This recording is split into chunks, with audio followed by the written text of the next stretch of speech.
Okay, we are live. Hi, everyone, and welcome back to Holy Humanist. Disclaimer, it's like the hottest day of the year in London, so I am dying. So if I have to turn my camera off and rearrange my fan at any point of this stream, I apologize. And if my hair progressively gets more and more like Monica's from Friends, then I apologize. It's just literally sweltering. But anyway, this is going live on YouTube and X, formerly Twitter. So, hi to everybody that's already here. I know so many of you are excited about this chat, just like me, because I'm going to pick the brains today of I think one of the most knowledgeable ex-Muslim YouTubers out there. And this has been a long time coming because I've learned so much from watching his streams. Over the years, and honestly, as I said in my last video, I learned something new every single time. So I'm truly honored to have the one and only Adam Seeker here with us today.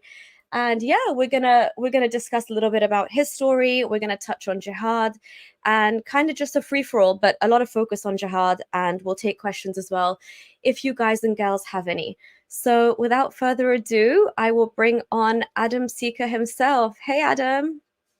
Hello there, this is your favorite Murtad, Adam Seeker, live with Holy Humanist. How are you doing today? I'm very good, thank you. How are you? I'm doing very well, thank you, but I don't think UK has enough summers to be called hot. Adam, if you were here today, I swear everything you ever thought about this country, you'd be like, okay, you know what? You guys are right. This is my hands are sweating. If I could show you right now, it's insane. There's no wind. It's just pure like heat that's just stuck. And because we have carpets in our houses, they're not used to letting heat escape. But yeah, whew. Anyway, I I grew am up in so the Middle sorry. East, so I'm used to ACs all the time. Yeah, Uh, I'm very used to of like 40 degrees Celsius, 45, 48. That's kind of a common when the feel like is 50, 55 very easy. with AC So though, right? yeah, AC is inside the house, not Yeah. outside the house. Yeah, but you're not chilling outside. You're just doing your stuff and coming back I have to, I home. have to, I have to call my driver and I have to say, hey, turn on the AC on my car. I'm gonna come down and then I'm gonna sit in and then drive my way to office. So yeah, there is some luxury when you have some money in your Astaghfirullah. pocket. Look at this privileged lifestyle you live as a murtad. Not as a um, murtad. I'm talking about when I was a Muslim. As a oh, murtad, things are wow. very different. Better, right, Adam? Better. Anyway, can you just explain for the like English speaking audience what a murtad is just to get going? Murtad is the one who left Islam. Simple. Who has done the action of apostasy.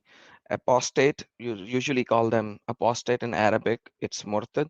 Murtad who has done the irtad of Islam, like left Islam, as simple as it is.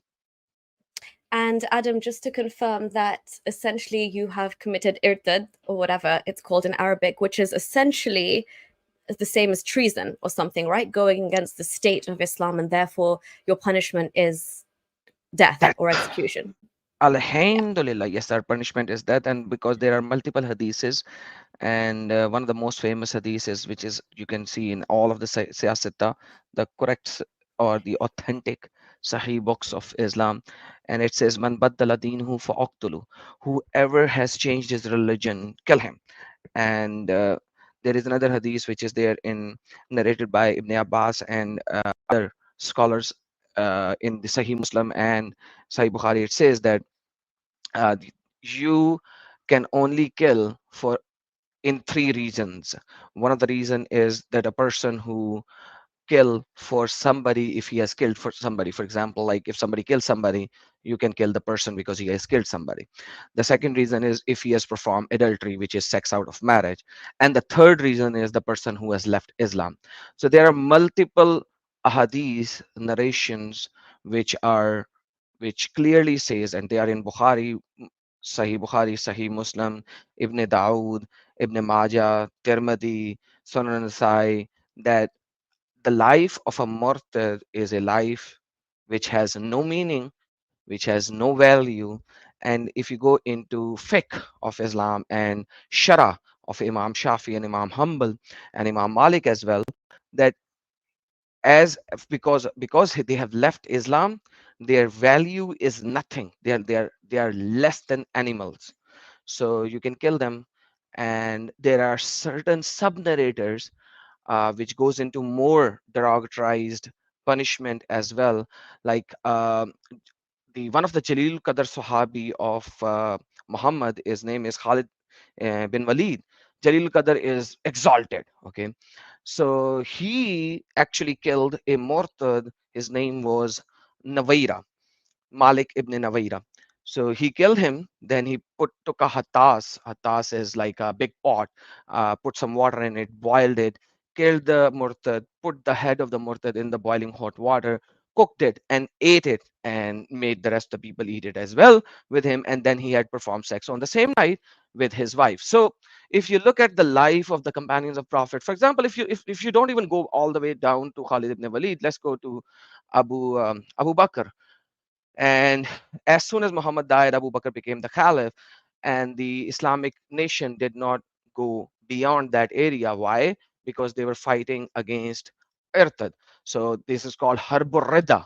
Rida means the one who has left the Islam. Harb means war. So he did a year and a half long fight just to kill the Murtads, just to kill the people who has left Islam.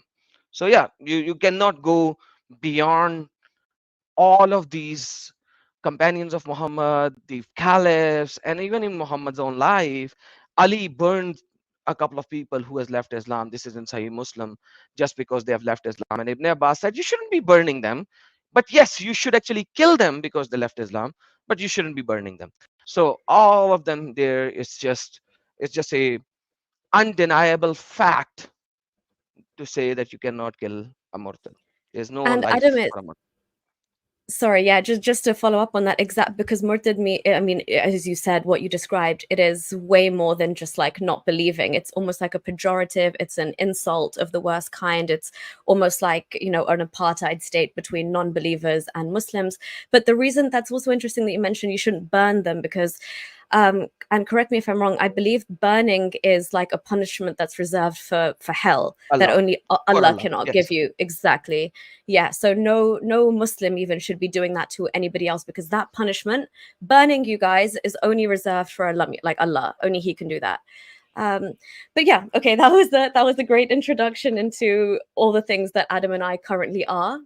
In a perfect Islamic state, that's what we would be considered, and I guess that's why we're here on YouTube and we are calling out Islam for what it is. So Adam, just to kind of, there's probably a lot of people here that already know and love you, as I can see from the comments. Um, but just to give kind of some of my new viewers some kind of background and insight into what kind of Muslim were you when you were growing up or when you were still believing, and how seriously did you take this? I was a Sunni Muslim, uh, comes from a very renowned family, and I will not go in more detail except for that. But when it comes to a life of a Muslim, there are always ups and downs. Most of my life I spent in a very nice religious manner. Most of my life, there were obviously, when you grow up, when you are in your teenagers, when you are in your 20s, there are times when you actually divert a little. That's just such common thing, to divert a little. But yet there was never a time when I left a single fast of Ramadan. There was always a time when I was offering prayer. If I was not offering 5 times prayer, I was at least offering 1 or 2 prayers. Uh, yes, there were times when I was skipping prayers. Yes, I was. There's like, it's the reality of life. And then there was time when I was in wudu, in the state of ablution, the perfect state of being holiness, all my day. So even if I had to release, like, what do you call it in a nice way, gas, or the proper term is fart, I would actually go and perform the wudu again, just because I did that, and so on and so forth. So I was always remaining in the state of ablution. I wake up in the morning, go perform a ghusl, and then do my fajr prayers, and then I start my day, get out the house, do the outside the house prayer, and then get into my car, do the prayer of the travel. Then I go to my office and do salam alaikum to my office, even nobody is listening or whatsoever, and all that kind of stuff. And then, the whole life is scheduled, predetermined. And ghusl, when you say ghusl, I was not taking a shower. Ghusl is to do shower in a particular manner with actions in a particular manner. You just can't open the shower and put it in your head. You have to do cleansing of your nose, cleansing of your mouth, cleansing of your throat, and then do it like 3 times on your right side, 3 times on your left side, and so on and so forth. So it's a ritual that you have to perform in every day of your life. So most of my life, you would say, I spent in a nice Muslim manner. That's how I would say my life. Like I was off, like specific days of Islam that, the Shab-e Barat, the Shab-e Miraj, and all of these, and the birthday of Muhammad that we call as a Eid as well. um, I would actually remain in mosque all night long, perform the namaz tasbih as well, the prayer of tasbih after midnight, Oh do long wow, Ajab, you were qiyams. And dedicated. not, yeah, well, kind of, not too much, but kind of, like I would stay in the mosque for the last 5 days or last 3 days or last 9 days, depending on my college and school and office schedule and stuff like that, to do Not 10 days, itikaf in. astaghfirullah. You were never Muslim to begin with. Yeah, but I was like, moderate plus kind of a Muslim, let's just put it this way. Yeah, no, absolutely. You're moderate plus plus for sure because you're going above moderates. Because I'd like to consider myself moderate, and no, I think the bar is low. Like just reading Jummah is not enough. Like even in Islam, if you miss three Friday prayers in a row, you're not considered Muslim anymore. So a lot of really like liberal Muslims who don't really pray, they miss two and then they freak out that they won't be Muslim. So then they read the third one. That's the bare minimum kind of a standard. That's, you won't call them moderate plus Muslims. You would call them munafiqeen, hypocrites, because they Um, according to Islam, they'll be burning in hell. Like, quite frankly, like there's no way how I can explain it. oh Like, yeah, even in Islam, if you are that kind of a Muslim, because Muhammad said in the Sahih Muslim and Sahih Bukhari, it says the difference between a non-Muslim and a Muslim is prayer. So if you are not even offering the basic prayers, the five compulsory prayers, like, you are not even a Muslim according to Muhammad. And according to Quran, you are a munafiq. yeah, You are a hypocrite. And according to yeah, Quran, chapter number 4, verse number absolutely. 144, 145, the the munafiqeen are going to go in the depths of hell. Like, not in a normal hell. So as a kafir, if you are going to burn in hell, the hypocrites are going to be the fuel of the hell. So they are going to burn the fire on which the rest of the people will going to be burned. Yeah, and I mean, those people will be watching with enjoyment at the burning of the hypocrites. It's almost like sadistic. You're watching it with such pleasure, this level of torture. But Adam, just to touch on two things there, obviously, like you were describing, okay, there's okay, so the first thing is like the way you were describing that it's more than a shower. Certain times where you have to perform things Islamically to be able to be purified again, or to be in a state of purification where you're able to offer the prayer, otherwise you're not. And something as simple as passing wind can break that. So I just want to ask your opinion on, do you not think, like, and again, you've probably seen in the hadith and everything you've kind of read about Islam, that Muhammad had some kind of obsession with the number three. But do you not find all of these kind of like the you have to determine, like every time you step in the toilet, you have to use your right foot. The way you take a leak as a man is police. The way you sip water, in three gulps. The way you have to sit down. Like, do you not think this is like excessive, almost like OCD type behavior within Islam? There are so many OCD type of behaviors in Islam, but this is this is probably one of them. And yes, Muhammad was Even three obsessed rocks, with. Adam, to wash your bum. Sorry, like three. What? True that, true that, without a doubt, true that. But that, like, I cannot stay here. Like, we can actually go beyond these basic dilemmas of Islam. Like, Muhammad was obsessed with the with three things, and I don't know, maybe he was stealing stuff from the Christians. And then Muhammad would be obsessed with seven, number seven, right? The 7, 70, and 72, So, and then 40, 40. Why would Muhammad be obsessed with these specific numbers? Like, quite frankly, if you ask me, I cannot put a finger on a particular thing, because quite frankly, it's just impossible to say whether he was influenced by the people over there or not. Because if you look at Sabi'ins, right before Muhammad, there was another cultish movement which were called Sabi'ins. Yes, One of they're the main mentioned in book the is Quran called, as well, aren't they?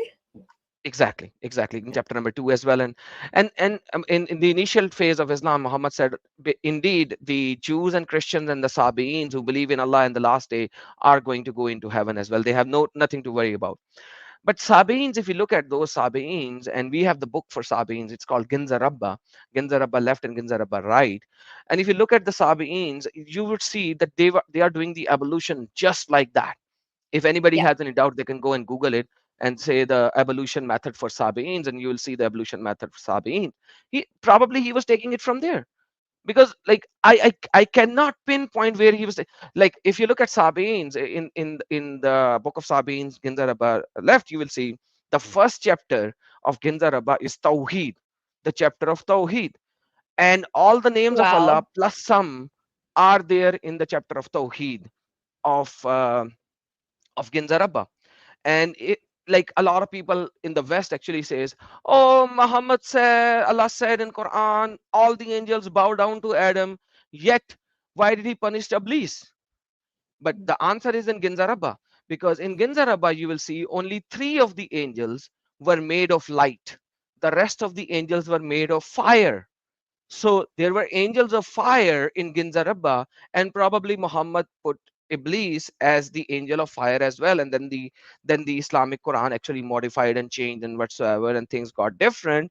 But this is the angel of fire is in Ginza Rabba. So they have angel which are made out of fire in Ginza Rabba. So I don't know how I can correlate whether it was an OCD, whether it was something that he's taking from other religious ideologies. If you ask me, I won't be able to put a finger on it. Yeah, but and for sure. And like you said, then you see a recurring pattern of numbers sometimes, whether it's 3 or 7 or 72 or 40 or whatever. And again, like a lot of these things, that's why I find it interesting because, and you've obviously done a deep dive, but as soon as you look at some level, I'd say Muhammad, if he existed, let's say, but Muhammad or whatever they've done to collate Islam has been copy pasted from somewhere or something previously. Like very much the kind of mannerisms of even how you do ablution and how you perform ablution. You can see it across, like you said, even the Sabaeans were doing something similar. I've seen even certain sects of Hindus perform something, a ritual very, very similar. To before they meditate, and then you see it like across different things. So there is always this question of where this material has been lifted from, whether it's like Gnostic Christian elements, whether it's Zoroastrian elements, whether it's pre-Islamic. It's all just a mishmash. But I love always seeing like where these copy paste kind of have come in from and found their way into Islam.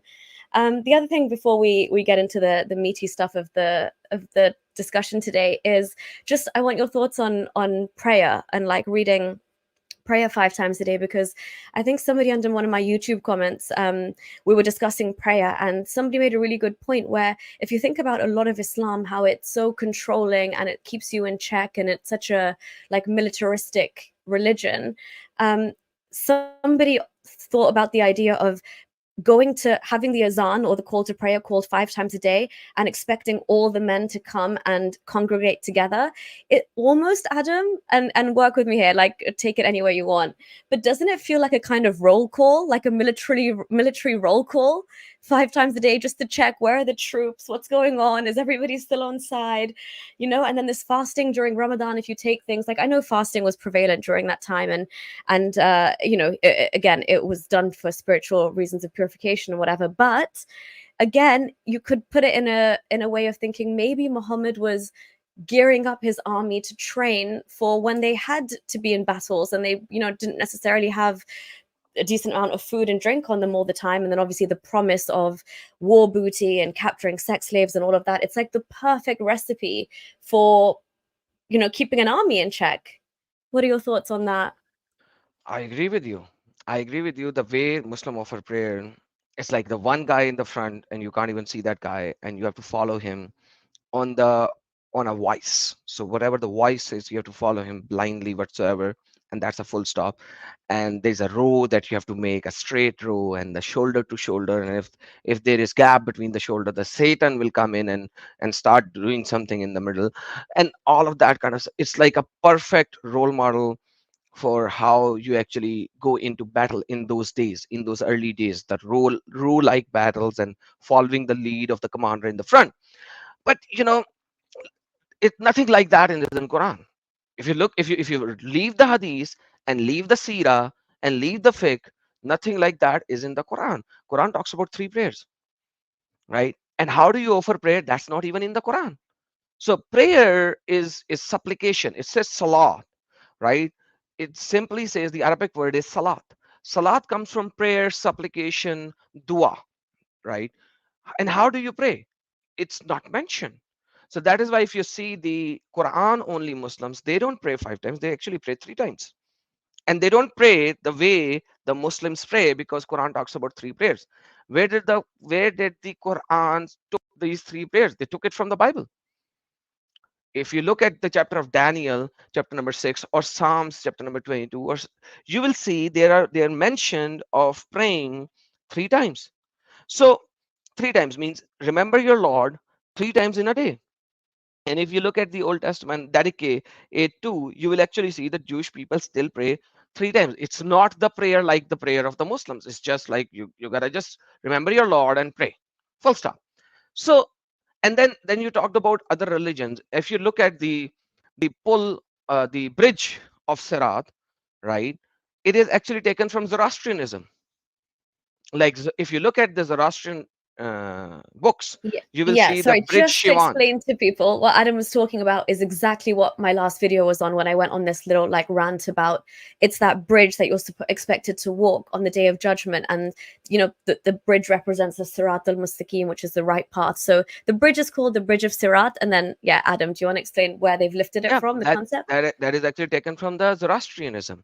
In the Zoroastrianism, one of the main book of Zoroastrians, it talks about the bridge Shivant. Unless you cross the bridge Shivant, you will not be able to enter heaven. And then if you look at the seven heavens where Muhammad actually went into and knocked at the doors and stuff like that, that is actually in the Zoroastrian religion in their books. And I've shown it in my English channel as well, Adam Seeker, as you might have seen it. And I've shown the books, and I've shown you how that guy, what's his name? I forgot his name. He actually moves into different heavens. Ahura Zohra, Mazda? he- Oh, Zohra. Ura Mazda, Yeah, yes, he yeah, he okay. moves into different heavens and flies to the seven heaven and does all of that. So you will see that all of these things, these stories, and that is why Quran actually talks about it. If you look at the Quran in chapter number 17, verse number 59, give me miracle. There's no miracle. This is the word of the God. Okay, so if then what is it? What are you showing? You are just giving the fables and the legends of the past. That is, I think, 25. It's in 25:5. Let me just verify before I say something, because I forgot the reference of it from the Quran. Yeah, And sure. yeah, this is chapter 25:5. So in 25 verse number 5, that's where it says that, Muhammad, what are you doing? You are just giving us the legends and the stories of the past. And that's exactly what Muhammad Yes. was doing. Exactly what he was doing. Absolutely. They weren't even impressed with him at the time. They literally said these are stories of the past that we're told. You're just retelling old tales and fables. Exactly. So yeah, it's again, somebody has also commented here, Genshin Impact, that Zoroastrians believe in a flying donkey that took their leader Zarathustra to heaven. Yeah, exactly. Very, very similar concepts lifted pretty It's much not a out, donkey and there. not It's a a donkey. horse Sorry, what there. is it? It's a Muhammad horse. had something smaller than horse, bigger than donkey, so a mule. So yeah, so nobody had donkey, by the way.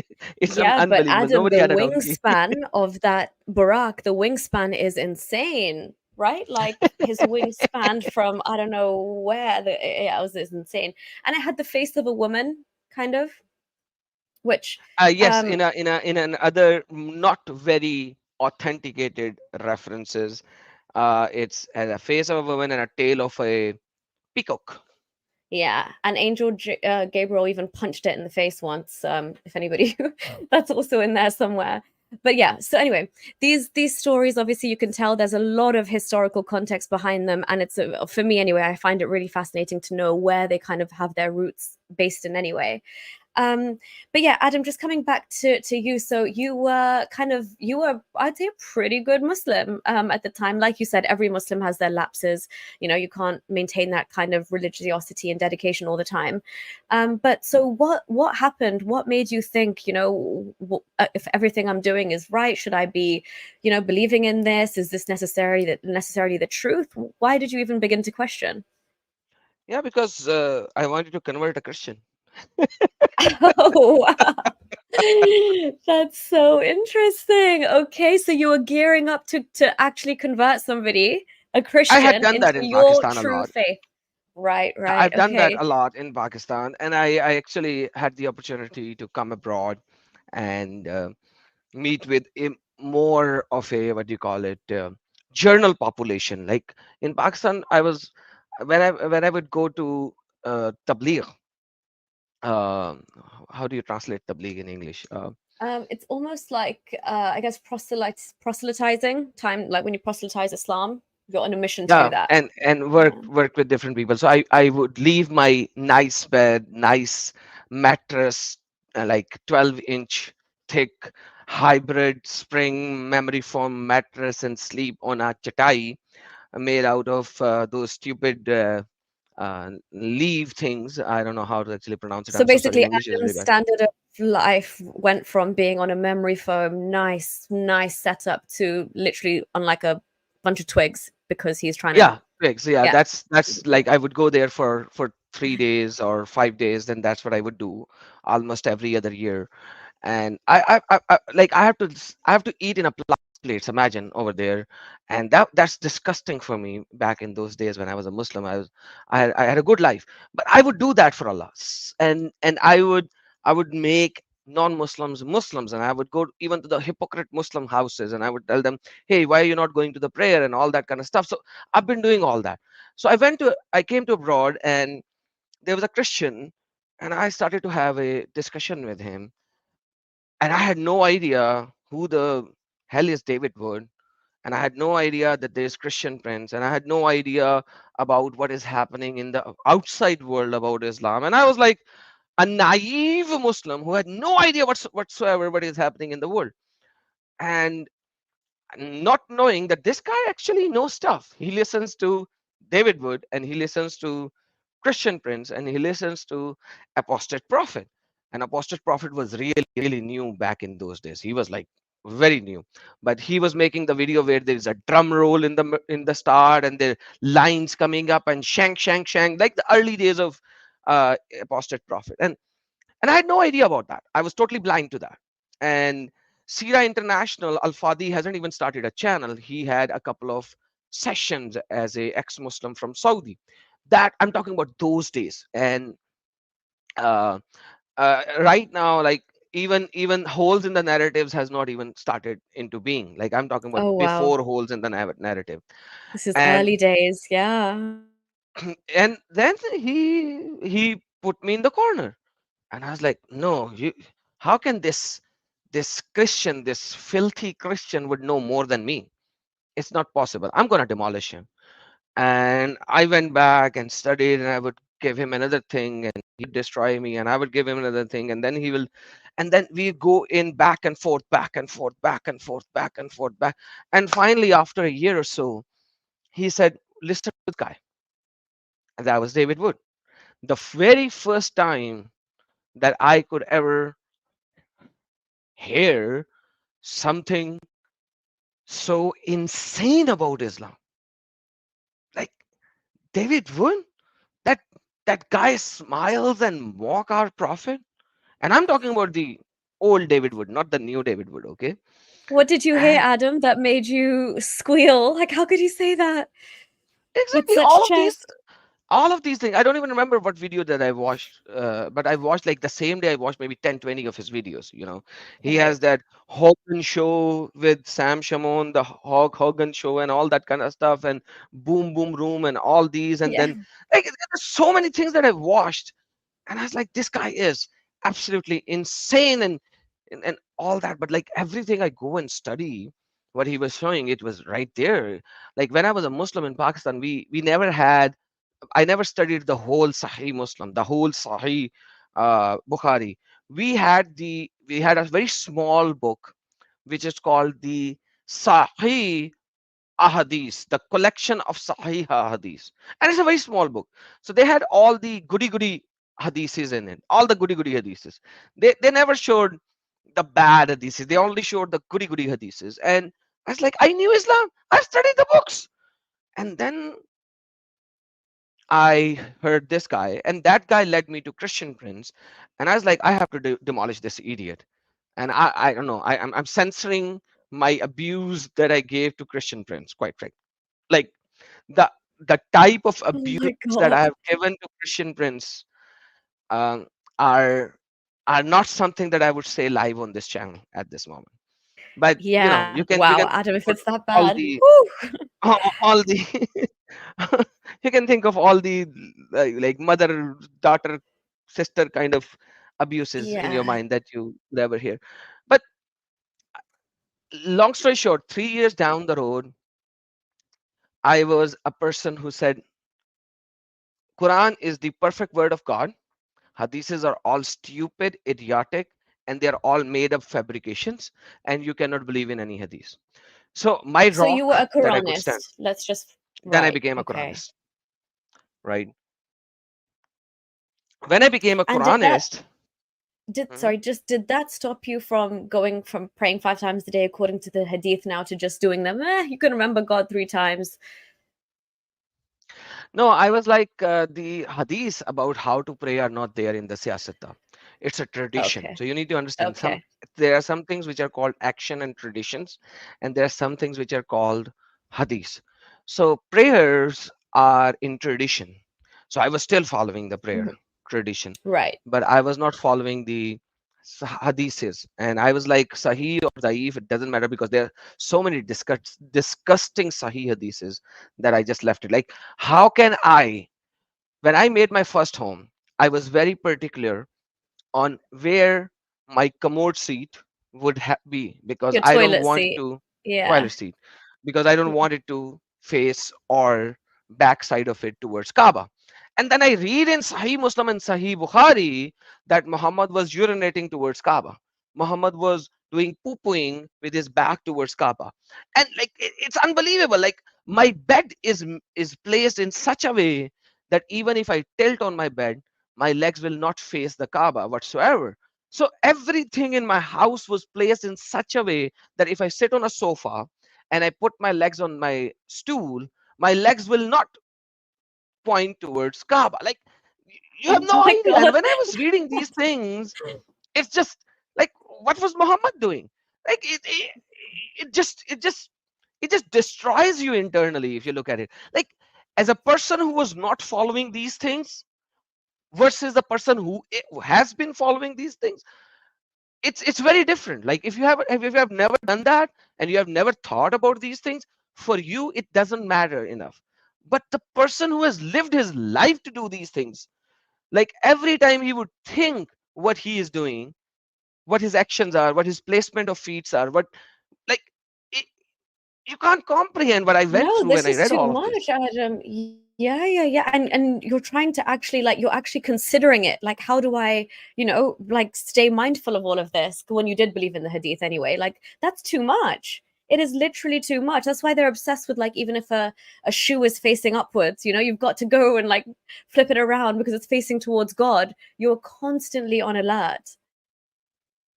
Exactly. And that the hadith is actually destroyed it fully whatsoever. Yeah. And then I was like, I'm a Quran only. Quran is the perfect word of Allah. And there comes um Hatun Tash bringing up Hmm. so many Qurans. And I was like, I started searching on that. And I was like, I need to study. Quran is the perfect word of Allah. And I found Hatun Tash, which brought up back in those days 30 versions or 31 versions of Quran in Arabic. And I was like, that's not that's not good. And then she brought up the guy with a beard, the white guy with the beard. And I was like, who's this white Christian with a beard? They don't know jack about Islam. And I studied him and I realized he did a debate with Shabir Ali. That white guy with a beard is Jay Smith. And I was like, I gotta watch this video, this debate. And that's like a 2 hours long debate. It's called the classical debate between Jay Smith and Shabir Ali. Shabir Ali gave the opening to Jay Smith, and Jay Smith gave an absolute destroying, destructive opening in the first 20 minutes. He just destroyed Quran whatsoever and the perfect preservation of Quran. And I'm talking before the holes in narrative. That debate actually happened in 2012, and I was watching it much later in the game, but before the holes in narrative. So I watched that and I was like, I was waiting for Shabir Ali, the PhD professor, written 8 books in about Islam. And I was like, this guy's gonna destroy him fully. And he came up and he started talking about 19, the miracle of 19. And I knew back at that time that the miracle of 19 is debunked. It's the miracle which was created by a false prophet, Rashad Khalifa, and it's debunked and it's destroyed. And I was and I was sitting and watching it, and I was shouting in my own home on front of a laptop, and I was shouting at Shabir Ali. And I was like, you idiot, you maniac, you BSTRD. Why are you not answering what the questions that he raised? And this debate was like the final straw, like, it's the final nail in the coffin, that like there's no Quran. And I that the next 5 6 days I was just searching about the perfect preservation of Quran, and I couldn't find it. You just there's no perfect preservation of Quran. There is no early Quran. Rather, there are thousands of narrations that Quran was changed. It was changed. The Yeah. early Quran was over 7,000 verses. Sorry, 17,000 verses. Right now, the Quran has what, 6,200 verses, 6,300 verses. Oh, thank God, it's already so bad. Yeah, so I don't need any more of that nonsense. so where is the perfect preservation? It went down the drain. And just And like a where few was it, years later, Adam? Sorry. yes, Also, where was it when the goat ate it or the tame sheep ate it? Where was it then? Even during that time, I mean, I'm grateful to that goat or sheep or whatever it was forever, because the world would be a much like more disgusting place than it already is if the Quran also had those verses. I'm talking about the breastfeeding and adult verses, right? Which breastfeeding adult and right. stoning. Yes, exactly. So those two were lost in time, and I don't even care how, but thankfully they were. But yeah, no, Adam, I want you to continue on this Quranist route as well, and like the so you've watched Hatun as well. But I just wanted to bring up one point. Just for Quranists who do come and say you don't need to pray 5 times a day, I know when you switched to becoming a Quranist, you said that you still kept it because, in a way, you're right. It's tradition. So how the hell are you supposed to know how Muhammad prayed unless you go back to the tradition, right? Which is what he did. But technically, like, can somebody argue with you that being a Quranist, you don't necessarily have to do what you did? You could just say, oh, I remembered Allah in my heart today, like I meditated and thought about him. That's also okay according to the Quran? Yes, that is also Okay. okay. And I was a hypocrite at that particular time because I have been following prayer for all my life, and it was not like, for me, it's a part of life. Like, what do you do when you wake up? You you wash your face probably, I don't know, or brush your teeth. I don't know. So that's like a part of your life. If one day you will not brush your teeth, you will miss something, right? You'll feel a guilt, right? It's the same kind of a thing. For me, even though that I was a hypocrite, I was a munafiq at that particular time by following a tradition when I actually destroyed all the hadiths, because tradition comes from the hadiths anyways, because it comes from the chain of narrations anyways. So if the chain of narrations are untrue, I shouldn't be praying. But it was such a part of my life that I was willing to be a munafiq. I was willing to be a hypocrite and keep on doing it. And like when I left Islam, I actually offered a very long Isha prayer, done all the 17 rakas, and then an extended sajda. And in my witr, I did an extended qiyam, and I was doing all, and I was like, and then the next day when I did not do anything, the night came in, and I called in the same guy, and I called and I was like, you know what you did? You destroyed me. You destroyed my life. I did not offer prayer the whole day. I did not do ghusl early in the morning. I took a shower. I took a shower. That was devastating for me, that I actually took a shower. I went Yeah. in head first. That was a devastating thing for me. I took a shower. I did not offer fajr. I did not offer zohar. I did not offer asr. I did not offer maghrib, and I was devastated. When I sat in my car, I started praying Subhanallah, Sakhar lana, and I stopped myself right there and was like, "No, I'm not going to offer prayer of the travel. I will not." I went. I came into my office, and instead of praying Allah la ilaha illa huwa al-hayyul qayyum, I stopped myself right there and then. No, I'm not going to recite it. And you know that that consistent, when you drive, you don't drive because you have to change the gear or you have to press on. You are using a muscle memory. After a certain hour of driving, you don't perform the action by thinking. You perform Yeah, the you're action like on because of your. autopilot. Yeah. Exactly. And I was on that particular autopilot, and that muscle memory, I had to force myself to stop at every single part of my day. When I went into the bathroom to urinate, I don't just wash my hands. I start performing ablution. I had to stop myself to perform ablution right there and then. Like Wow. it's it's an action that I had to do with the mind not to do. You see what I'm saying? It's a Yeah. reversal of a human behavior. When the body is saying do this and you are not doing this, it's a reversal of that. So I was devastated that night. I called in the same guy who made me go into this path to figure out Islam. I called him in and I went out with him, and I I just blasted at him. I started calling him names. I abused him. Like, you destroyed everything. I'm in this absolute big world, and I have no hope, and I have nothing, and all my life was in vain, because Allah is not the true God, Muhammad is not a true prophet, and it's just devastating for me. It's I cried publicly in front of Oh, him while abusing him. And like, I don't know, I usually never cry, and if I have to cry, I cry in my room. That was the day when I cried publicly, and I still remember it. I still remember this day. That was just devastating for me. Like, what just happened? My world just flipped upside down. You know. yeah. Oh my gosh, no, Adam, you took me on that journey because I can really like imagine what you were going through in that moment, because I think so many of us, when we have that moment of shock realization that, wait, have I been lied to my entire life?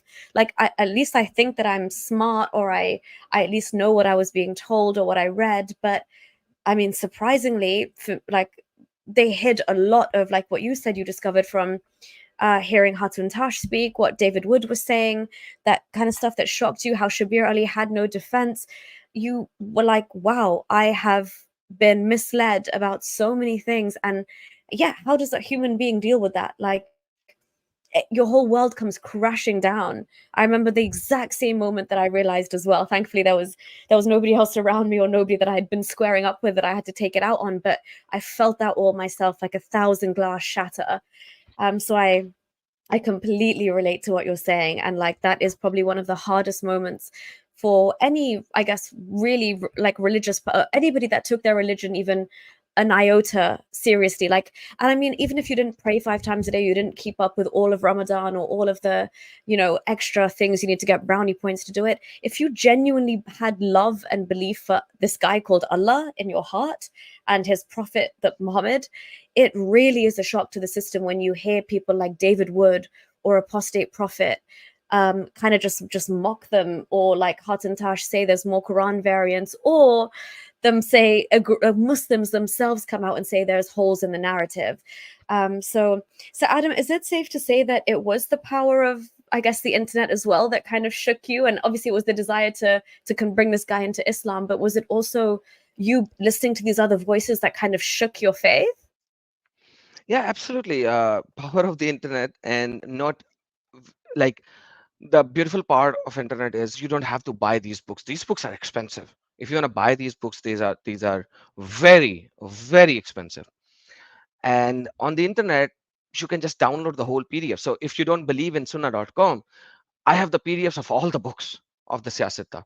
I have the PDFs of, like, my online library is almost in gigabytes. Sorry, my bad, gigabytes. I have an online library of books which consist of almost 90 gigabytes. These are just books that I have accumulated in many years, read almost 70% of them, right? And I'm still reading the rest of them.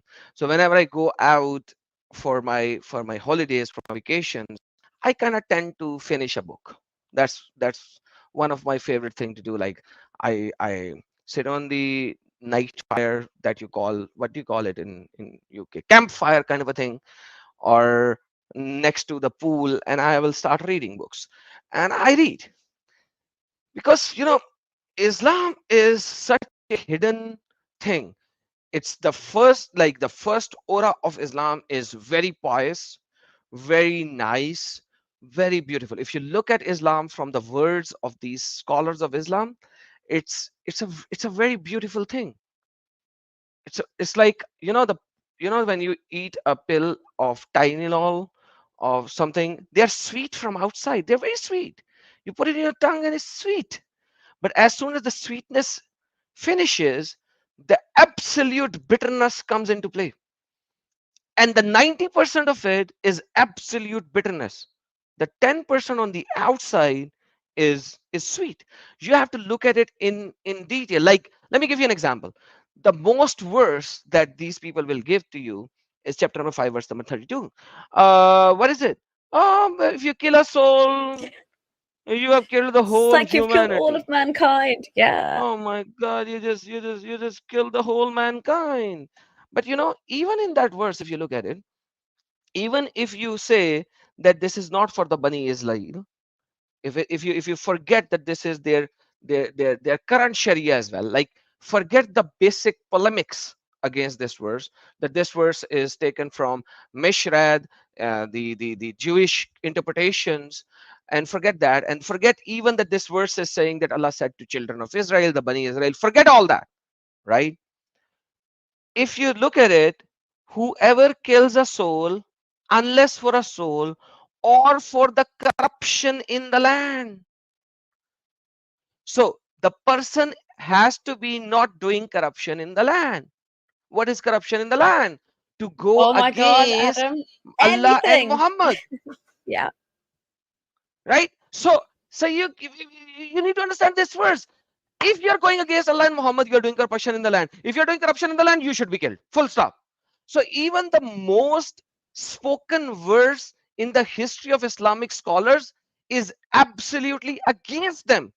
Because what is corruption in the land? Worshipping the idols. It's corruption in the land. Worshipping the cross. By the way, no Christian worship the cross. Quran says that they're worshipping the cross, but that's separate. Uh, it's corruption in the land. Drinking alcohol, corruption in the land. Not eating halal meat, corruption in the land. Like, every single thing that you can kill them, destroy them, obliterate them. This is the verse they don't even speak fully. They don't.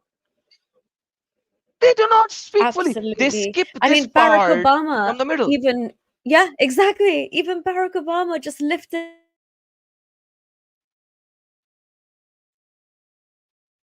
Is it me or is it Holy? Who is stuck?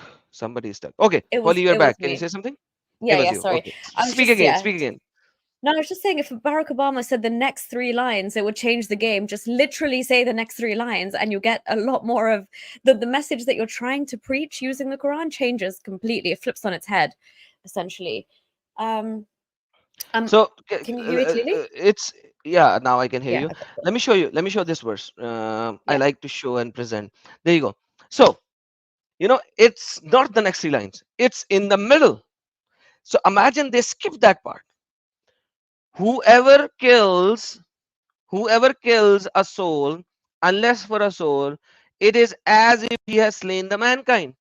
They skip this part. They don't read the initial part, they don't read the last part, and they skip a part in the middle. Also, Adam, they use a translation which says whoever kills, like it starts from before the children of Israel part, so that doesn't give any context. That is generally No, just they referring to the skip children of Israel.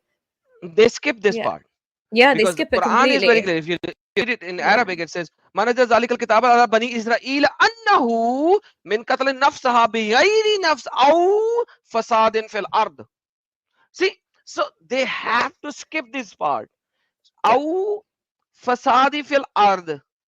They have to skip this part because if they don't skip it, because then somebody will say, okay, what is fasad fil earth? Yeah, and What then is Adam, corruption in the show land? us what they do for those who do spread corruption there. Let's just show them Yeah, the the one who does beautiful verse. is in the next verse. Yeah, but the one who does corruption is in the next verse, which is 533. Come on, my internet, what happened? There you go. Okay, come Allah's on. against us today. Yeah, no. I'll fix Allah. Allah. I have Allah in a place where I don't want to say right now. Allah's got nothing Indeed, on the you. plenty for those who wage war against Allah. Like, how can he wage war against Allah? So I've asked this question to so many Muslims. It's unbelievable. How can you True. wage war with Allah? Allah doesn't have a body. Allah doesn't have a soul, according to Islam. Like according to Quran, Allah does have a soul. It says many times that He blows His soul or spirit, however you may like to translate it, into Adam. So Allah has a soul. Chapter number 7. You can go and read it. 132, if I'm not mistaken. So Allah blew His soul into Adam. Allah blew His soul into Maryam. But anyhow, long story short, wage war against Allah is the verbal war. Means you don't accept what Allah is saying. You don't believe what Allah is saying. You go against what Allah is saying. That is called having a war with Allah. And His messenger and strive upon earth corruption, fasad, fil ard. Same word. What should you do with the people who do fasad fil ard? You know, kill them, destroy them, crucify them, cut their head and feet from opposite side, and exile them from this land. Full stop. It's right there. Just next verse. Yeah, So just next verse. corruption in land. What is Yeah. corruption in land? Is waging war with Allah and Muhammad. Anything, Adam, you and I are causing corruption in the land right now, just by having this conversation. So By the way, I've been called a Dajjal anyways. The Dajjal who had to come is here, and that is Adam Seeker, by the way, that is according such to an so many honor, Muslims. Adam. Wow, what a compliment. You're the Antichrist to Muslims, which is like literally the most war you could wage against Muslims.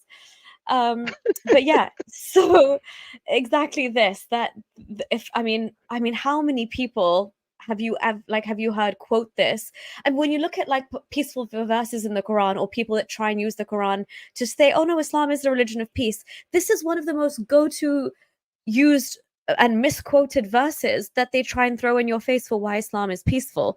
And again, it just baffles me that if you went to the next verse, everything changes. That rosy picture, that by the way, only really was talking about the children of Israel, again, which is very problematic for people that think, the children of Israel are mentioned in the Quran. So do what you will with that information to the pro Palestine crowd.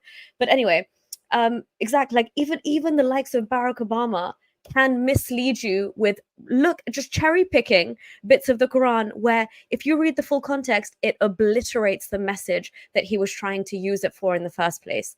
So again, Islam is built on lies. They quote with lies. And Adam, I wanted to get your thoughts on, I know there are super chats and I should be taking them in order, but just because this is happening a lot, and people who, like, I think Muslim scholars, I don't know, Adam, can you just comment on this if you have any thoughts? But Idris Zakir said, Nuria, could you do a discussion on a particular topic in Sharia law where it basically says you're not allowed to expose any flaws in Islamic scripture, which might essentially wake up the masses? So, By the way, Sharia law is a land. Okay, Sharia actually means Islamic law. Okay, you need to understand that Sharia is Islamic law. yeah, it's So like Sharia saying means chai law. tea or naan bread. Don't do it, guys. Exactly. Exactly. So it's like Sharia means Islamic law. So that is why it's called Islamic Sharia, the Islamic law. When you say Sharia law, you are saying law. You are saying law in Arabic, and then you are saying law in English. So don't do that. So the first thing first, let's fix ourselves, because this is very important. Now, the second question is, yes, it was it was obligatory for any non-Muslim in any Islamic country not to read Sharia. They cannot. If you don't like it, go read Pact of Umar. Like, they are not allowed to. They are not even allowed to read the Arabic Quran. Not allowed to read Arabic Quran. You need to understand that. I'll show you thousands of articles on that, and let me show you some. Uh, let me show you some of them. For example, take this one. Can you give an Arabic Quran to a kafir? No, you cannot. There are so many, what do you call it, fatwa on this, and ruling on giving a copy of the Quran with translation to a kafir. No, you cannot. It is not permissible. It is not permissible giving a kafir the power of the Quran. Why? Because the Sahih Muslim Hadith says that when you go to a kafir country, do not take the Quran with you, least they will overcome, they will have power over the Quran. You see another one. There you go. I will give you another one. This is another reference. I will show you at least 20 references for 20 different areas that you cannot give the kafir even the Quran, let alone Sharia. Let alone Sharia. Because the Prophet says prohibited traveling with the Quran to a non-Muslim country, because Quran cannot stand against any criticism. It is a religion of danda, of stick, of power, of might. It cannot stand against criticism. Because it cannot stand against criticism, so in every single narrations, it is not allowed to give this to a non-Muslim. And that is why we have the power over Quran. We can destroy Quran. Another reference, can you give the translation of the Arabic Quran to non-Muslim? Yes, you can, if he is truly seeking, but not the Arabic text. You cannot give the Arabic text to it. So you can only give the translation, the sugar-coated translation, to the Jews and Christians. But you cannot give the Arabic Quran to the Jews and Christians or anybody else. And Sharia, I have done multiple streams on Sharia, and I can go to Sharia Islamia, and it says there you cannot give it to anybody. It's impossible. You shouldn't. And I think Nuria went off because she's feeling very hot, because the temperature is very hot and she has just a fan, not an AC. I have to donate an AC to Nuria so that she could put it No, in no, her no. room. I'm here. I'm here. Sorry, I was just fixing the fan. Yeah, the AC is downstairs. We really need to, like, we need to move with the times. But I need to give yeah, you a so portable AC. You know, you can buy a portable AC to put it in your oh, in your basement downstairs. You really? said, or wherever it is. Yeah, it's a portable AC. You can buy it. It's very cheap. Oh, okay. We don't have basements here, but I'm You need down to have to, just a yeah, I'm gonna window, look at. and so that the hot air could go out from the window. You can buy it. It's very cheap. Okay, yeah, I'm gonna do that after this stream. But yeah, Adam, exactly. So that's a very, very good point, and that just lends itself to me thinking, for example, like us lay Muslims that were practicing Islam, for a long time, I was so like, how did I not know this? I went to Quran classes, I went to the mosque every day after school. I had a Quran teacher. I thought I was reading the Quran a little bit with translations. Like, how did I miss all of this? But for me, it seems like, you know what? For especially 9 years old, when I decided to wear hijab and I was taking Islam very seriously, like I I forgive myself, because even like the say sitta, or like the hadith for like a Sunni Muslim, they came into my household when I was probably like 12, 13. And even then my dad just kind of put it on the bookshelf, like this is some beautiful thing that, you know, just add to our book collection. But nobody's going to read that. I mean, it's in like Arabic and God knows, like, but this is how dark Islam is, that if Muhammad is forbidding people to travel with the Quran to, like, you know, foreign lands and things like that, you have to understand that even within Sharia, and I think I did we covered this in my stream with Lloyd, but the elements of secrecy and the prescriptions to lie and what to say and how to present Islam. Like if I think about dawah, I don't even, it's not even like the call to Islam. For me, it's literally propaganda, Islamic propaganda. And Sharia allows you to propagate Islam in the most sugar-coated way, to not make the other suspicious of Islam, but to do what Adam was trying to do when he gave up his good lifestyle and sacrificed it for Allah. He was trying to bring people to Islam. And even if you have to bend the truth and tell them things later on, like let's say you have somebody from a Christian faith or a Jewish background, or even a non-Muslim, like a, sorry, non-Abrahamic faith, if he drinks, if he gambles, those things aren't allowed in Islam. But a dawah guy, or somebody like Adam in his heyday preaching, would never tell you those things on the first instance. So they would kind of wean you into Islam slowly, and then once you're in, once you've said the shahada, obviously we all know there's no way out besides death, but that's when they'll try and kind of clamp down on you. And for those kind of reverts, quote unquote, stupid word because nobody is naturally Muslim, but for those reverts, they actually offer them more kind of leeway. They give them time. They say, oh look, it's he's used to gambling, or he's used to drinking, he can't just give it up straight away. So they have like these different rules that they apply to them than they do to, like, you know, when they police their own kind of Muslims. But again, this is part and parcel of how Islam is snaky and shady and secretive and very cult-like in its mechanisms and behavior. And if we're talking about a law that is divine from Allah himself, if this Sharia is telling you, you may lie, you may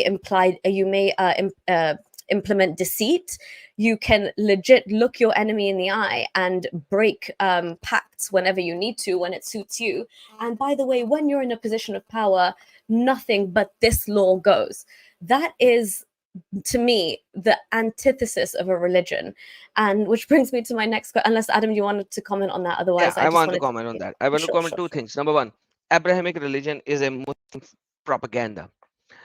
When Muslims went into India, they started this propaganda called all three Abrahamic religion. There is nothing called all three Abrahamic religion. According to Jews, ask any Jew. You don't have to ask me. Go to Jew, ask him what is an Abrahamic religion, and he'll say, "What? What? Excuse me? Abrahamic religion?" You read the Old Testament, you will see that there is nothing called Abrahamic religion in the Old Testament or the Jewish Torah and anything. So what happened is when Islam came into it went into India in the 9th century, what happened is they wanted to get the Jews and the Christians on their side against Hindus. Okay, so they started this propaganda. As an ex-Muslim, we should not use the propaganda of the Muslims. So this is not, I know this is a very niche topic. I have done a couple of videos on my Urdu channel called Adam Seeker Urdu, Abrahamic religions, and you can watch it and you can see what I'm saying. There is nothing. Ask a Christian. You know Lloyd. Okay, ask Lloyd. Hey Lloyd, what is? Do you believe in Abrahamic religion? He's like, what? What is Abrahamic religion? Where is it says Abrahamic? So there is nothing called Abrahamic religion. Okay, this No, I is agree with you, a Adam. This is a trope formed by Islam, because look how I said it. That's my leftover Muslim inside me, like the brainwashing, right? Because they cling to this for legitimacy. They cling to the I was going to say it again, but they cling to the prophets of, you know, the Old Testament, even the New Testament. But you're right, because the way that I've seen Muslims flip when they try and get Christians on side by saying, "Oh, we love your prophet too. We love Jesus. We consider him a prophet," and then boom, they're ready to throw him under the bus like the next second. exactly. So yeah, that Exactly, there. exactly. By the way, if you know Lloyd, ask him to give you a video with you on Abrahamic religion, because Abraham was following the religion of Hanfa.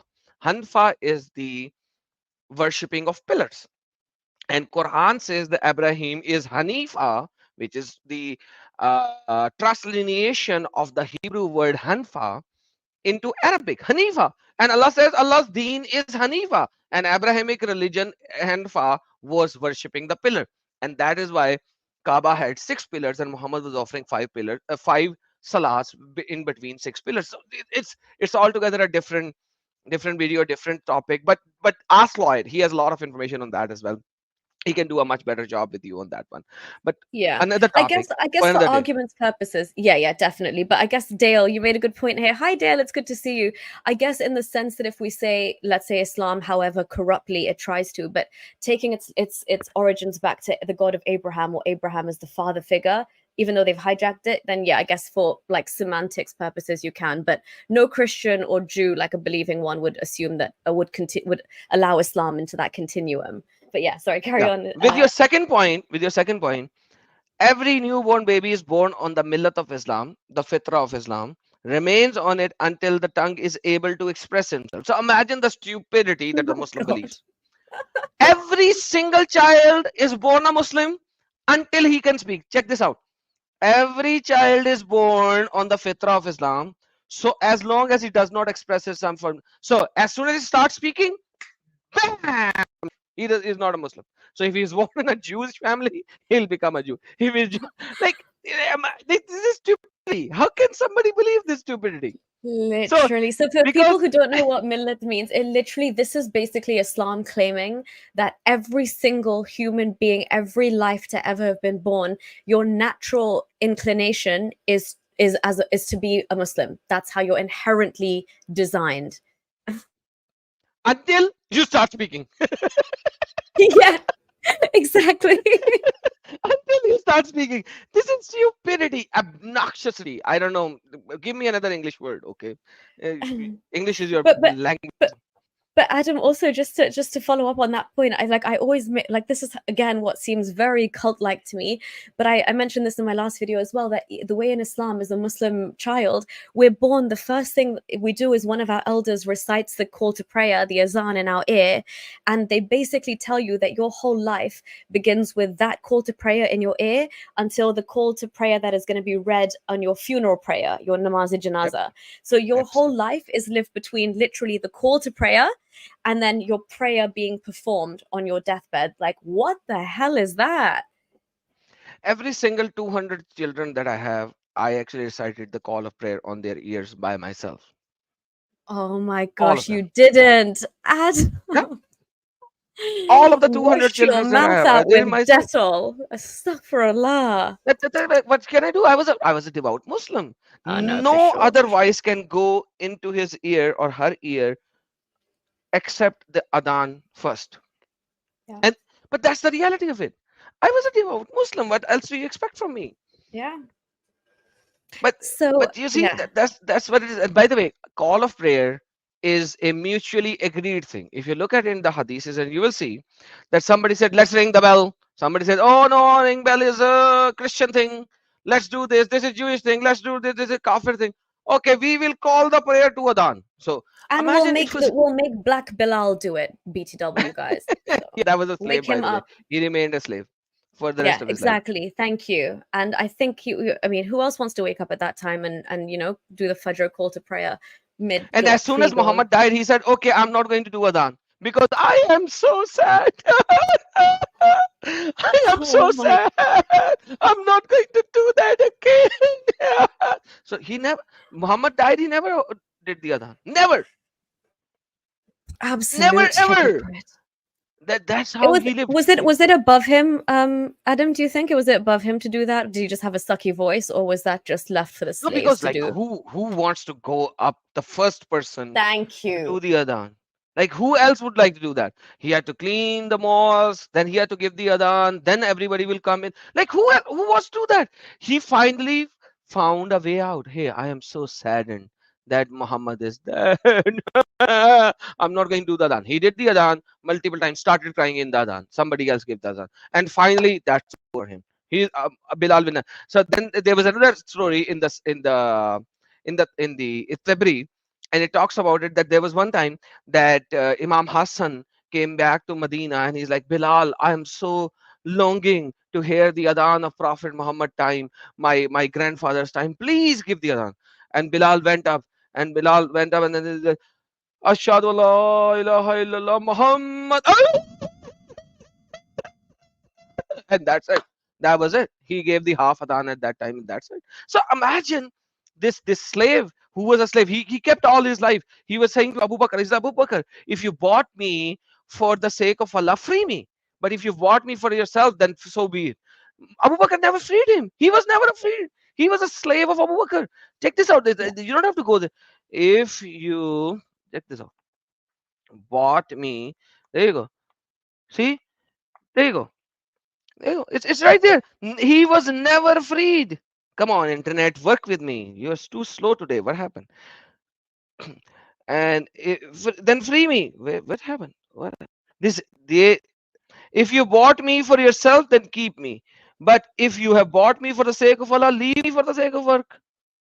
Abu Bakr never freed him. He remained a slave of Abu Bakr till he died. That's the reality of it. And I think, Adam, that's the sad reality when, you know, you try and bring this information to people, especially literally Black people who are singing this man's praises, who was essentially a slaver long before the, you know, the horrors of slavery they attribute to white people, which also they should, absolutely you should. But let's not forget this other horrific part of history. And this goes back to Muhammad himself. This is not the first instance. There's quite a few other racist remarks within Sahih Bukhari and Sahih Muslim as well. You can see Muhammad trading to Black slaves for non-Black slaves. So this theme is not just like a one-off. It is kind of continued. And obviously, in the historical context of slavery, yes, we know it existed all the time. But this is the man who calls himself the timeless example for Muslim men to follow, and basically the most perfect human to have ever been put down, and the final messenger. So yeah, what would you say to those people, those Black people who just think? Yeah, I'll give you something. This is my website, Muhammad and Slaves. I'm getting a better website as well already. This is my website. Check this out. Forget this. Muhammad and Black slaves, Black camel driver, slave camel driver. Muhammad's Black slave at home. Muhammad received Black slaves as gift. Muhammad's slave escorted Aisha. Muhammad with his slave girl at home. Muhammad's tailor is a slave. By the way, everyone says, "Oh, Muhammad was doing his own tailorship. He was fixing his own clothes. He had a tailor which was black." Muhammad as a slave trader, he was trading slaves. Muhammad cancelled freeing of the slave and sold the slaves. Multiple hadiths, and these are the references are there. You see the references, Sahih Bukhari, Sunan Ibn Majah. All of the references are there. I'm not lying over here. Kill the runaway slave.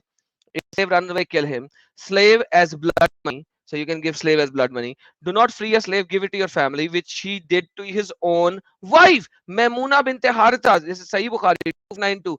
Maimuna, his own wife, freed a slave without asking permission from Muhammad. And Muhammad said, "Did you really do that?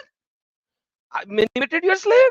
She said, "Yes, really." She replied, he said, "You would have gotten more reward if you had given her, i.e., the slave girl, to one of your maternal uncles. So freeing of slave is not Islamic.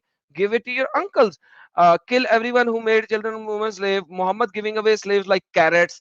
Go take a slave for yourself." Muhammad and Aisha enjoying slave dancing in Masjid al-Nabi. Muhammad categorization of horses and slave as together. Looking of the slave, Muhammad an analogy for the black slaves and free man not equal according to Quran. Quran chapter number 16 verse number 75. Quran chapter number 16 verse number 71. They are not equal. Go have sex with slave woman. Doesn't matter. These enjoy sex with slave girls. So this is one of my website reference. If anybody wants to see that, let me give it to you in private chat so that you could share it. I do not Yeah, have the please. permission I'll add in it to live the chat. description of oh, sorry, I don't know why. Yeah, I'll add it to the description, but that is amazing, Adam. So yeah, anybody that thinks that, you know, even like Adam or myself, we're just kind of making up things out of thin air, I'll link Adam's website and you can go and see, and you can cross-reference with the actual sources on sunnah.com or wherever else. So yeah, there is plenty to discuss there, obviously, when it comes to slavery. And the Queen of Kush has said, "Thank you for speaking about racism and slavery. Muslims still have slaves all over the UAE today." I would go as far as to say, like, pretty much the whole GCC, and even countries like Mauritania and stuff. And even Libya. There's like a whole level of modern slavery going on, and probably even like worse than modern slavery when I talk about Libya and Mauritania. But anyway, that's an entirely different topic, but it is such an important aspect of Islam. So I did kind of just want to briefly touch on it. And somebody was questioning whether Muhammad was racist in the chat. So I just want to bring your attention to this Bukhari hadith. Absolutely racist. Absolutely. Exactly. You and yeah, we don't need to kind of hone that point home. He's called he's called an Ethiopian leader. He said respect him even if his head is like a raisin. So you can go Raisin in and head. cross-reference that. Yeah, a raisin Like head, exactly. a raisin head. And And then infidel makes a very two black slaves. Let's just search that. Check this. Yeah. He took a white slave and traded with the two black slaves. It's right here in front of you. So he was racist to the core. And then people, okay, let me expand on that. Then people will give me the last khutbah and they say, koi kale ko, koi gore pe koi fokiyat nahi hai. Let's just translate that. No, Adam, wait, let me explain that. So basically, a lot of people now, for the defense of this, I've just posted Adam's website in the chat, by the way, guys. So basically what people do is, to get around this, they say, oh no, but if you look at Muhammad's last sermon, which is a big deal in Islam, apparently the tree that he did the sermon by wept, his camel was weeping, like it was a whole thing, everything in nature was crying. Anyway, I was exaggerating, no, it's just the tree and the camel. Anyway, he basically apparently in that says everybody is equal, no Arab is superior to a non-Arab, no white is superior to a black, blah blah blah. But I have done a video on this which is called Muhammad's fake last words, the whitewashed final sermon, because those were lies. I also try to defend Islam by saying that, but I would live in Saudi Arabia and Dubai, and I would see a hierarchy. I would see how people from quote unquote these third world countries were treated when Arabs saw their passports, how they were made to work.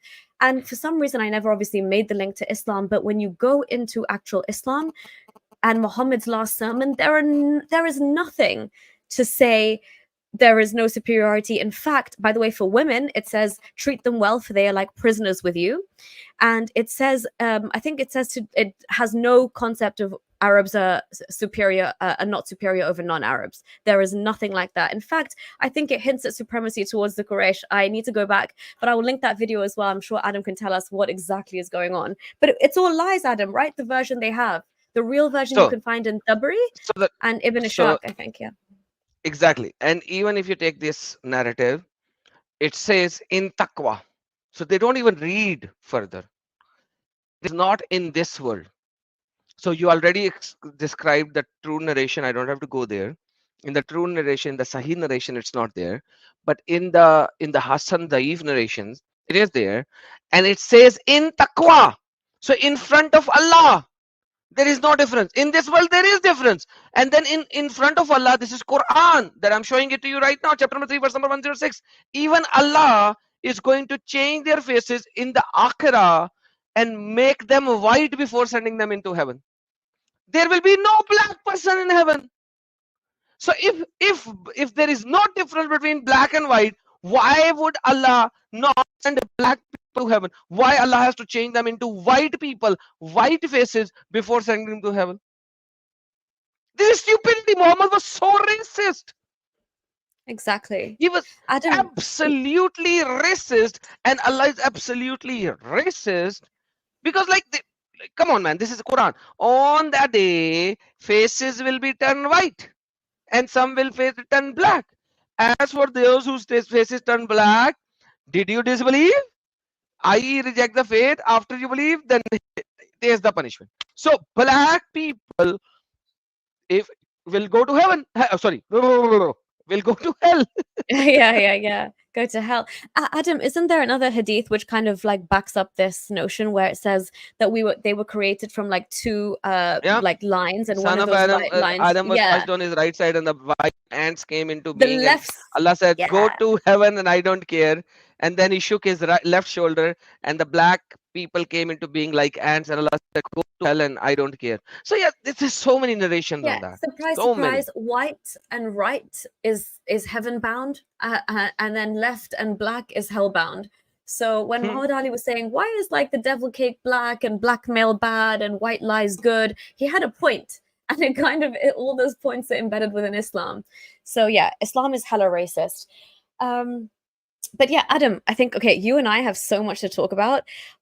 Is it cool if I go through some super chats now and then let's start talking about jihad a little bit, and then Yeah, is that cool? we have very little time, so let's take the super chats first. And by the way, this is the hadith, and there are multiple hadiths. Ahmad actually, he said, then he said to the party on the right side, to paradise I don't care, and to the party on the left shoulder, to hell I don't care. And look at it, he created it and struck him on the right shoulder, and brought forth offspring white like small ants.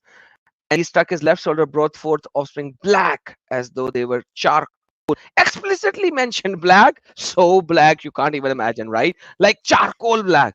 And he said to the black people, go to hell and I don't care. So it's just so bad if you look at it. And yes, let's take the super chats. And I think when we do the jihad, if we'll have time, I'll touch base on jihad. I don't know how long. Can you do like the next 2 hours?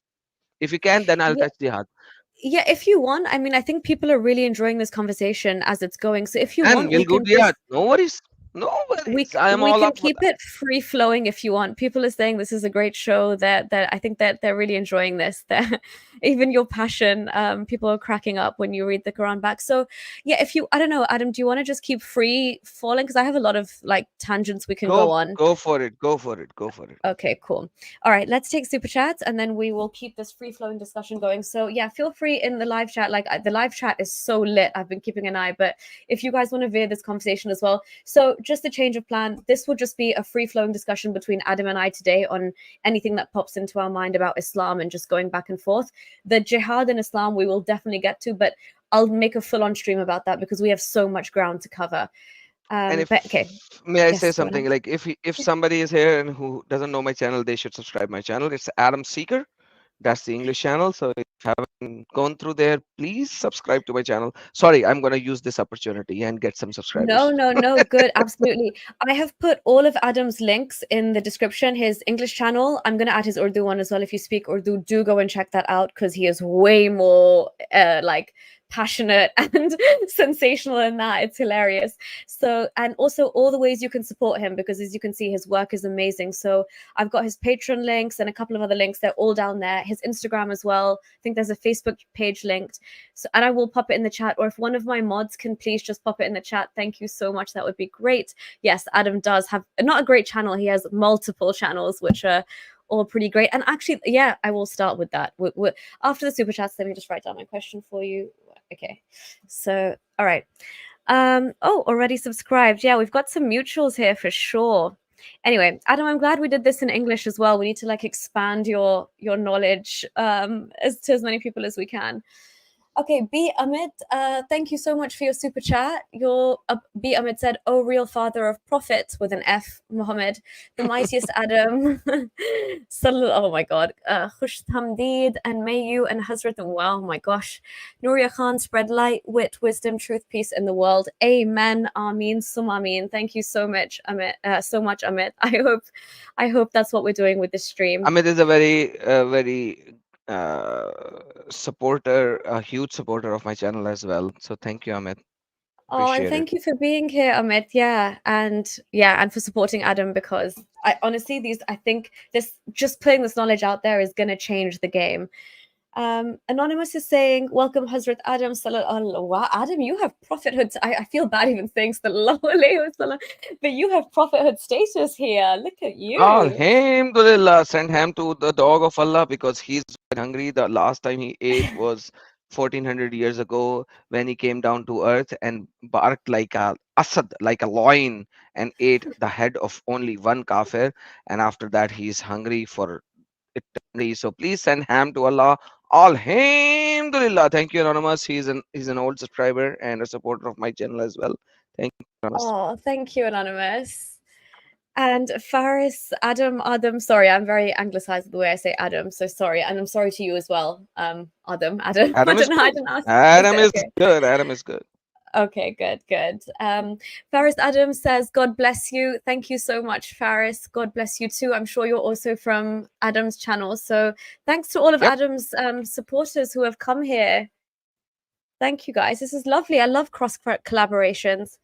Oh, I just love this kind of feminist thing. One woman's voice equals two men's voice in this movement because Muhammad said the opposite. So yes, Women to that. Hey, Vijar, have you crossed our galaxy or you're still in our galaxy? Let me know. That's the And satellite that we sent.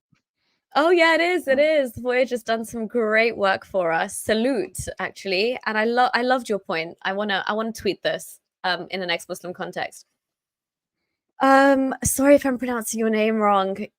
Uriel. I'm so sorry. Thank you so much for your support anyway. And I have seen you pop up before, so I'm so glad that you're here again. It's been a while.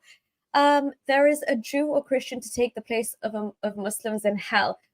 Yep, Ooh, there's a yep, Muslim to take the place of every. Isn't it the other way yep. around, Adam? Yeah, when yeah, there will be sins of Muslims like mountains, and there will be a Jew or Christian that Allah will put their sins upon. So that's the reality. That's Islam. Yes, yes, absolutely. So you could be as good as you want on this earth, but at the end of the day, a Muslim will still trump you in the hereafter, even if they've done a mountain load of sins. This is such a fair, just, divine religion. Um, the Uralic tribes is saying, oh, Nuria, thanks so much for mentioning the Ottomans enslaving women from Central Europe. I hope you'll also mention how they force converted European children into Islam and made us live in segregation. Yes, absolutely. Thank you so much for your support, first and foremost. And yeah, this for me is a genuine interest, like a topic of interest, as you can see. Like, I have made a couple. I kind of touched upon it embedded in my slavery video, but this deserves a video in its own right. So yeah, whether it's kind of focusing more on the slave raids that were done to get those women into the harems of the Ottoman sultans, or like how they force converted, as you said, European, mostly Christian children in and got them into the janissaries and various ways that they were made to live either in like in a kind of segregated state or in like certain areas of the city, which is why you had Jewish quarters and Christian quarters come about. I will definitely touch on that in a separate video. But yeah, thank you for appreciating and for your super chat. Oh yeah, this wasn't a super chat, but Adam, I wanted to ask you because you obviously hated Christian Prince once upon a time when you were a good Muslim. So is there any video now of you and Christian Prince together? There shouldn't be any. Okay, why?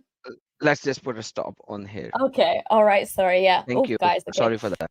Yeah, no, no, no, absolutely, absolutely. Um, okay, Human Kirk is saying, oh, you've been a member for 2 months. Thank you, Human Kirk, for your support. Finally, see you live. Screw Islam, love Muslims. Abso-freaking-lutely. That's the vibe. um, Amit, again, thank you so much for your support. He's saying, seriously, I don't like Pakistanis of the Islamic Republic of Pakistan, but you two I like, and Adam Bro is to me the most important man on earth right now. Thank Hallelujah, you. Adam. Thank you Jeez, so we need to much, protect Amit. Adam at all costs. Thank you, Amit. God bless you. God bless everyone. Thank you. Appreciate it. No, yeah, honestly, Amit, thank you. And honestly, I don't know how much I can vouch for Pakistanis in general, but trust me, like people who at some level are from that country, like Adam and I, there are normal people like us. So there are people that are waking up like us, and the average Pakistani just wants to live a good, happy life, and they are pretty chilled out people. Islam was something we never. I would say we never asked for it. I know Pakistan was born out of religious reasons and the biggest mass migration in human history for religious purposes. But when I say it was enforced on us, like with every other Islamic country today, besides one could argue Saudi Arabia, not that Islam technically started from there, but it was part of Arab colonization. So we didn't ask for it. There We're are dealing with it, and 200 it's a shit and show. sorry, there are 293 videos of mine which are blocked in Pakistan already. And let me just say, if Islam is not there anymore, there is no reason for Pakistan, because Pakistan was made on in the name of Islam, that Muslim wants a land for themselves. So in fact, if you look at it in the division in 1947, it was all India. And I'm not a Hindu, but I am in a full support of Mahabharat, the collective Bharat, the collective India, because at the end of the day, this is a fake cult which created this particular land into being. So that's what I am into that, because this land belongs to India. It doesn't belong to Pakistan.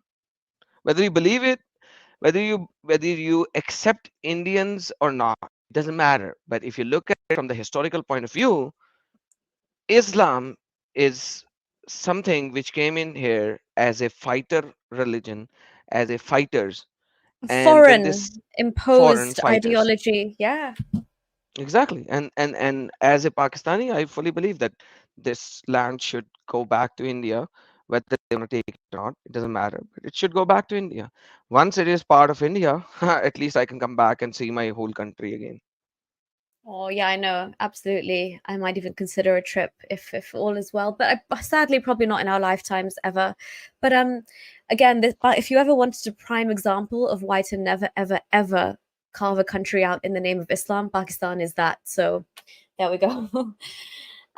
Anyway, Thunderstorm, thank you so much for your support.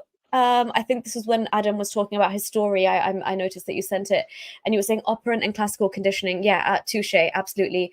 When Adam was going through his kind of rituals and the ablution and the ghusl, and it's not just a shower. You can look into it. It's very ritualistic and pre like ordained things, steps you've got to follow. It is basically an example of classical conditioning. A lot of Islam is, a lot of cult behavior is, but yeah, that's exactly part. And I'm actually glad that thankfully I wasn't that. It was just always too much for me. It was too controlling. It was too. I always in my head since a little kid, I was like, surely Allah cares more about like kids starving in Africa than if I use my right foot. Like really. But again, you push it to the back of your head and you love him for some reason. And like Adam and I broke away from it.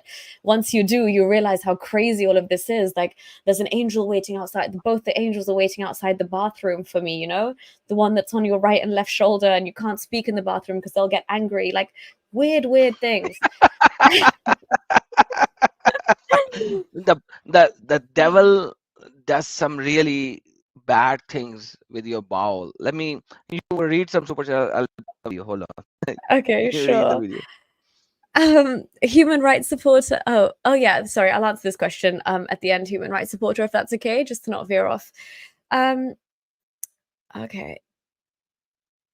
Para Oxman, thank you for your super chat. Para Oxman saying, please be mindful of how much you disclose. Hi. Yeah, I think Adam's Thank you, brother. careful I enough am to very take care of careful on that. himself. Yeah, and I wouldn't let Adam's security be jeopardized in any way by coming here. So hopefully he's in safe hands. Malaki, thank you so much for your support. Malaki saying, and I've never seen you before, so if this is your first time here, then welcome. Hello, I've been thinking a lot about how evolutionary psychology tends towards religious thinking. My question is, should we consider this when analyzing religious behavior? That's a great question, and I think that's a question that we always. I mean, sorry to break this off. I'm going to speak as a non-religious atheist at the moment because that's my current worldview. So for me, I think this is a pertinent question to always have at the forefront when we're tackling religion. Because obviously, you need to look into the psychology behind it, its evolutionary advantage. Which I even as an atheist, I would say I think religion has had a lot of evolutionary advantage. I think for a lot of people, it still has a lot of advantage, and it provides a lot of things. So yeah, I mean, just to not veer away too much from the scope of this discussion on Islam today, I think this is a very good way to look at when we counter religions or when we deal with people of varying degrees of religiosity. We need to bear in mind, yes, the tends towards it and the patterns of that we've seen throughout human history. And I think the challenges, if we were to just kind of yank religion away, what detriment would that have on society and on cultural norms and on morals and on all that kind of thing? But yeah, that's a great question, and I would love to kind of So delve into that. I, Yeah, I'll put 2 cents over here as well on this one. sure. Any religious ideology which does not allow you to evolve, yes, there is a problem. Definitely, I fully agree with you on that. But Islam is the only religion which does not give you any leeway to evolve. Right now, I have not seen any other religious ideology or theology which does not allow you to evolve. Okay, there can be constraint on many religious ideology on certain things, but let's just say 80-20 rule, 80% they let you evolve in so many areas. They let you evolve, they let you do a lot of stuff. And that's how it is. So why Islam doesn't let you evolve? Because it is created to overcome with power on everything. And that is why jihad is very important to discuss. But obviously we'll talk about it in a later time. But that's you, I agree with you on that. Yeah, Nuria. I knew this was going to happen, by the way, with the all of our topics, because this was the first time we're speaking, and I know that there's just so much we have to say anyway. So it was kind of silly of me for to expect that we could like tackle these massive topics in our first conversation. So yeah, my bad there. But I agree with you completely, and I think that's going to lead me to my next question. Just to spearhead the second part of this conversation after the super chats. But I completely agree with you there that, and this is the reason I talk. If Islam was anything like the other religions, which I would actually say, from all intents and purposes, they are more religions than I could ever call Islam a religion. I don't consider Islam a religion, and that's why I need to talk about it. If a religion is something that is personal and between you and your Lord, or even if you put spirituality in there, for me, it's like Christopher Hitchens. He says, if you've got certain toys that you want to play with, then that's fine. Just don't do it in public. Islam likes to dangle and shove its toys in your face. Islam tells you, if you don't play with my toy, you are gonna pay, and pay in the worst ways. So that's my issue with it. And also, Adam, I also wanted people to know this, because it's not a super chat, but again, I think it's very important to why we're speaking. So if you just want to spend a few minutes, just because Terence D'Souza asked, why is Adam not showing his face? Is he afraid of something? Someone please tell me. I just want to say, I think you can Yeah. tell from Adam's persona and personality. The guy does not seem like, if you met him face to face, he would ever be like intimidated or scared. But this, I'm going to let Adam speak for himself of why Islam is such a problem. Go on, Adam. Yeah, because like at the end of the day, I don't want the issues for my extended families. In Pakistan, if you don't know about me, you should know that in Pakistan there were at least 6 demonstrations against me that has been done already. 6 of them. In those demonstrations, they have shown my target sign as my insignia. They have already claimed that I have led astray over 1 million Muslims out of Islam. There are 9 courts of action, which includes 420 as well, Act of Pakistan 420, 495C, 495B, and multiple other that has been filed against me, and 6 demonstration. And one of the last demonstration that happened is in front of Supreme Court of Pakistan. What they did was they actually took another guy who was an ex-Muslim, and he worked with me in the past as well. So the mob shot his father in the back. Sorry, his brother in the back. His brother is not able to walk. His father was beaten so badly that he went into vegetable state for almost 4 months. Now he can at least talk. Now his immediate family went out of Pakistan. Now they are the mobs are hitting his extended family, like the family of their father's brothers, and so on and so forth. Now imagine what will happen to my extended family. Multiple muftihans of Pakistan has said that they want to slice my neck with their own hand. And I openly say, the day you will come in front of me, you will not be able to slice my neck, because I have better movement than you. Let's see on that day what is going to happen. But the problem is, it's not just my life, it's the life of my extended families in Pakistan. So I have to worry about them. Otherwise, who am I right now? I'm nobody. You need to understand. Like, go back 2020, when you were wearing face masks, when you go shopping, when you shop something. Don't you want to take off your mask at that time? Don't you want to see the expressions of the other person? Don't you think that I would rather like to show my expression and my face and my emotions when I'm speaking? I definitely want to do that. I will get far more recognition if I turn on my camera, far more recognition than what I have right now. But I have to worry and take care of my extended family, because what they are doing in Pakistan, you do not know. You want to see those things? I can show you those things. I have legal FIRs in Pakistan against my name, against my Facebook, again, like, you know, my Facebook name, Adam Seeker. Go, go to Facebook, search Adam Seeker. You will see over there, Adam Seeker is dead in memory of Adam Seeker. That's what they show, because they have created a death certificate of me. That has been done 4 years ago. So you need to understand, like, everybody wants to come up with a face.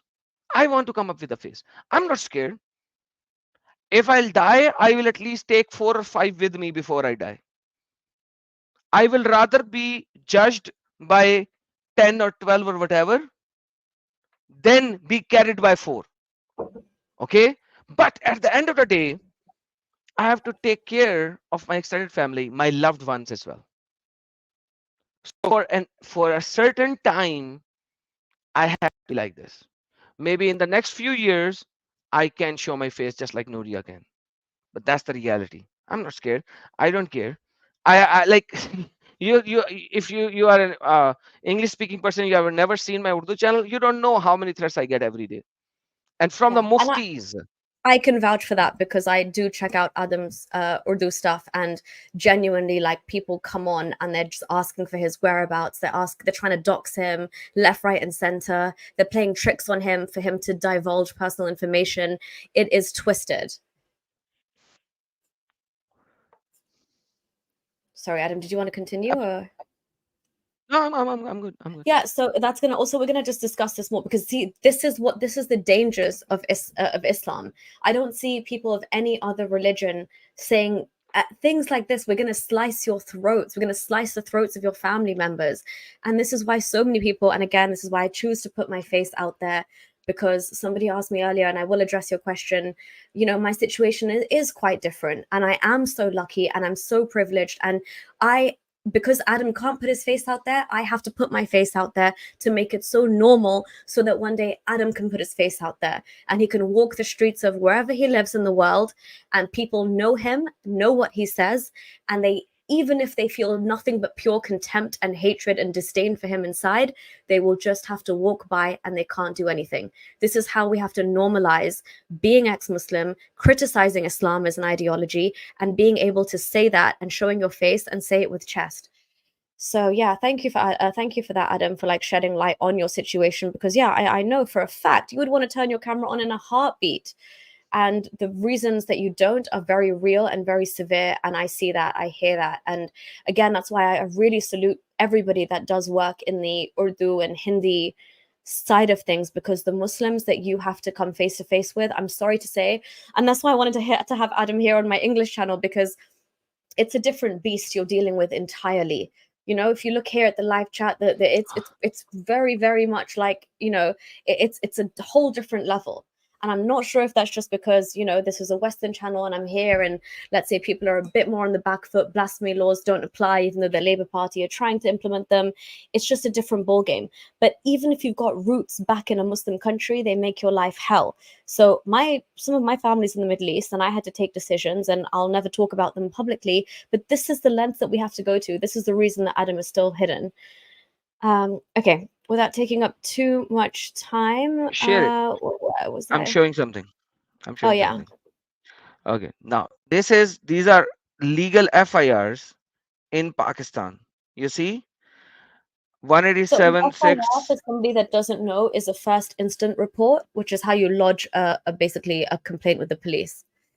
Yeah. So you have multiple FIRs against me with multiple. You see, Adam Seeker Urdu here, multiple channels, and this is the guy, his thumbprint, his signature. There are so many FIRs against me. This is the new channel. This is the website address and as well, and they are putting somebody else into my name. This is Mufti Abdul Rahman Naimi, and he placed this to the civil line Thana, and he is putting somebody else, the ex-Muslim that I work with, and he says here, Adam Seeker ex-Muslim Sahil channel को चलाकर लाखों लोगों को गुमराह कर रहा है. Like, imagine, like, there are so many FIRs and incidents against me. It's just unbelievable. These are videos. I don't think that I should be playing that probably here, but I'm gonna skip those for now. So there are so many, and even in the news channel of Pakistan, they are calling against me. They wanna kill not me, my whoever they can find. Like that is, if they can't get a hand on me, they will go against my extended to whatever they find. Because what I'm doing in Pakistan and India in Urdu language, it is far beyond what I'm doing in English, because you people have no Absolutely. idea what Islam is. It's pure evil. Mm, It's like yeah, literally pure evil. So yes, I want to show my face. I would love to show my face, but what is going to happen to my people in Pakistan? You have no idea.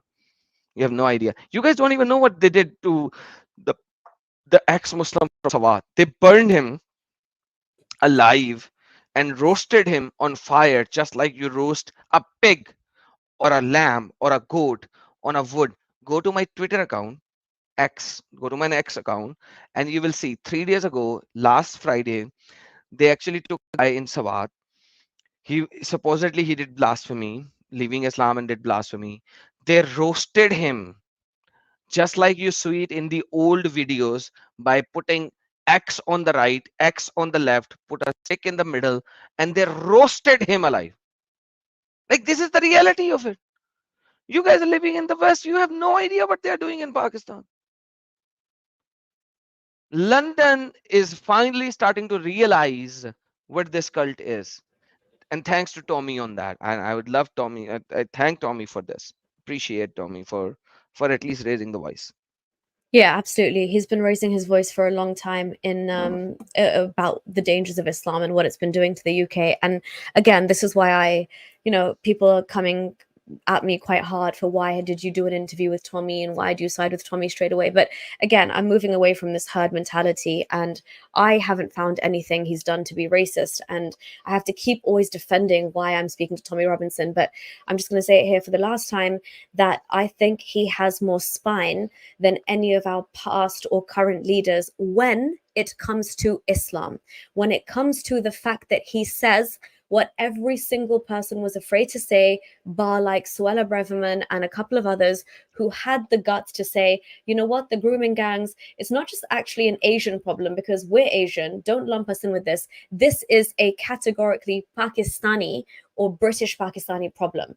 Okay. And I'm from the same community, and I'm willing to call it out. I have to call a spade a spade. There is something wrong with the British Pakistani community in the United Kingdom, and I don't think that's racist to say it. And I think that Tommy's been completely clear with what he says about the grooming gangs. I went and verified it. I work in the Vogue sector, violence against women and girls.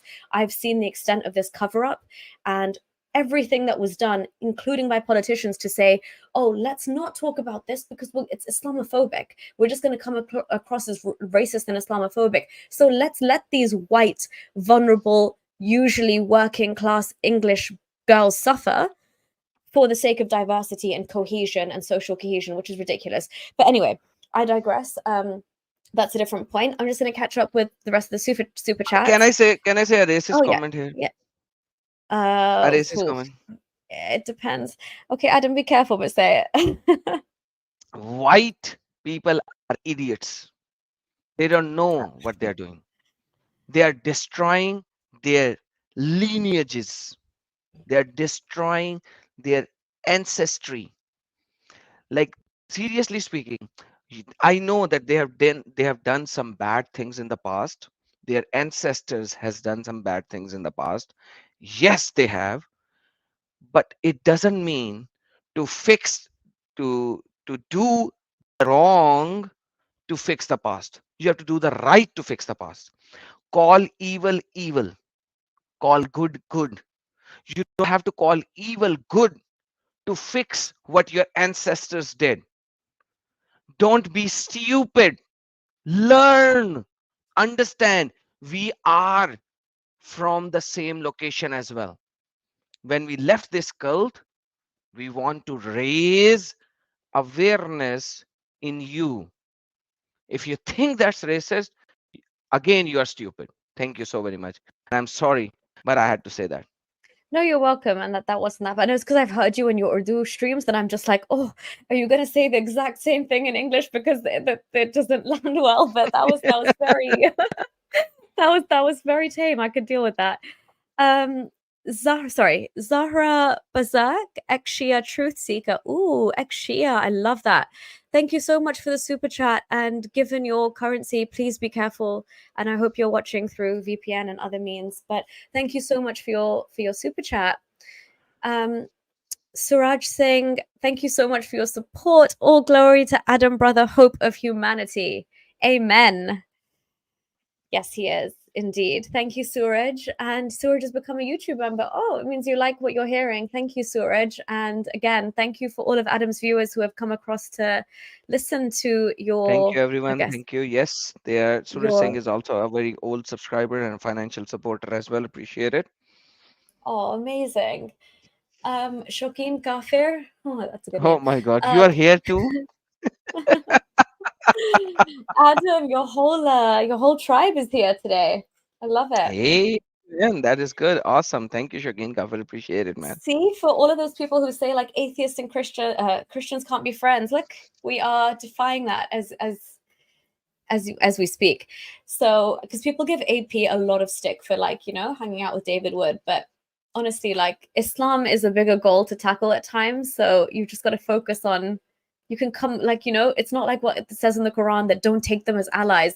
All of that stuff is absolute BS. You can be friends with everybody, even Muslims, just never befriend Islam. Anyway, thank you, Shoki and Kafir. Keep up the good work. We shall, inshallah, I will do my best, and I'm sure Adam will as well. Nuri, thank you so much. It's been a hot minute. It's good to see you here, and you're always supporting. Yeah, I'm going to do a stream on women with Adam, so definitely join us in that stream because I know you have a lot to contribute. Roman 1620, thank you so much for your support as well. Love your work, guys. Adam Bhai, Gam Chukirako. Keep up the good work, basically. चुक के रखे Thank है you. हमेशा चुक के रखे है Yeah, thank you so much. He is doing that. It's true. Then we've got Kieran Joseph. Thank you so much for your support. Kieran is saying, thank you for the tremendous work you both do. Nuria, I adore you. And Adam Bhai, Khudawand aapko or, oh, it's okay. Yeah, anyway, basically make God use him more to do more for humanity, which I guess he's doing. May God continue to bless you both in your tireless efforts against this cult. Amen. Ameen. Inshallah. Insha science. Thank you so much, Kieran Joseph. I really appreciate that. We're doing our best. Honestly, this is probably the beginning of a lot of mine. And me and Adam can probably do loads of collabs and talk forever. So tell us if we're ever boring you guys, okay? John Wick, thank you so much for your support. Adam Bhai Nuri, big fan. Thank you so much. Just don't become an air conditioner. Stay a fan. I'm joking. Carl Share, thank you so much for your super sticker. I can't see it, but I'm sure it was a cute super sticker. Thank you so much for your support, though. Paroxymin, thank you so much for your super chat. John Corner fought Terminators with Mike in Bunker. Do you know about that, Adam? I yep don't know what that's a that's reference to. Terminator 2 that's Terminator Oh, 2 John Connor the child fought Terminators with Mike in bunkers. That's what I am, man.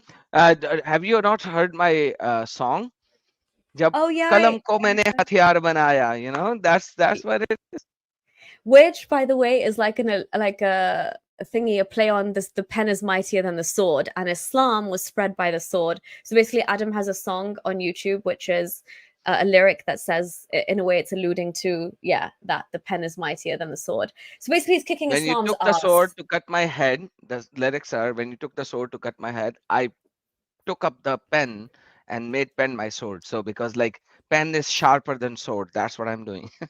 Absolutely. Shokeen Kafir as well. Thanks again. Power to all ex-Muslim in kicking the ass of Islam. Yeah, absolutely. I know people, obviously, ex-Muslims are not a monolith. We are the only thing usually we have in common is the fact that we left behind this sick ideology that is Islam. And a lot of us have had our own journeys and we've gone our own ways. So yeah, but one thing that you should know is that when we come together and we talk about this cult that's gone out of hand, it is very, very personal and it's powerful. So, Adam, on that note, just to get back to our discussions, I wanted to ask you, so when did you decide that like I've just learned all of this stuff, my world has crashed in front of me. I hate this Christian that has made me stop me doing everything that I was ever once believed and taught to do.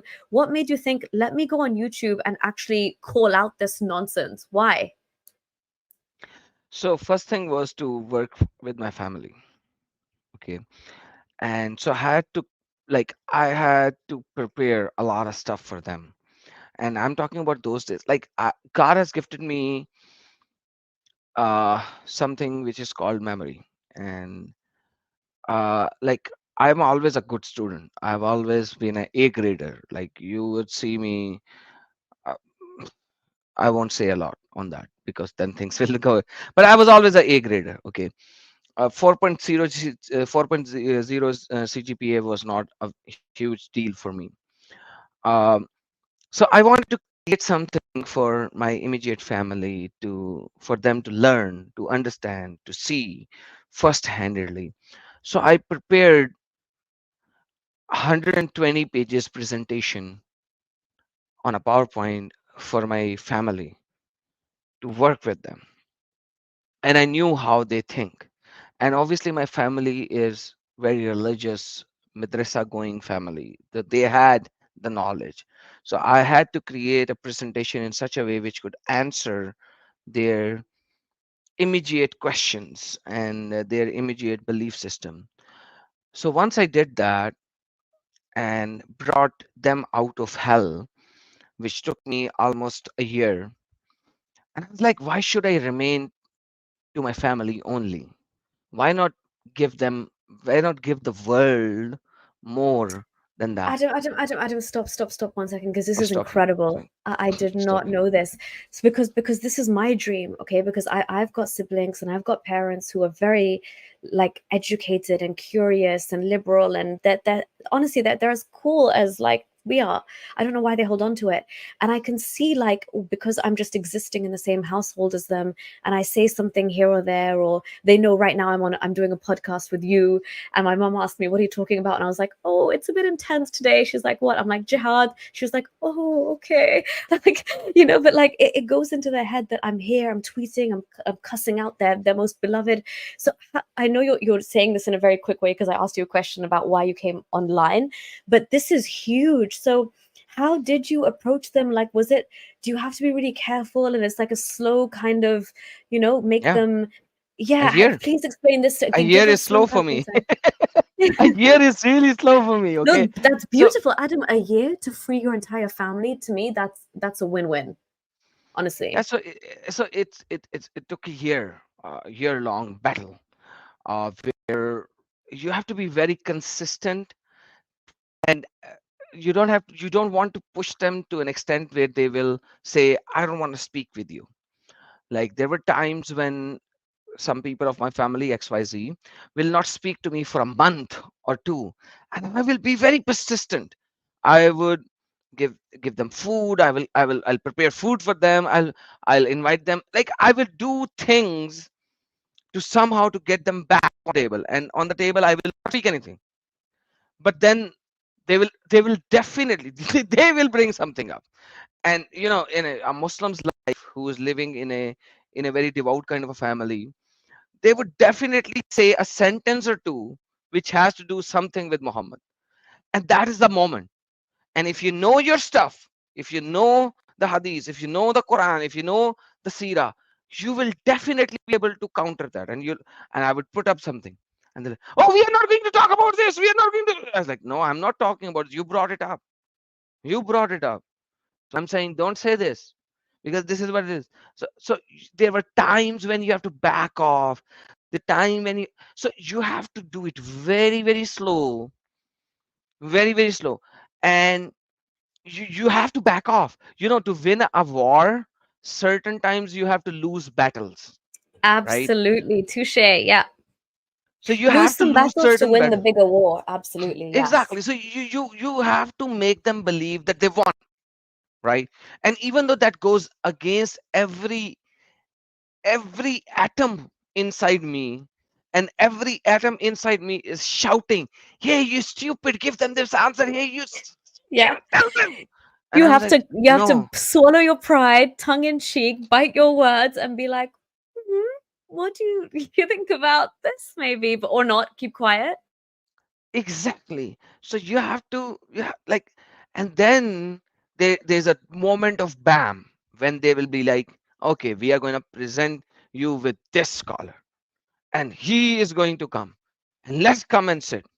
And then you sit, and then you talk, and you destroy and obliterate that guy. And then slow, gradual progression.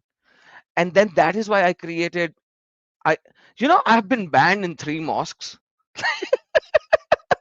Oh The real me wow. is banned in 3 mosques. I can't enter them. Why So is that, Adam? uh, skip that part. Why? So I have been. Okay, okay. So the Moving on whole swiftly. idea Yeah. is, the whole idea is if I can't even get my immediate family to realize the truth and the falseness in Islam, how can I work with the 100 people? How can I work with the people that I don't even know? Right? So the first people that I worked with were my own immediate family. I got all of them out. The benefit that I have, which a lot Wow, of wow, Muslims do not wow. have, is that a lot of Muslims families are just believers. They don't read, they don't study, they don't go to madrasa, they do not have the actual context of the text. They don't have it. The benefit that I had is that from my mom to everyone, they were all like, I'm talking about mom, I'm not talking about my father. You need to understand this fact. Not talking about the males, I'm talking about the females of the house. They had the interaction and study classes of Islam. They knew what they were going to. So the benefit for that made me give them the references from the tafsir, made me tell them, hey, this guy did not tell you everything. This lady did not tell you everything. This this alima did not tell you everything. Read this. Read the full context. So that was a benefit, I think, for me. The more devout family you have, the more easy it is to get them out of Islam, because they know what tafsir is. They know that they cannot comprehend Quran without the tafsir. They know that they cannot fully understand Quran without the Sahih hadiths. So now that benefit gave me an edge. Let me just put it this way. And that made me do things which others cannot do. But once again, this is what it is. So I created so much of a text that I was like, I need to put it out somewhere.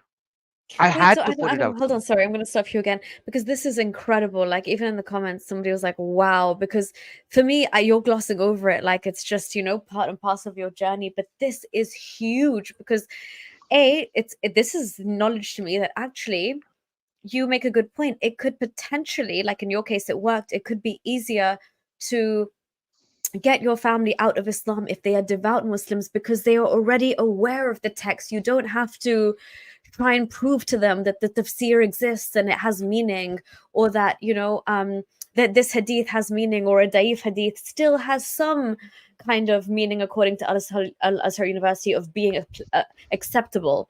Like, you don't have to go there because they know all of this. So I guess you have a level playing field, and then if they know those sources, they can't deny them as being, I guess, weak or being like, fabricated or whatever, because they know that to rely on the Quran or to get the full context, you require some tafsir or you require this.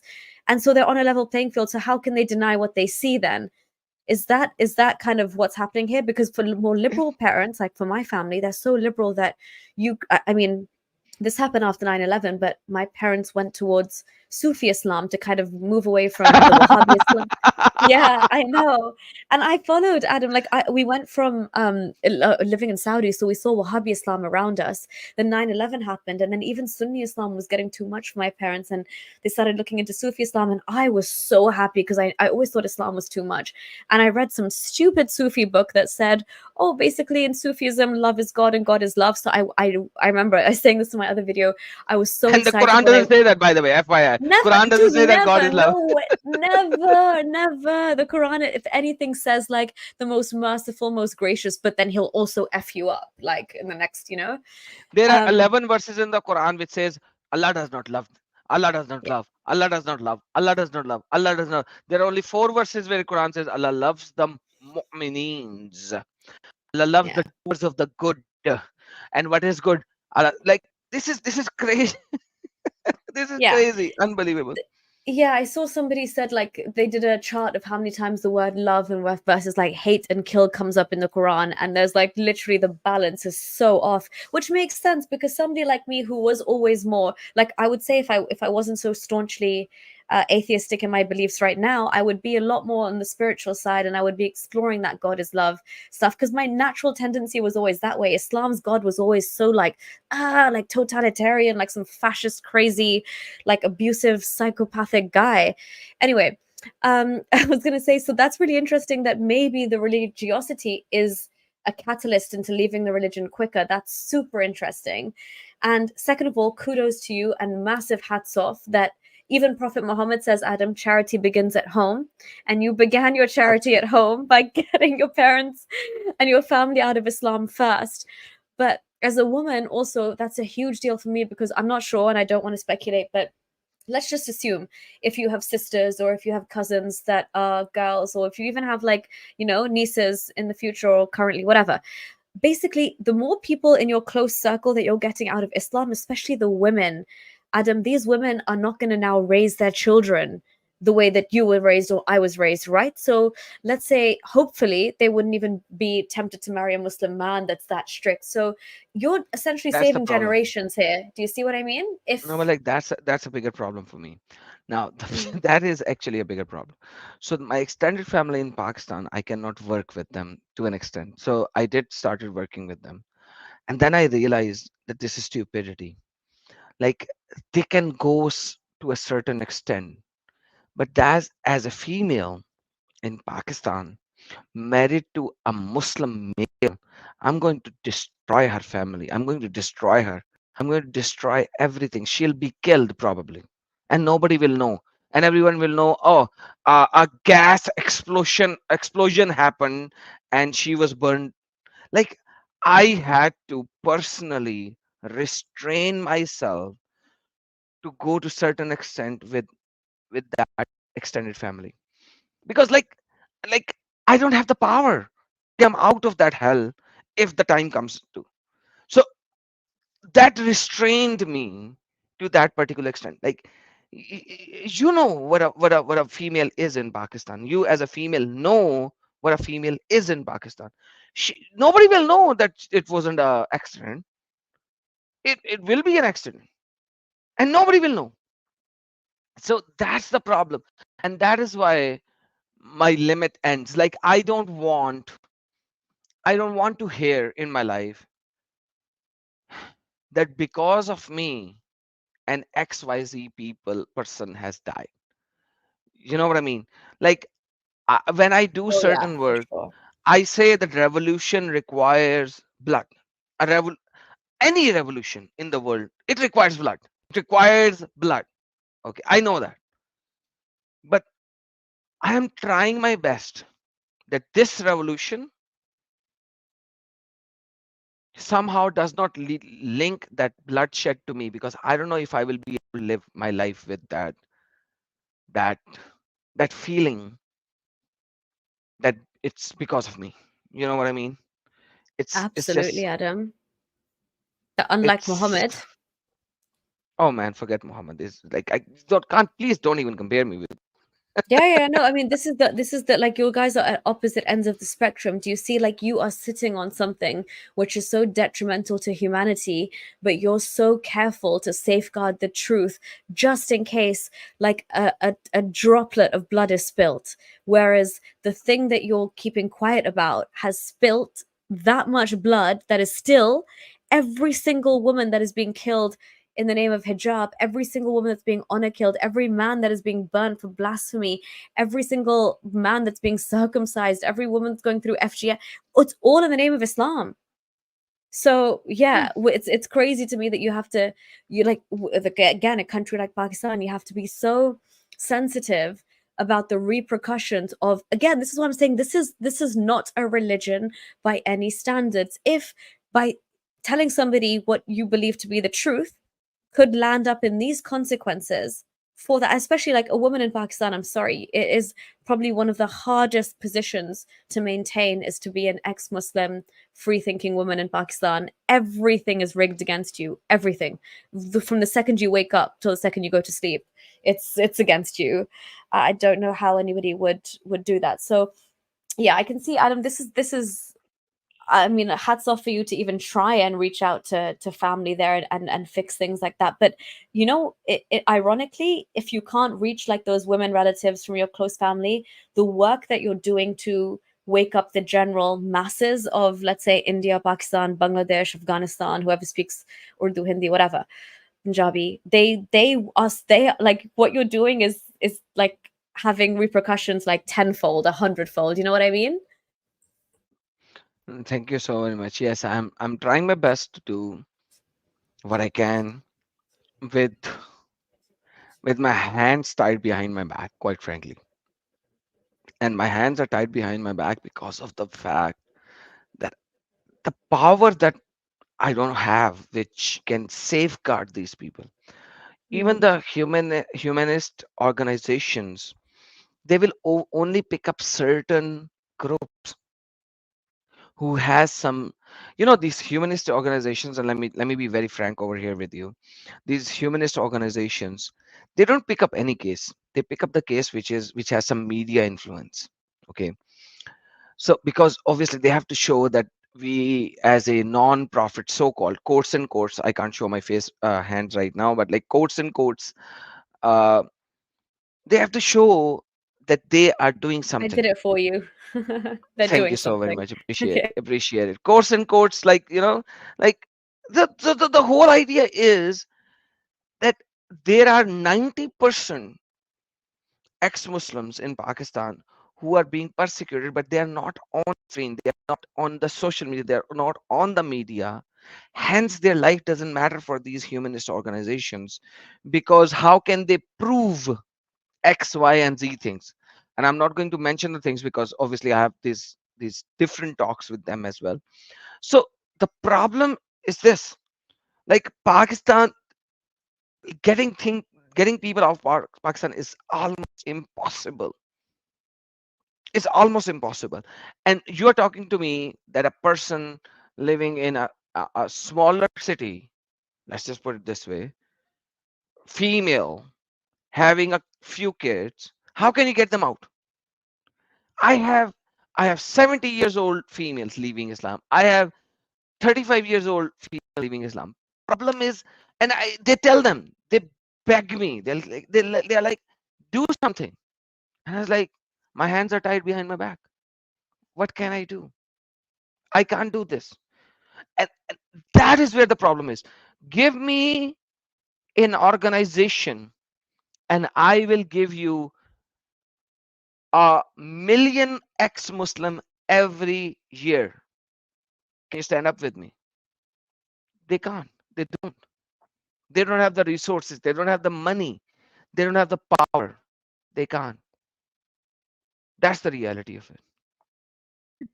Yeah, I absolutely agree with you there, Adam. And like, it's actually sad and it's depressing when I begin to think about the number of, let's say, perfectly um, poised asylum seekers, or um, people who are genuinely in fear of their lives, who are trying to leave Pakistan because they've left a religion behind, or let's say they are. from the LGB community or anything like that, and their lives are at risk. And again, I always call out in like the UK for not moving quick enough, and like you said, not taking on cases unless it's in the public interest, or it's, it's going to cause headlines around the world, or unless you've got enough media attention to garner them to, have like the pressure, the due pressure put on them to take your case. It's awful because we have genuine people trying to leave Pakistan and seeking asylum here in the UK, where they're saying that if I go back to this village, or even if I go back to this city, my life is at risk. Now, the UK authorities aren't even really aware of the religious differences between village to village, or they don't understand that when they reject an asylum seeker, let's say a marginalized Pakistani from the Ahmadi community or the Christian community or the Hindu community in Pakistan, and they've come to get asylum in the UK, and the UK just rejects it and says, well, instead of seeking asylum in the UK, you can just move to this other city and you'll be safe. Now, our country studies are so old and so out of date and so not in tune with the grassroots issues that are happening in that country today, that we're essentially sending people back to have their lives ended because we don't understand what's happening border to border, village to village, country, city to city. There are sects even with Islam. The levels of blasphemy now, it's a joke. And obviously, like, again, we've got migration problems in the UK. I'm not saying that there's we should have like this open-ended approach, but where there's asylum seekers like this who are genuine, who need our help, we should not be giving preference to people who don't fit the bill. These are the cases that should be taken very seriously, because these women they don't even have shelters to go to in Pakistan, really. That's like a novelty. How many women shelters or refuges or any organization that will accept you with for freedom from religion? I don't think the concept of freedom from religion is even on people's lips in Pakistan. It's just, yeah. Anyway, this I yeah, obviously I knew the stream would kind of veer off into stuff with Pakistan. But yeah, I just think whatever you're doing, Adam, from the power that you have from behind a screen, like, it's worth more than you being like with your boots on the ground there, because I'm sorry to say they would burn you in an instant like they've done with those other Oh, guys. You know what I absolutely. mean? Yeah. Absolutely. This is the fight you've taken on. This is who you're dealing with. So, And I yeah. know what I was doing, and that is exactly what I did. So coming back to the same old question. So once I did that, I was like, let me open up a Facebook channel. I had no idea about YouTube, and I didn't Yes. want to, because YouTube was all about voice, and I wanted to not do voice. And I went on Facebook, and I was like, I started doing textual discussions. You know what Facebook is? Facebook is a absolute disaster. Hmm. These people will click on your comment and will report, Yeah. and Mass Facebook will report. start to give you, warning, the warning, then 1 day ban, then 3 days ban, then 7 days ban. So in less than 6 months, I got warning, then 1 day ban, 3 day ban, and then 7 day ban from posting anything. And the next ban was 28 days. During this time where I was the 6 months, I was like, okay, there were some guys who does Facebook live streams. There's a guy from Israel who is an ex-Muslim. His name is Hussein Mashni. He invited me to his Facebook live stream. There's a Facebook live stream as well. And there I gave him my story. And because I came in voice, and I was like, okay, why can't I do Facebook live stream? So I started doing Facebook live streams. And in the Facebook live streams, I was like, okay, now if my text is being criticized as hate preach or whatever, let's do videos. So when somebody responds back, I make a short live stream and reply to that person with short live stream. My live streams were what, 30 minutes long, 15 minutes long, 20 minutes long. That's it. Short live stream. And I would reply with my live stream. I was moderating over 20 groups and at least 30 Facebook pages. So in Facebook, you have groups and pages. And that's what I was doing. You know what they did?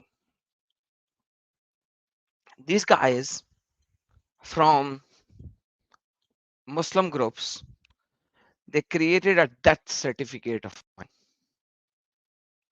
and they sent the death certificate to Facebook saying Adam Seeker is dead. They literally created a fake death certificate. So one day I woke up and I clicked my Facebook, and you know what I see? Hey, you cannot log into Facebook. You have to do this, this, and this to log into Facebook. And just 2 weeks ago, I had created my YouTube channel. Just 2 weeks ago. And that's when I started coming into YouTube. And if you go to my YouTube videos, you will see Adam Seeker is dead. That's my video. And that is when I stopped doing Facebook. Then I created another Facebook account with a Facebook page named Adam Seeker, and I started working on that. But at the end of the day, this is the reality of them because they can't answer and they want to stop me from speaking the truth. They want to just finish my voice. They just want to finish my voice, and that's what they did, at least on Facebook. That the groups that I was working with, the all of those things, yeah, they had the power to do this because they wanted to expose who I am, and I didn't want to expose who I am. And that ended my Facebook career. So now I have Facebook page called Adam Seeker, but that's all what I have right now. It's just a small page where people on the Facebook can come up and see, but I'm not moderating anything on Facebook. Is that what propelled you to come towards YouTube then, Adam? Exactly, exactly. I'll show it to you. Like there was uh this is my video where, let me just see, hold on, how old is it? this is This is January 7th, 2021. That's when they pronounced me dead. Let me show it to you. There you go. Jesus And I made a Christ, Adam, video what would it in be like to YouTube. I made a what video. what would it be I'm like dead. to see your own death? Yeah, I'm dead. I'm dead. Thanks to Facebook. So this is me, and this is my. I'm just turning off the volume right now because I played a song behind it. I don't want your channel to get a copyright uh, for the song. So this is Thank you. In memory, we hope people who love Adam will find comfort in visiting his profile to remember and celebrate his life. Learn about the legacy content setting in memorialized account on Facebook. There you go. So my account was made a memorized account while I'm still alive. And what they want is Facebook said That's send us a wild. picture with your with your ID card in your hand which shows first name Adam, last name Seeker. Imagine this, you idiots! Who will have a first name Adam, last name Seeker? Exactly. Oh my god. What the hell? Adam, I didn't know this about like oh my god, this is actually wild. Remember this is you've attended your own funeral in your life. How crazy is that? Alhamdulillah. So this is what happens. These Muslims, because I was in a group, and those groups were run by the Muslim scholars and ummah of the scholars, and they pronounced me dead. And I did a small live stream, 6 minutes on this one, and I showed that I'm dead. There you go, I'm dead. I'm dead. So I attended my Jeez. own funeral here. Yeah, yeah. You all could have read your own namaz janaza. so, so the whole idea is that you you have to come on voice. You have to say that. You have to tell the truth. And they cannot defend you. They cannot defend you. These so-called white Muslims who accepted Islam, they cannot defend you. And most of them, like I have in Facebook, ex-Marine of America. So Marine is the top-notch commandos kind of a thing in America. Marines Yeah. can go anywhere. He's an ex-Marine who was a Muslim, and I've shown on my Facebook and on my YouTube as well. He proclaimed openly, if you ever come to California, he lives in California. He said, he said he's gonna kill me on the spot. And he is a Marine veteran of United States of America. What on Yes, earth? openly What? on Why? Facebook. Like Because this is Islam the mean it. level. Oh my gosh. Yeah, It's no, right there. Adam, my literally, if, yeah, definitely do not be showing your face anytime soon. These people are wild. It's because somebody said here, D said they're so threatened. And I'm telling you, it's genuinely because the way that you flick through their Islamic sources, and I know that they knew that this was going to be uncovered like from the beginning of this, there's holes in the narrative. That was like the beginning of the end of like Islamic dawah as we know it, or Islamic apologetics. Because I'm sorry to say, well, I'm not sorry to say, I'm very glad to say, but Christian polemics kind of destroyed Islam a long time ago. But then it was people who were like born into Muslim faiths like myself. I actually had to rely on a lot of those Christian arguments when they tried to take down Islam, because they were the ones who tried to have access to these documents beforehand. So like now when you just come and you're opening up like, Tabri and this and these like random hadiths or whatever, and again we're seeing them, we put them out in, you do it in Urdu as well, in Hindi and whatever, but I do it in English. And Adam, you see right day by day that like they try and censor you on these social media platforms, but they're also censoring their own sources now online. Like they're Yeah. they're adding more brackets, they're taking away things. So I tell everybody like screenshot some of, because what we're doing now on our channels, in 5-10 years, if I type sunnah.com, the same thing is not going to be available like we're searching today. And this is what they want. They want to shut down this movement before it gets out there. But I feel like, do you not feel like, Adam, it's too late? Like we're already, we've kind of broken down that boundary of, the information's out there. Like Oh, even if this they are marine is threatening removing. you like that, if you kill one Adam, you're going to give rise to 10 new Adams, 100 new Adams, you know? That's exactly what I want, and I'm working on that. I'm spending a lot of money in creating a learning management system to create hundreds of atoms. And I'm working on that project right now. And at the same time, I'm working on a project where you would see that in sunnah.com, they are changing the English translations left, right, and center. And At a I'm very working. rapid rate, Adam. It's an alarmingly rapid rate. Exactly, and they are removing the Arabic sources. So yesterday, day before yesterday, I was doing a stream. Every Tuesday, I do a stream at 6:30 p.m. Eastern time. Every Thursday, I do a stream at 6:30 p.m. Pacific time.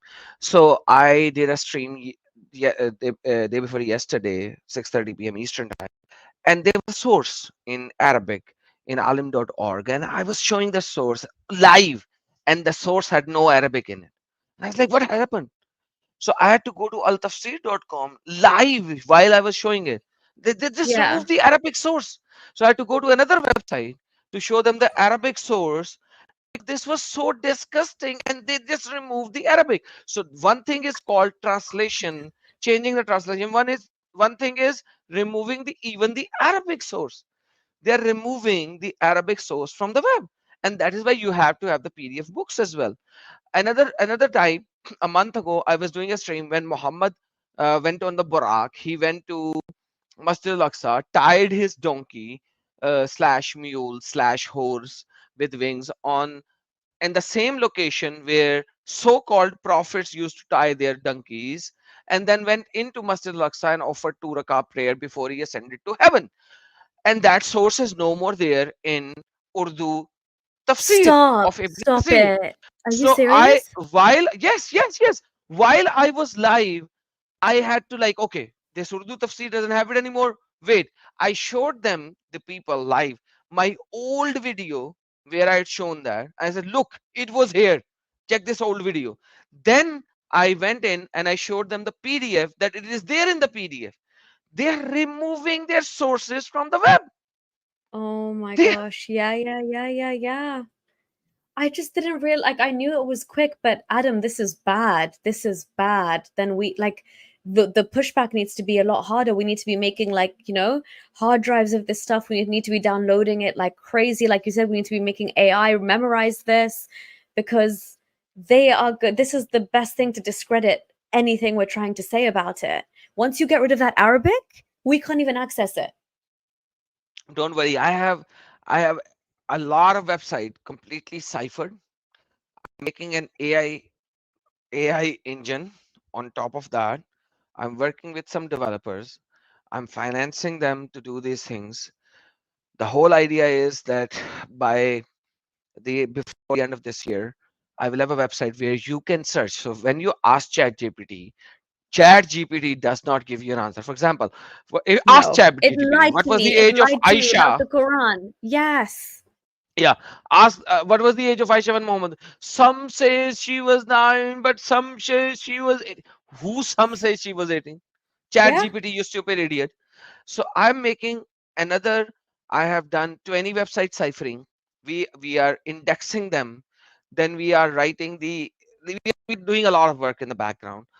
A lot of money is being spent, which means thousands and thousands of pounds that we are being shoved into this to create something where people can get the data, raw data. Nobody says she was 18. That is stupidity. I challenge each and every scholar of Islam from anywhere in this world. Give me one solid argument from any book that she was 18.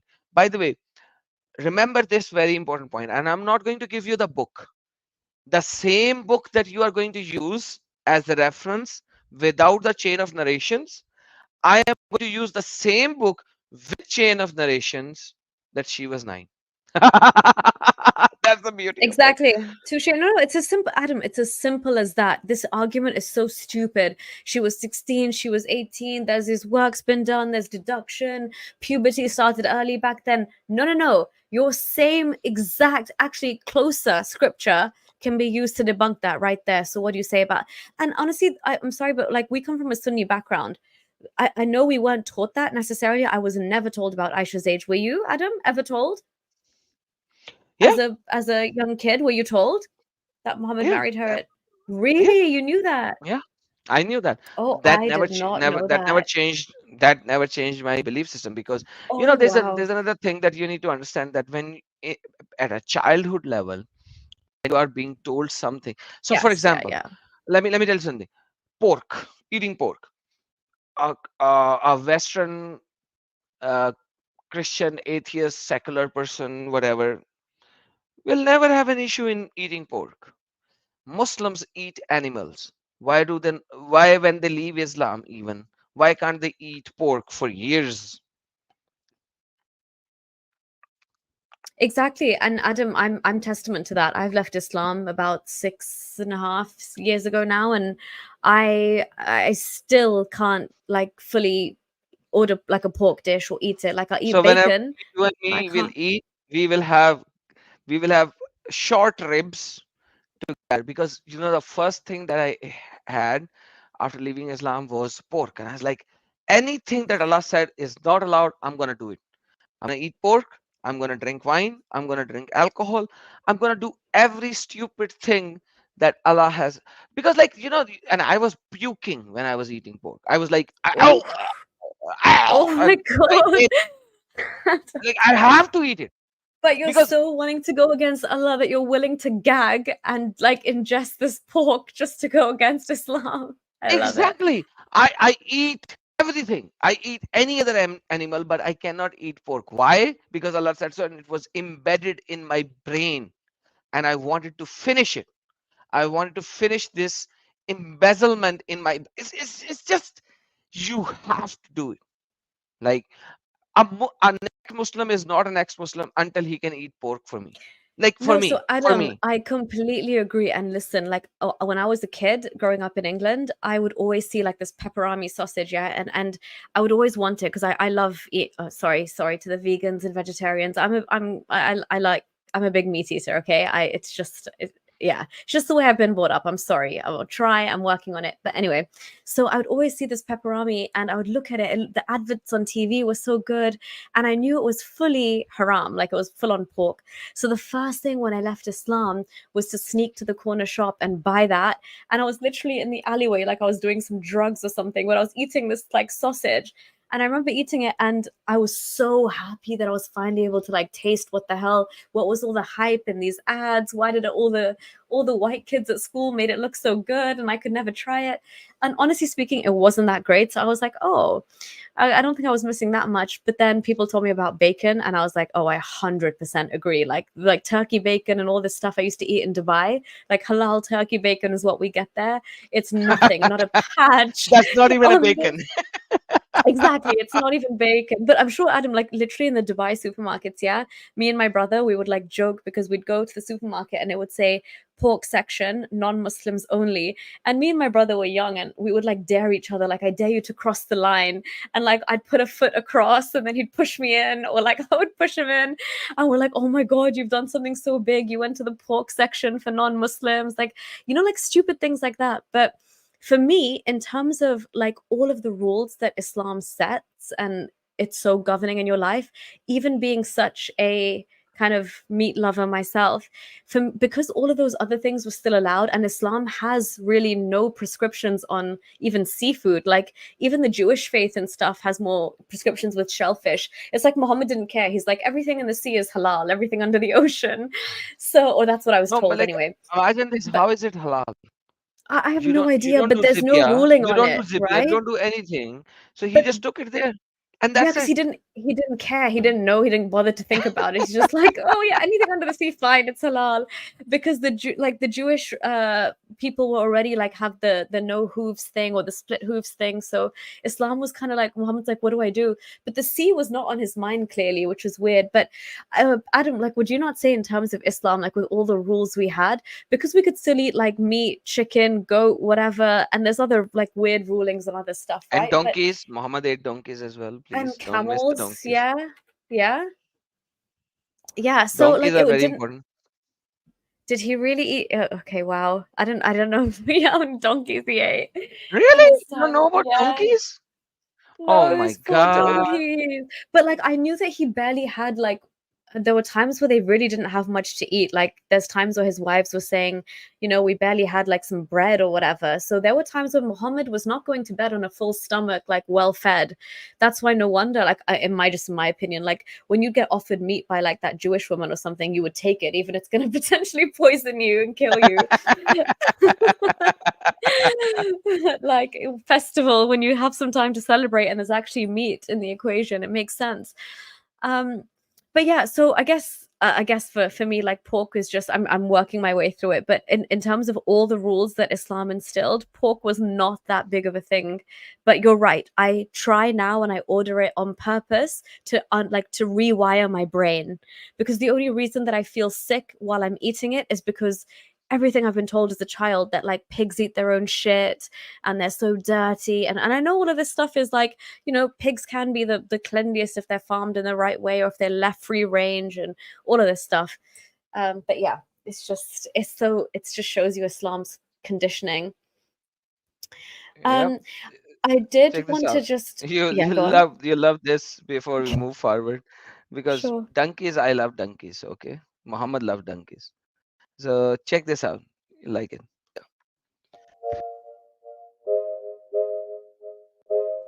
Yes. And there is a scientific thing that you eat pig and you behave like pig. You eat pig and you behave like pig. Eat pig and you behave like pig. And there is a scientific thing that you eat pig and you behave like pig. Eat pig and you behave like pig. Eat pig and you behave like pig. Thank you, medical doctor. Clapping. By this logic, you eat donkey, you behave like donkey. We eat donkey, we behave like donkey. If we eat donkey, we behave like donkey. So here you go. This is the hadith from Sahih al-Bukhari 5407. Muhammad and his followers ate donkey, and they probably really loved the meat because Muhammad ate all the meat to the bones. Let's see. Narrated by Abu Qutaida. So, is within this hadith, we will see that once upon a time, while he was sitting with the companions of the Prophet in a station on a road to Makkah, ahead of them, but the rest of them were, because during Ihram, you're not supposed to do the hunting of the animal. So this guy wasn't in Ihram. My companion saw what? You know, the problem with most of these people are they don't translate the things right. But anyhow, they want to hide. Onager or onagar, depending on how you actually read it. So onagar or onager means wild donkey. It means what? Wild donkeys. So they saw a wild donkey while I was busy mending my shoes. They did not inform me of onager, but they wished I would have seen it because they wanted to eat it, but they cannot do the hunting by themselves. So they wanted to make him see the donkey. Road, Skipping forward, skipping forward, wounded. The horse chased skipping forward. like raw meat eaters. They were good people. They cook it. Then I proceeded further and I cupped one of its foreleg, means the shoulder and the leg, the front leg of the wild donkey with me. When we met Allah's apostle, we asked him about that. He said, "Have you some of its meat with you?" I gave him the foreleg and he ate the meat till he stripped the bones of its flesh, although he was in the state of ihram. He was eating donkey till he stripped the bones from his meat. Oh wow, that is some like Muhammad, Flintstones caveman, like Adam, like in Urdu with the when you get the boti and you properly like he's yeah, like a that's Onagar. lion. That's Onagar. That's And Adam, Onagar. can we take it? Oh yeah, it is. I've never heard that Look, word. an animal of a race of the Asian wild ass, native to northern Iran. So an Asian donkey. That's how it looks like. That's a nice. Oh my god, that's what Muhammad was That's chomping donkey. on, ladies and gents. That's literally what he was chomping on. So I guess that's technically very much halal. But Adam, just to take it one step further, am I frozen or are you frozen? I'm here. I just paused the video. Okay, I think maybe I'm frozen. But if you can still hear me, it's fine. Adam, doesn't he also say that like you shouldn't end your meal until like you lick his fingers or something? Or it's I'll get them he's licked. yeah. Oh yeah, like literally I always said like Mohammed came up with KFC's finger licking good ad before they ever did. Because what the hell is that? This is the prophet talking. Like you shouldn't finish your meat until he has licked himself or has given them somebody else to lick him for him, lick them for him. It's just what it is. This is the absolute cleanliness. So when you finish your food, lick your fingers or get them licked by somebody else if you don't want to lick. Yeah, absolutely. And this is the guy that is the Example for the mankind. I think Nuria will come back. She has been dropped out due to internet. But yeah, that's the example of mankind. The cleanliness. Lick once you finish your food, either lick your fingers or get them licked by somebody else. That's the reality of Muhammad, unfortunately. The donkey eater Muhammad. That's the reality of it. He was eating donkey left, right, and center, and then like, how can you call this guy a good guy? Like, oh, Islam, it says that uh, the cleanliness is half of the iman. It's half of faith. How is this half of your faith? When you lick the finger of somebody else, is this cleanliness? You call this cleanliness? Don't call this cleanliness. This is stupidity. And then again, that's what happens. That's the reality of it. And like, yeah, sometimes internet goes down. Don't worry. She'll be back. No worries. And I'm here with you guys. If you have a question, I'm here. But like, that's the reality of it. I wanted to talk about jihad, but unfortunately, we were not, unfortunately, maybe because this is what it meant to be, and we are going into so many topics. We are just touching so many topics, and that's perfectly fine. And she said that her computer crashed and she'll be back shortly, and that's perfectly fine. She'll be back softly, no worries, shortly. But that's the reality of it. No matter how you look at Islam, you'll find a cultish behavior in each and every aspect of it. No matter what aspect you pick it, you'll find it in each and every aspect of it. Don't and that's again my challenge to each and every Muslims in this world. Pick a topic. Pick a topic. Let me tell you, pick a topic and then pick your references for those topics. So the question is yours and the answer is yours. And I will give you the answer from this of the same question from the same references, and you will be obliterated. You'll be finished. Because the same sources will tell you something different. There is so much contradiction in Islam, whether it is Quran, Hadith, Tafsir, or whatsoever. You will never be able to stand upon your feet. You just simply cannot. It's impossible. You just simply cannot. That's the reality of it. And that's what we are showing here. So, where are the Muslims? Bring them. This video will be here for eternity, for as long as this channel will be here. Bring them. Ask Nuria to arrange a debate. I'll come up. 1 minute for you, 1 minute for me. We'll have a minute challenge. 1 minute versus 1 minute. That's how I do it. I don't want 20 minutes of blah blah blah blah blah blah blah versus 20 minutes of blah blah blah. No. It will be 1 minute, 1 minute, 1 minute, 1 minute, 1 minute, 1 minute. That's how I work. Can you beat me? Can you destroy me using your own sources? And I'm going to use your sources as an ex-Muslim. That's what I'm going to do.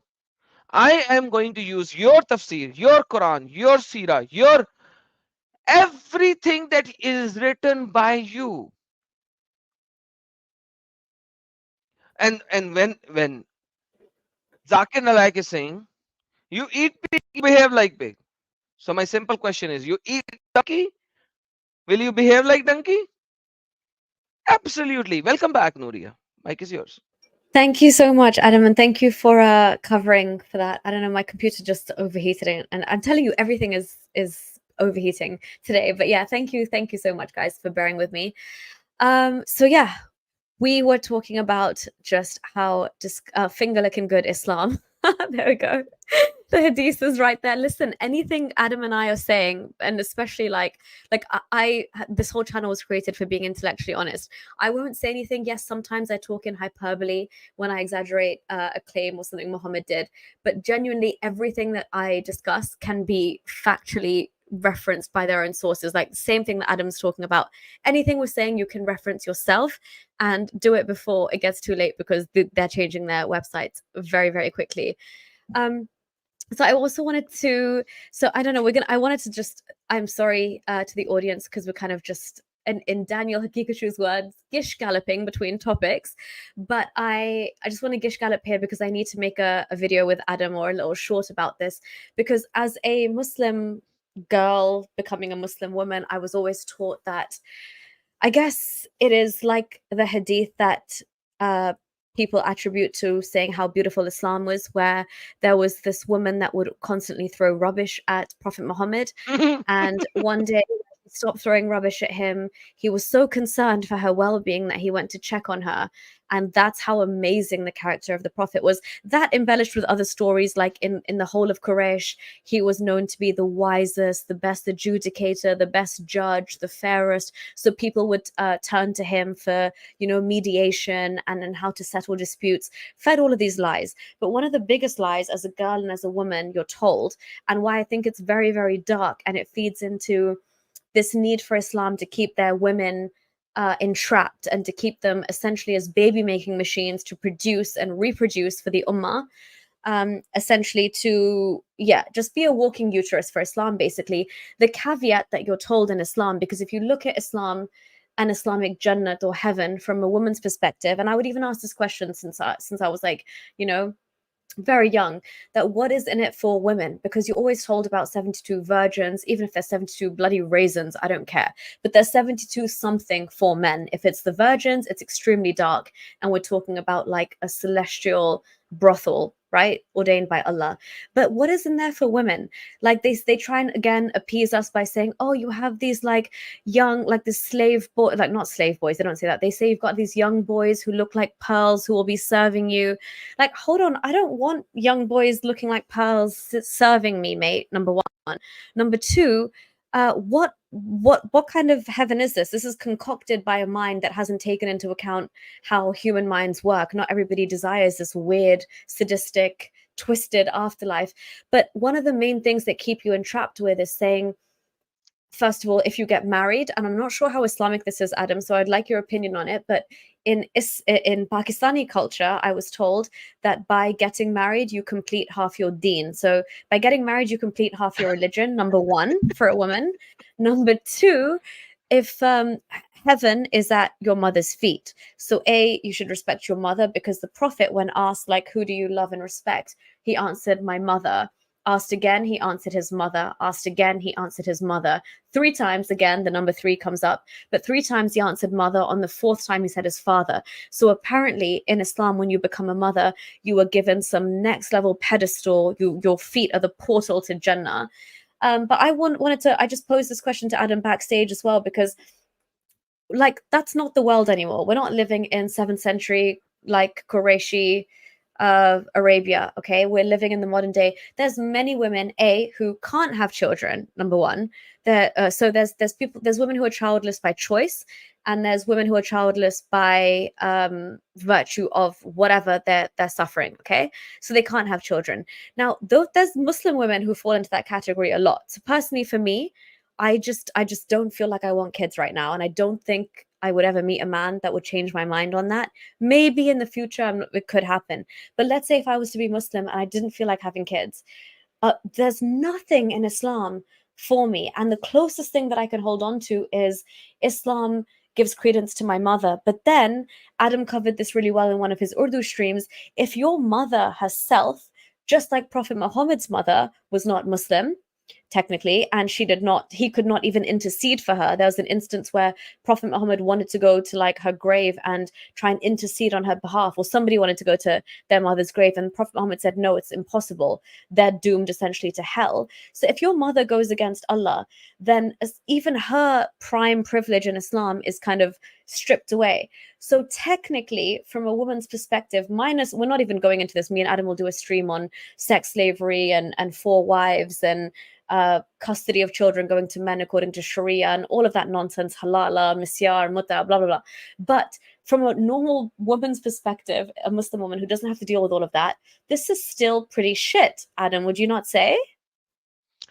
You actually brought, yes, I will say that, yes, but at the end of the day, you just brought up like tens of points in I know, I'm one sorry. Let me just put it this way.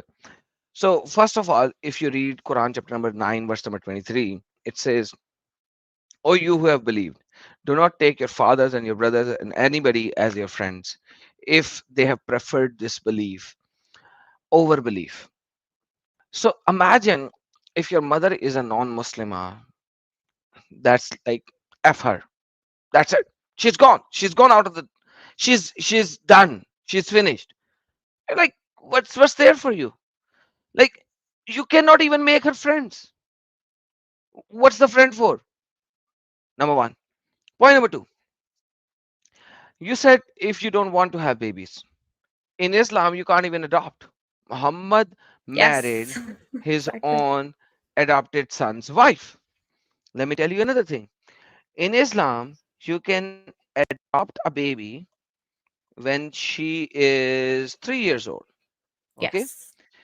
and then you bring her up to 14. Let's put it this way. Nice way. And now she's 14. She has the beauty of a woman. Let me just put it this way and make it PG rating. She has the Thank you, beauty Adam. of a she has the beauty of a lady. You can actually marry her. You can actually marry her. You know that. Yeah, this is sick. I'm sorry. I'm lost for words here, but this is This is sick. It is disgusting, right? Quran chapter number 4, verse number 23. Let's just read that for the audience. 423. Okay, hold on. Let me just open it for you. Let's read it together. And it Thank says, you. And just a trigger warning to anybody that's quite, that this is a distressing topic. So just, yeah, if you're listening and you've been affected by any of this, or you will be, this is a good time to mute the conversation. But yeah, go on, Adam. okay. And you gotta show my screen. This is Quran chapter 4, verse number 23. And your stepdaughters under your guardianship, born of your wife, unto whom you have gone in. So this is hurmat alaikum. This is the hurmat. If you have inserted in your wife, then your stepdaughter is not somebody that you can marry. But if you adopt a baby whose mother you do not know and you have not gone into, that's what Quran verse is saying, whom you have not gone in means you have not inserted your meat into her mother. Essentially, yeah, If you have not sexually penetrated, and not to be crude, I but that's essentially what it means. Yes. thank you so much. I wanted to be PG-13. Oh, no, Thank you thank so you. very much. You're doing amazing. So if you have not penetrated the mother of your adopted daughter, your stepdaughter, if you have not penetrated your stepdaughter mother, then you can marry her. Not a problem. So you adopt a baby, 3 years old baby girl, baby child, at the age of 12 or 13 or 14, when the beauty of the woman is evident and you lust for her, you can actually marry her. And in 2018, Iran actually gave a fatwa on this, based on this verse, that yes, you can marry your adopted daughter. And the whole Sunni sect actually started shouting. But then the whole shouting competition went down the drain. Why? Because they said, come on, are you idiot? There's no adoption in Islam. It's right here in Quran chapter number 4, verse number 23. It's right here. What are you telling me? And the whole shebang is gone out of the drain. And that's the reality of it. And I am not even giving you hadith. This is not hadith. This is Quran. Muhammad married his own adopted daughter's wife. And that is the only marriage that was done in heaven by Allah. Because this marriage was not done on this world. This marriage was done in heaven by Allah himself. Even there are multiple hadiths where Aisha and Zainab had an argument, and Zainab won the argument by saying, hey Aisha, your marriage was done on this earth, my marriage was done in the heaven. The only marriage that has been done in the Quran by Allah is the marriage of Zainab with Muhammad, who was the wife of Muhammad's adopted son, who is called Zaid bin Muhammad. And once Muhammad lusted on her, that this guy was called Zaid bin Harith. Before that, he was called Zaid bin Muhammad. That's the reality of it. That's the reality of it. What's the value of a woman? Quran clearly mentioned that you can marry a child at any age. We have to do another live stream on women's right in Islam. Yeah, definitely. And Adam, it's not like we're saying this as ex-Muslims. I mean, people like Muhammad Hijab have come out and said there is no lower age limit to Absolutely. marriage in the Quran, right? Even Muslims like him are admitting it, that with the Quran alone, there is no lower limit. You could marry a newborn off.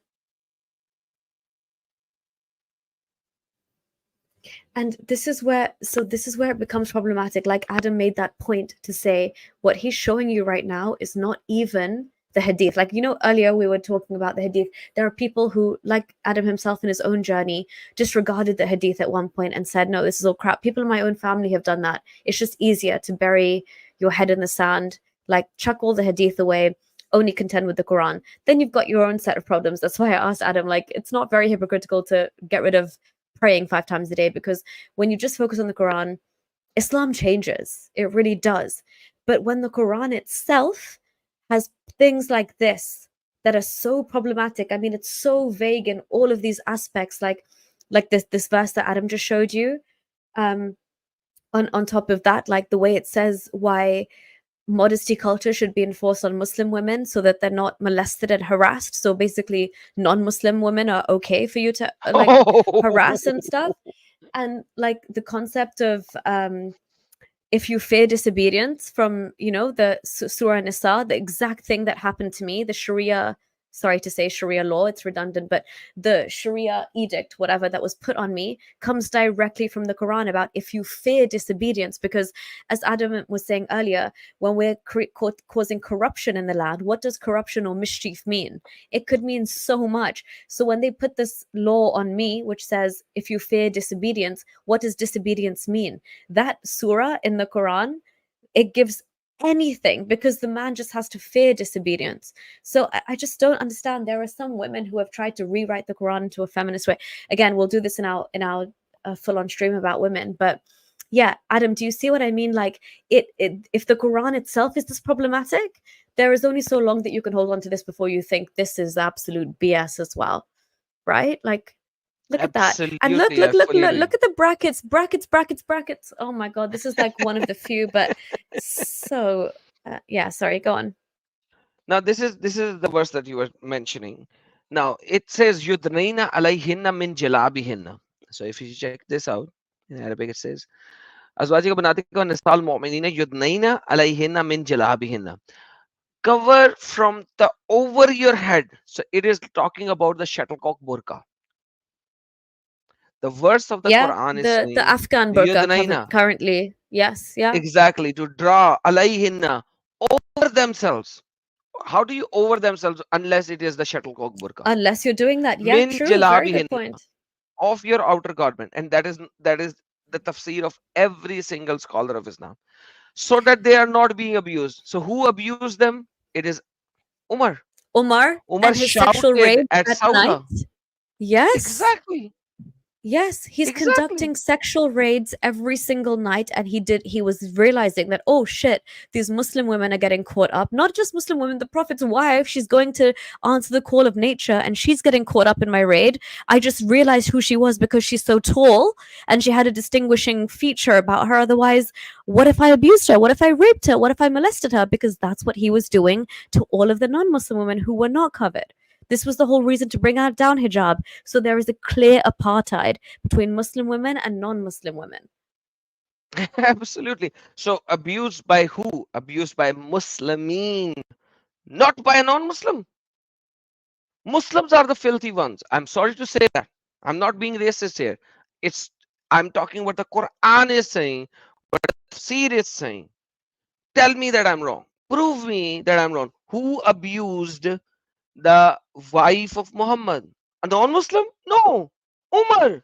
Umar bin al-Khattab, to whom Muhammad said that if there was a prophet after me, it would be Umar bin Khattab. That guy abused the wife of Muhammad. That is why Quran chapter number 33, verse number 59 came into being.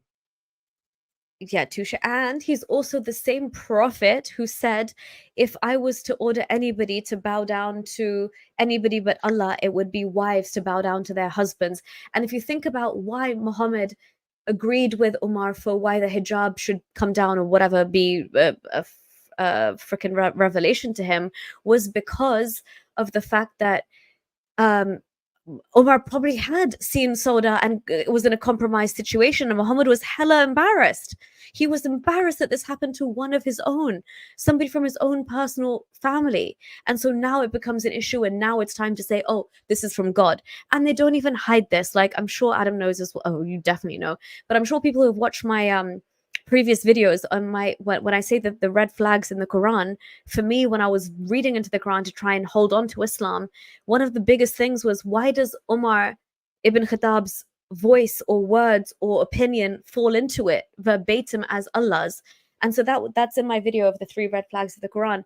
But the fact that the hadith like actually confirms that Umar is boasting and saying, "My Lord listened to me on 3 occasions," and that was one of them.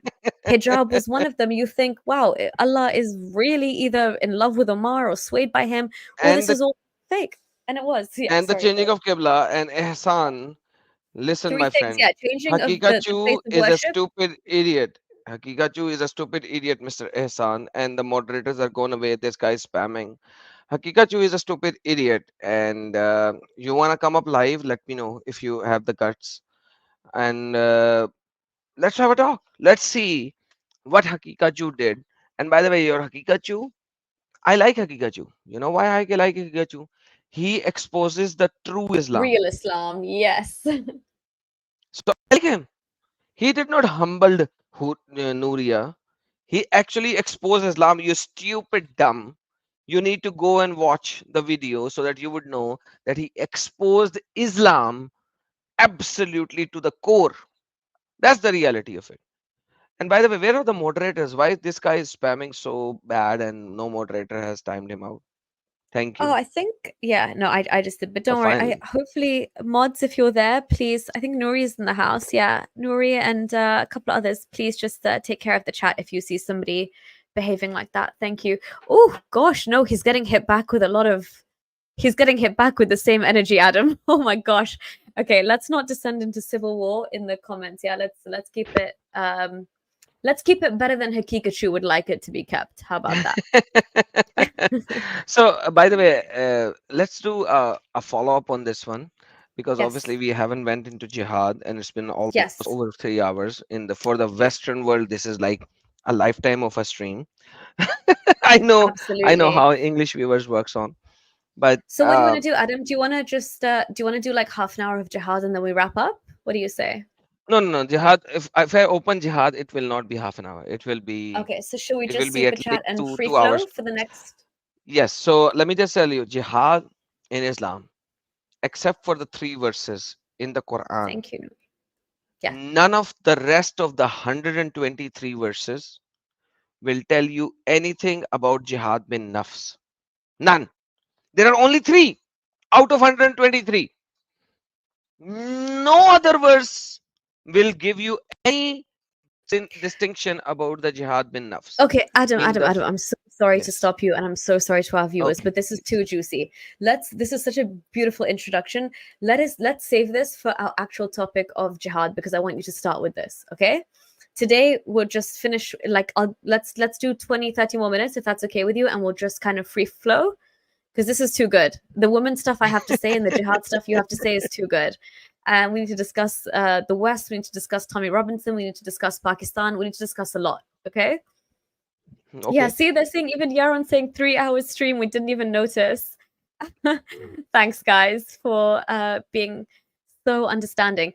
Okay, so Adam, just throwing it out there since I've got you for like 20 more minutes. So let me give you a teeny bit of context. Okay, a quick. I don't know how much you know of my story, but my quick upbringing was moderate to conservative Pakistani Muslim background, Sunni. I had no idea that beyond Sunni Islam sects exist such as they do in Pakistan. Like I was 3rd generation British, right? So I had no idea about Deobandi, Barelvi, all of these kind of sects that exist, to the point where I actually asked my grandma, and I said to her, what do we belong to? And even she said to me, like, oh, don't worry, beta, that doesn't mean anything really. Like, we just, we believe in like all of that stuff. And she was just like, we go to this mosque, that's it. So in Pakistan, Oh my people would God. ask me like, what sect do you, what Sunni sect do you belong to? And I was like, I don't know, like general Sunni Islam. But so that was my upbringing. Then I moved to Saudi Arabia, saw Wahhabi Islam, and I was like, what the hell is this? And my parents were like, no, that's not ours. Don't worry. These Wahhabis are insane. And then 9/11 happened, and I kind of went towards Sufism, and I got more and more liberal as I was growing up and as I went to university. I still, don't get me wrong, Adam, I believed so deeply inside in Alamia, and I always say Alamia, in Allah and the Prophet, and to the point where like I would pray on the night of like Ascension, Laylatul Miraj, and the Laylatul Qadr, the night of power, where the Quran supposedly was descended onto earth and given to whatever. All of these holidays were public holidays in the UAE, where I lived, so I would take them very seriously anyway. But I was so indoctrinated and I believed it so much that on those holy nights, especially if I was going through like a personal crisis, I once actually had a dream of the Prophet himself, and it was so real. And like, I remember telling my grandma, and she was like, oh my gosh, even people who pray 5 times a day don't get to see the Prophet. And you did. And I didn't even pray 5 times a day. But also, Adam, it's so funny because in my dream, like, I saw all of the prophets that Islam considers, or they were all sitting on a long table. It was like Jesus was there, Moses was there, Abraham was there. Yeah. All of them. But Prophet Muhammad obviously stood out for me. But again, Islamic indoctrination, I had no idea how he looked, even though he was in my front garden of my house. To me, he just looked like Noor. I did not, even in my dream state, Adam, I didn't have the guts to look him in the eye. Like my eyes were down. I was doing the Muslim man hijab. Like my eyes were down. I wasn't looking at him and I could just see his Noor, and he was like the Noor of God to me.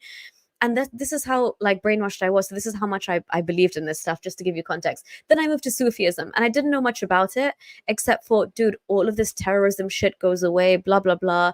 God is love, love is God. You do the whirling dervish, you read some Rumi, you do zikr, you can listen to Qawwali, life is good. You can maybe drink, Sufis drink, you have some beer. I didn't really want a beer. That's basically like a mentor. And again, this is where I didn't believe with what Sufis believe in, because for me, in Islam, your relationship was only directly between you and God. In our Sunni Islam, there was no room for intercession, nobody. But Sufis give more discretion to like a teacher or a mentor of some kind, which I never really got behind. I just like reading their stuff. But then I actually came across one of Apostate Prophet's videos. He also had a Sufi background. When I was in the process of leaving Islam, and shout out to AP, you actually saved me from the Sufi angle, because I think in one of his videos, he mentioned how Sufis were the first ones when, let's say, under a perfect Islamic caliphate or khalifa or khalifat, whichever language you speak, but in a perfect Islamic caliphate, they would, the Sufis would be some of the first orders to get and rally the jihadi army to go and fight against the infidels. And I was like, I knew it. I knew there would be even a dark aspect to Sufism. They can't just be dancing and twirling and meditating and getting high and drunk all day. It's too good for Islam. Like, surely there's more to it. So that's what kind of really put me off, and I kind of dug deeper into that. But there are loads of Sufi sects across loads of different countries, and the African Sufism is different everywhere, and I find it intriguing. And I also find some of it really weird. But tell me, what are your thoughts on Sufism, and did you ever consider it before or on your way out of Islam or after leaving Islam? There are 2 types of Sufis, so you need to understand that. In the early Islam, before the 12th century, Sufi word comes from the Suf, means the highest ranked, mean the rank which is beyond Mufti rank. The early Sufs were the absolutely clear destroyers for the sake of Allah. Allah says in the Quran, jihad fi sabilillah, fight for the sake of Allah. Anybody who thinks jihad doesn't mean fight, we'll do a stream on that, don't worry. So now, with the later on, in the 13th century in Indo-Pak, a new Sufism erupted. That Sufism erupted because of the Hindus, and the singing and the dancing culture came into This is being. sorry, you were talking about the South, the subcontinent in general, right? Like Subcontinent. yeah. Yes, exactly. So those Sufis are very much pagans in the word of Quran. Pagans in Because disguise, right? Take an Islamic flavor. exactly. So now the Turkish Sufis are fighters, martyrs, killers, the one who would die for. So now you talked about the Prophet Sufi based on Turkish Sufis. They were the killers. They were the ones on the front rows. Now, then the Damn. Sufis that you think are the Sufis of the 14th century and the 15th century which is a mixture of Hindus and Muslims too, and that are Sufis, Sufism, that ism. If you talk about the Sufism, then you are going to South India, rather the Right. South Asia of the Indo-Pak. That's separate. So now you have, and those Sufism, no Sunni Muslim accepts them as Muslims. They call them heretics. Yes. Okay, Yes. so you have to you have to see the distinction between the Sufis and the Sufisms. Sufis are the highest ranking of killers. Sufism is something different. That's an Okay. Indo-Pak invention. Now, Okay. with that being said, I don't know what you were,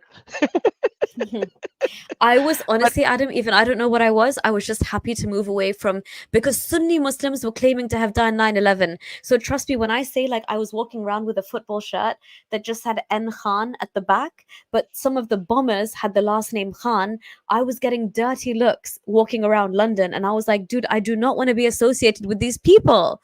And so the only thing was to turn to, again, I did not know leaving Islam was an option, right? So where do you turn? So I turned to Rumi Sufism, but you're right, absolutely some random Turkish form.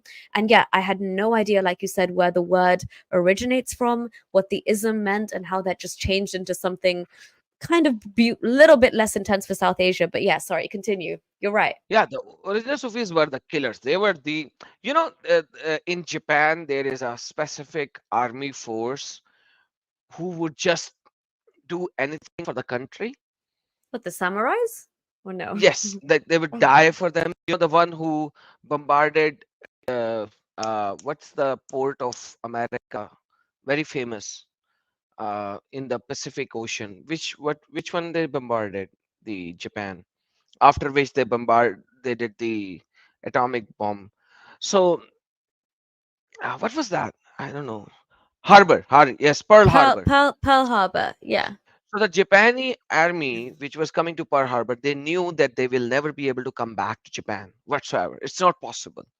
They were coming here with an intention that they will die. Those were the suicide squad, right? But they were suicide squad for their country.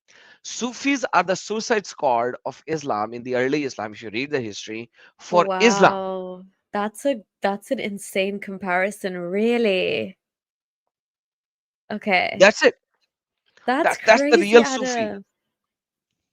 Okay. They So were are you the telling me that the very, very, very, very first, like, let's say, the very first breakaway from Islam of Sufis, I'm not saying Sufism just yet, Sufis were, let's say, in like what, genuine military leaders or military generals or They commanders were or the absolute authority, power figure, martyr, ready to be martyred kind of people, that I will do anything for Allah kind but of under people. the That Khalif's was command? like like if you look at it from the Britain point of view, who do you call sir?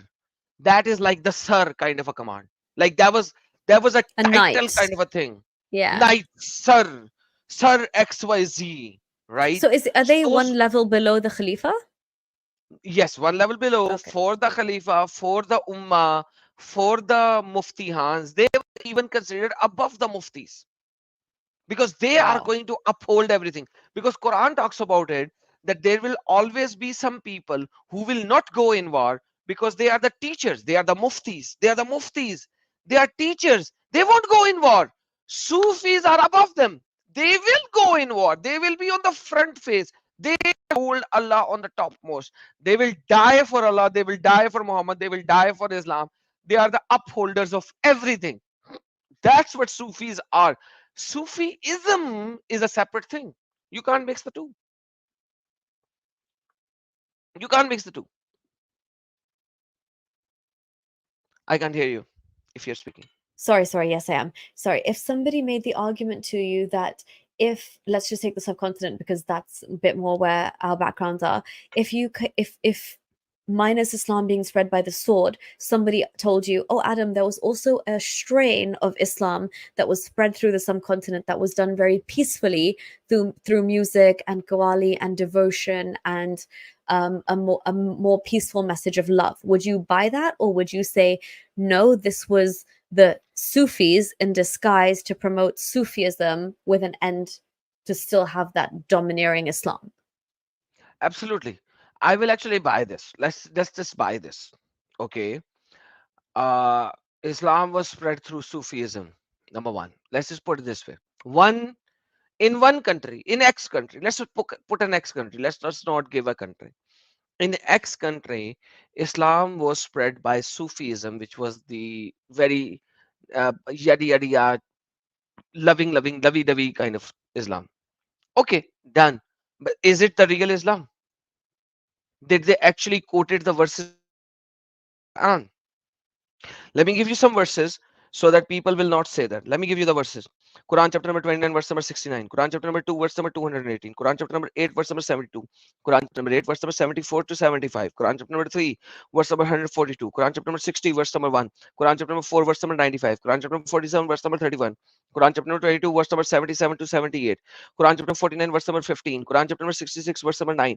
Quran chapter number 61, verse number 11. Quran chapter number 5, verse number 35. Quran chapter number 9, verse number 16, 19, 20, 21, 22, 24, 41, 42, 44, 43, 73, and so on and so forth. 81, 84, 86, 90, 91, 92, and so on. Mishkat Masabi 29, Nasai 29, Riyadus Salihin 1522, Tirmidhi 206 to 2616, and so many other verses of the war. For example, Quran chapter number 6, verse number 55, Quran chapter number 2, verse number 87, 8, 88, 3, 89, 33, 90, 4, 92, 57, 94, 47, 95, 59, 101, 22, 103, 48, 111, 5, 112, and 913, and so on and so forth. I can give Adam. you verses after verses,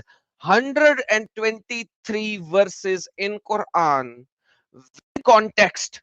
The Muslims who says I speak without context, I'll tell you, I'll give you context, I'll give you tafsir, I'll give you hadiths, everything. Prove me Islam is to be spread without force. Impossible. Nothing in Quran that claims that you can spread Islam without force. Verses after verses, with the context, references, do whatever you want to do. I challenge you. 120 verses, use any context. There you go. Jeez, wow. People are saying Adam's like Zakir Naik, or this guy is a walking encyclopedia. What did I tell you? I have no idea if he's just read that off the screen or where that has come from. That's his memory. But as Zahra was saying, impeccable memory and knowledge. Adam, that was crazy. But I've yeah, done 3 okay, there we go. online debates on Indian news channel about jihad. In News Nation, India, and in Sudarshan TV in India. 3 debates with the Islamic scholars of India. This is the reality. This is Quran. I'm not telling you anything that, and context, you cry about context. I told you already, except for the 3 verses of the Quran, chapter number 25, verse number 42, verse number 52, sorry, not 42. Chapter number 25, verse 52, chapter number 16, verse number 110, and chapter number 29, verse number 69. Except for Oof. these 3 verses in which the scholars doubt whether these are the jihad of sword or jihad of nafs, and these scholars are in disagreement. I'll prove it to you once we'll do the jihad stream. Yeah. Except for these 3, every single verse that I spoken about right now, they are all about jihad with sword. And I'm not even giving you the context of the verses where Muhammad was said, hey, you cannot have slaves until you have done massacre, like killings in the land. this is Islam, man. So if Yeah. Muhammad had slaves, it means he has done killings in the land, massacre in the land. Yeah, absolutely. Exactly. And I mean, you see this time and time again throughout the scripture, and I'm sure we will definitely deep dive into this when we do the jihad stream for sure. But this is not uncommon to Islam, and I mean, I don't know. This for me, I always grappled with the fact, like I said, I was a Muslim, but something I guess deep down inside me, post 9 years old, never really was that Muslim because I was when I would hear about the concept of jihad and I would hear it from like the likes of Osama bin Laden, when my parents or somebody would try and pacify me and say, well, you're Sunni Muslim, but that's not jihad that we mean. Like, we're talking about, oh, inner struggle, jihad of the soul, like better yourself, improve yourself, and introspect. And I was like, but I I don't get like how is somebody like bin Laden taking the word jihad and I'm supposed to take it as like, oh, just meditate on your thoughts and be a better person. And Osama bin Laden is taking it as let's blow up the Twin Towers. Like, how are we both taking those two words to such different effects? So I never really bought into the jihad enough's argument. And I think that's why it was easier for me to lean in towards Sufism because I was so ignorant and naive about what real, sorry, not Sufism, you just educated me today, what Sufis were about. So I was so ignorant that I thought, yo, this is like some spiritual aspect. And I was clinging on to something esoteric about Islam because there is nothing in mainstream Sunni Islam that I found to be remotely spiritual or esoteric or make you feel a sense of oneness or closeness or and I'm saying this as an atheist, but if I wanted to feel these things, which I think are nice things that people feel, Islam offered me none of that. Absolutely none of that. The closest thing, because I had to hold on to Islam for dear life, because as I said, until I went to university and I met that guy outside of my Islamic law lecture who said I was once Muslim and I left Islam, and I looked at him and I said, are you crazy? Like, who leaves Islam? What's wrong with you? That's how much I did not know that you could leave Islam. And for good reason, you can't leave Islam, you should die. But that's how emboldened I was to be like, I don't want Wahhabi Islam. I don't want even Sunni Islam. I always thought Shia Islam. To be honest, I would love to do a stream about this one day. Zahra, if you ever want to share your story and your insights about Shia Islam, because from a Sunni perspective growing up, I always thought that Shia Islam sounded like a bit too wacky. Like I would just go with Sunni Islam. But having left Islam as an ex-Muslim, now I think if I was there during the Prophet's death, I would have sided with the Shia. So that's a different conversation. But yeah, in terms of my upbringing, it was really weird. And like jihad for me always went hand in hand with terrorism and actual jihad. And honestly, Adam, like I shared the story with my interview with Tommy Robinson. I don't want to go into it too much, but I mean, people from my own family, like one of my own uncles went off to fight in Afghanistan because he was radicalized and they were radicalizing them at university. So even for somebody like him, there was no concept of that jihad could mean jihad of your soul. It was always jihad means to fight. And yeah, people are in the chat saying Dr. Bill Warner, he's covered this very, very well. He's also covered the Crusades, he's covered political Islam, and he's covered jihad. And it really makes sense to you that even the Crusades were just a pushback without sidetracking from the stream. But yeah, jihad, we'll go into it for sure. I would Adam, actually say Crusaders started far too late for far too few of them. They started They in started 1040. way too late, Adam. Like they started when they Yes. were literally going to threaten to get to like France. Come on, like what are you Yeah. doing at this point? They started way too late. Yeah, they started way too late. And they kept on doing this crusade for very little time, only 250 years. Like and let me tell you, if the Pope of that time was not afraid or was not told by people that, hey, these people are going to overtake the church, if the Pope would have supported them still, they would have overcome Islam. But that is the dark time of the church of England. Like literally, these stupid, idiotic popes, guns, and let me just say that again, these son of guns, they did not supported those crusaders who were putting their lives in danger to finish this evil cult. If the Pope would have supported them, they would have finished it. And this is the reality of this fight. They started too late. And let me tell you another thing. The Pope Bishop did not attended the final. There were more than 30 consuls, and Pope did not attend the final council, and hence it was won on majority that you can start the crusades, and let's fix the Spain. And then the final Pope left them empty-handed, without kamak, without the support from the back. This is insanity. These people who were on the chair of the Pope were just serving their own self. And that is why this cult still is in this country, in this world. Otherwise, it could have been vanished. That's the reality of it. Yeah, and again, people are saying thunderstorm, saying thank God for Poland at the gates of Vienna, and AAA is saying Crusaders stopped way too early. It's interesting to think what the world could have been like, obviously, if they hadn't stopped there. And as Circuit's saying, they ventured into the deserts. Who knows what would have happened? But yes, in my opinion, I agree. I think they came far too close to Europe, and I think they already got their claws in too far and too late. For the Christians should have reacted a lot sooner, in my opinion. But anyway, here we are. Exactly, the Spanish Reconquista started, sorry, in 1492, but continued through to the mid 1500s. But if you look at the impact that like the Moors and like Islam had on Spain by then, it was already like very impactful. And again, if the pushback had been sooner, maybe Islam wouldn't be as emboldened as they were. I think they just thought that they could get away with it for so long because nobody was putting up a fight.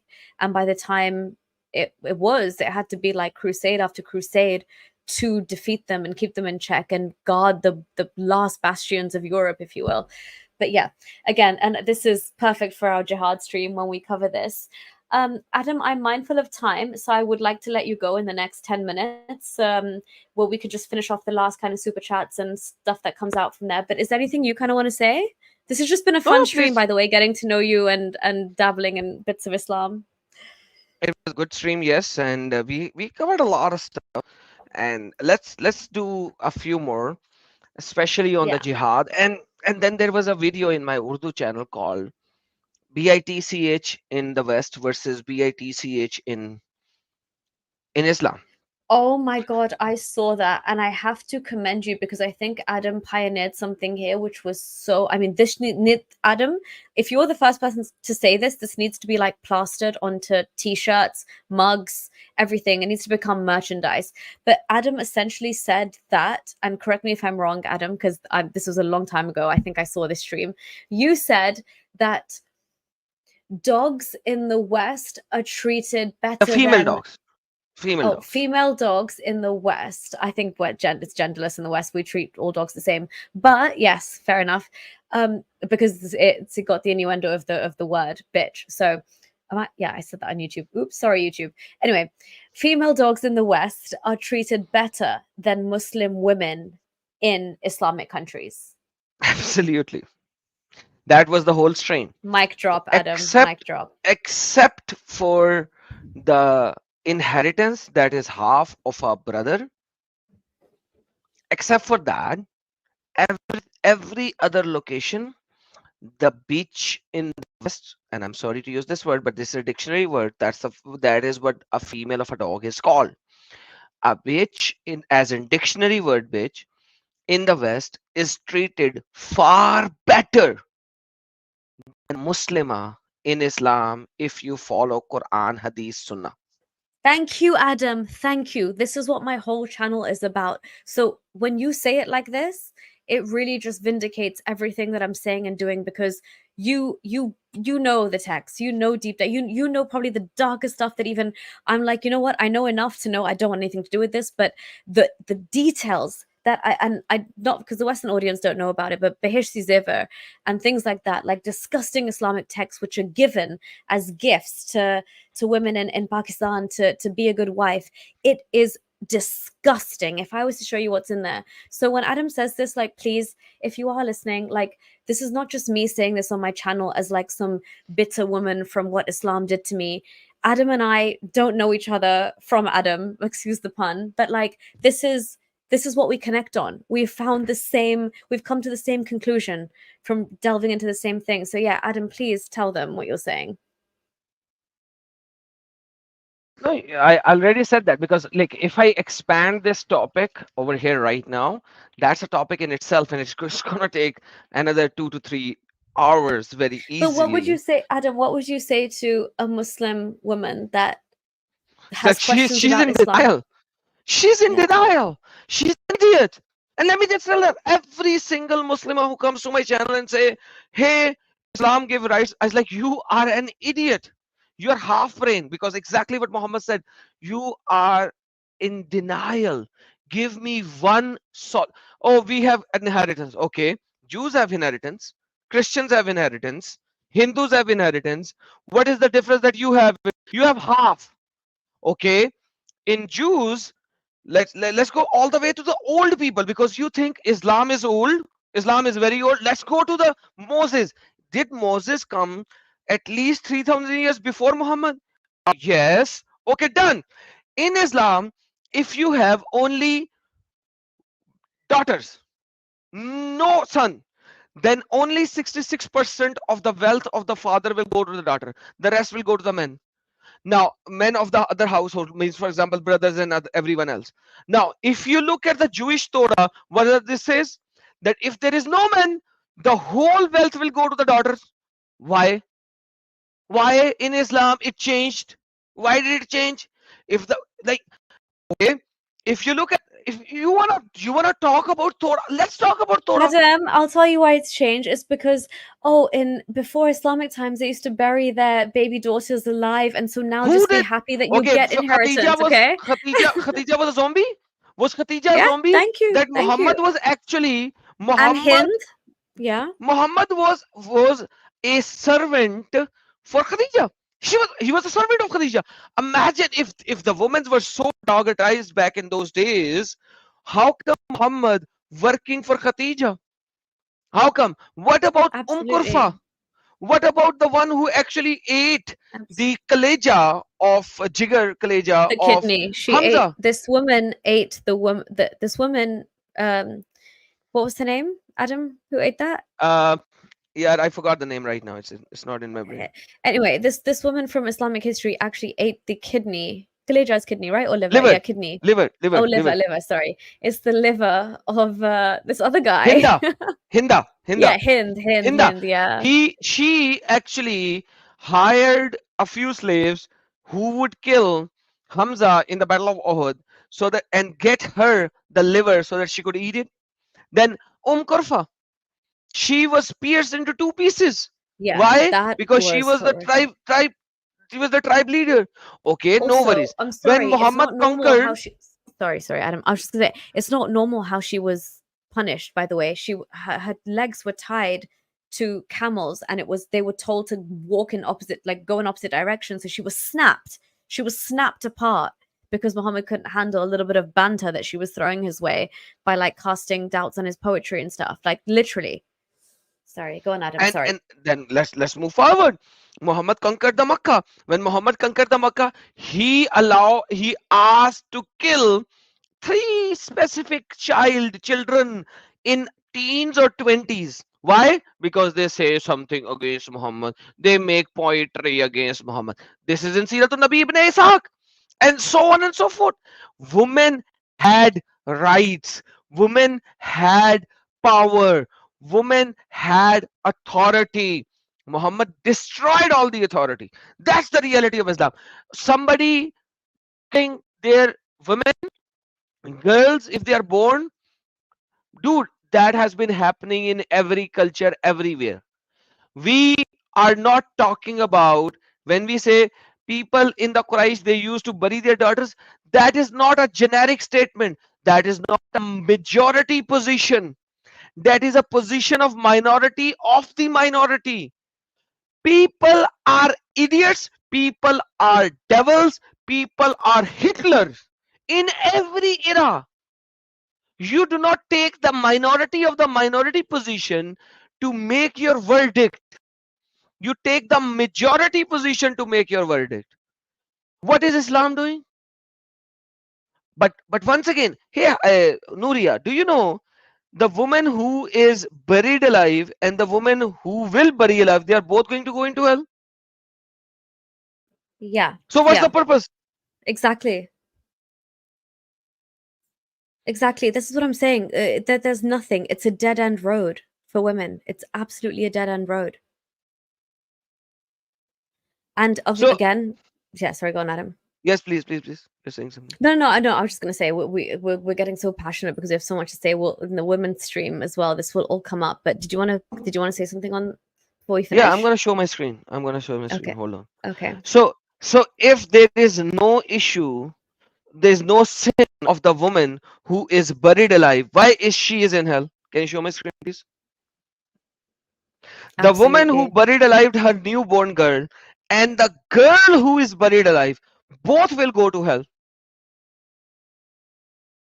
So what's the sin of the girl who is buried alive? This is Daif hadith, by the way.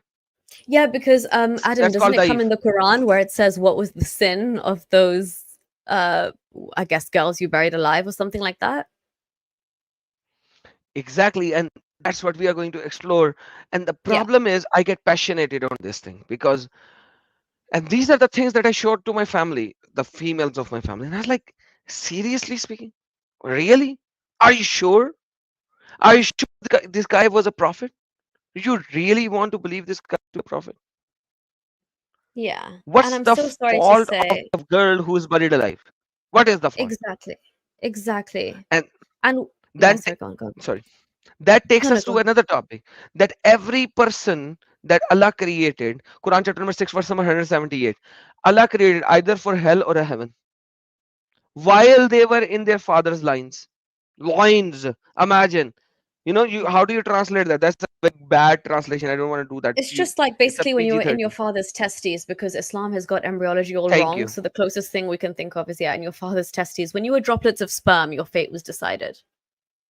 Imagine that. So because this girl was born in a mushrika home, hence she is going to go into hell anyways. So even if she has lived, what's the purpose?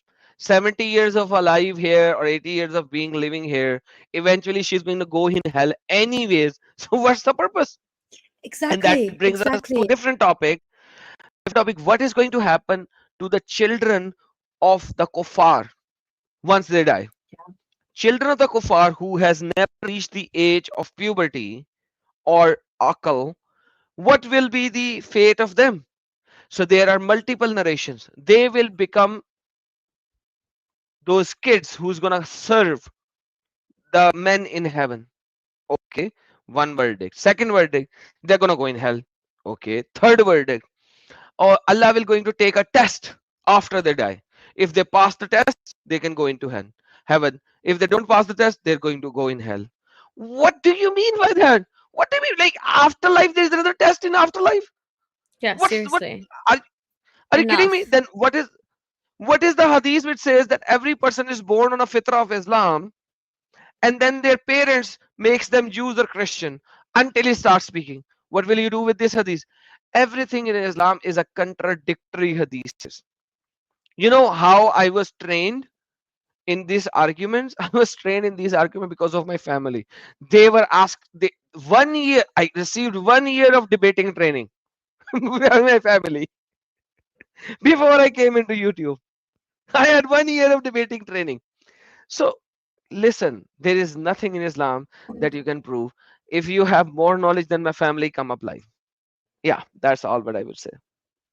Mic drop, I would say. And like, I'm still shook that you managed to get your whole family out within a year. For me, that's the biggest takeaway from speaking to you today. I'm absolutely shook. Like that's magical. Like, I know that you've probably done that to thousands of people probably who listen to you and maybe you'll never even know about, but the fact that your own family are free from this cult, I'm going to keep calling it a cult. I don't care. I know it's morphed into something more, but honestly, Adam, like, hats off to you. And I'm struggling more with the liberal types here. So yeah, I'm just, I don't know what's gonna happen. But again, because it's kind of like at the flip side, because they're not so religious and they don't really care or know you even like they have not even a clue of 1% of what me and you have like discussed on the screen today, they're never even going to know how to reenact it. Like the fact that I had to tell them that, by the way, your religion says that because I've left, I should be killed. Like, do you agree with that? And poor guys, I just said it to them randomly, and they looked at me and they were like, no, absolutely not. And I was like, oh, you're so much better than Muhammad and Allah and everything Islam says, but you don't even know it. So yeah, I'm really, really glad that you had whatever skills you honed during that year, because I think you're putting them to the greater good now, because this needs to happen. But Adam, I'm going to work through the last of the super chats, if that's okay. And I'm going to let you go because I actually promised you, and I feel so bad. And yes, it's the Brit in me, but I promised you 2 hours and I've taken nearly 4 hours of your time. So my apologies to you and whoever's waiting for you after this stream, okay? No worries at all, and we can do good streams later on as well. And I just don't like to have solo stream on English channel to that long. If you would open the stream, I can sit with you for another 3 hours. Oh, Considering yeah, a yeah, Muslim will yeah. come up. No, absolutely. We can I would let's just this one I want to keep just with me and you, so we have like our facts and our data out there before it goes potentially into a fish market situation. But I'm definitely down. Like we can do weekly open streams in English, and I absolutely love having some level of debate with Muslims from time to time. So yeah, we can definitely do that. And I know we'll get a certain Saeed Chacha. He'll come up in No, English, and no. he's Sayed Chacha hilarious. is blocked. He is blocked in Oh, my good, good, StreamYard. good. And Oh I have my done God. that like 3 years ago with him. Now Sayed Chacha is blocked. There are like 5, 6 Muslims who are blocked in my StreamYard because they're idiots.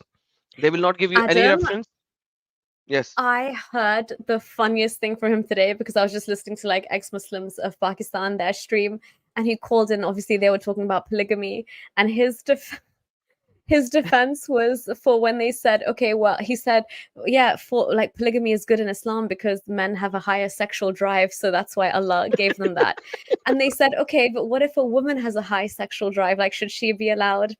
Oh, I think Adam just dropped. Oh no. I'm sure he'll come back. So I'll just wait because there was a punchline there. I'll just go through some of these super chats so I can save Adam some time.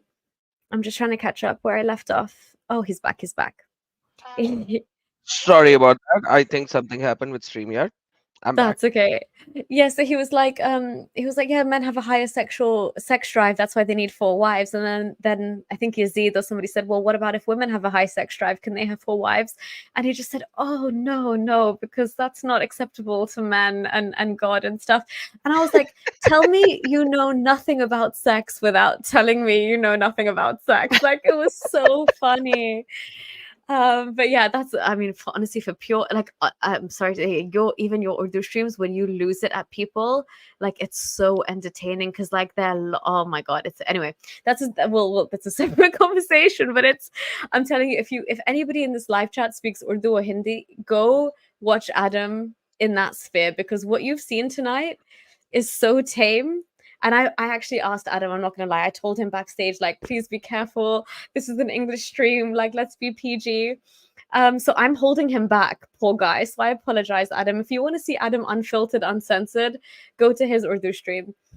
Okay, let me work through the super chats. Then I got to let Adam go because it's late here as well. Okay, well, were we... Nuri and Adam, respect to you both. You're brave. You're making a positive difference. Thank you so much. Oh, I just highlighted some nice comments for you. Adam, stay safe, Nuri. Yeah, you're to be honest, you're lucky, especially with your family. I couldn't put my face out there, but yeah, no, absolutely. I will talk about my family situation a lot more. I know people have asked, but I'm just mindful of time and I want Adam to go. But thank you, and I am putting my face out there because I know a lot of people can't. Okay, here we go. I think Siraj Kamal, you became a new member. Thank you, and it's good to see you after a while. And Amit, Adam, your longtime follower, is saying, thank you again, Amit, is saying, Nuria, I know there's wonderful people like you and Adam in Pakistan, but they're very few in numbers. I surely, like the Muslims, sans the coronavirus. I also like the Muslims sans the coronavirus. It basically means without the coronavirus. Sorry, I agree. And to be honest, I can't vouch for or take any pride in being Pakistani because I've not really lived there, and I can't really vibe with their mentality. But most people that I know and my family that are there are great, so I'm going with that. But yes, I would say like that they are good people. Islam has been thrust upon them. Siraj Kamal, thank you for your super chat. Nuria Khan, Adam Pai, keep up the great work. Nuria, I'll be going to Oslo for the ex-Muslim event next month, hoping to see my mentor Ibn Waraq this time.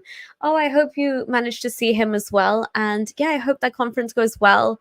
I think Apostate Aladdin and Secular Spirit are going to be there as well. So yes, give them my regards.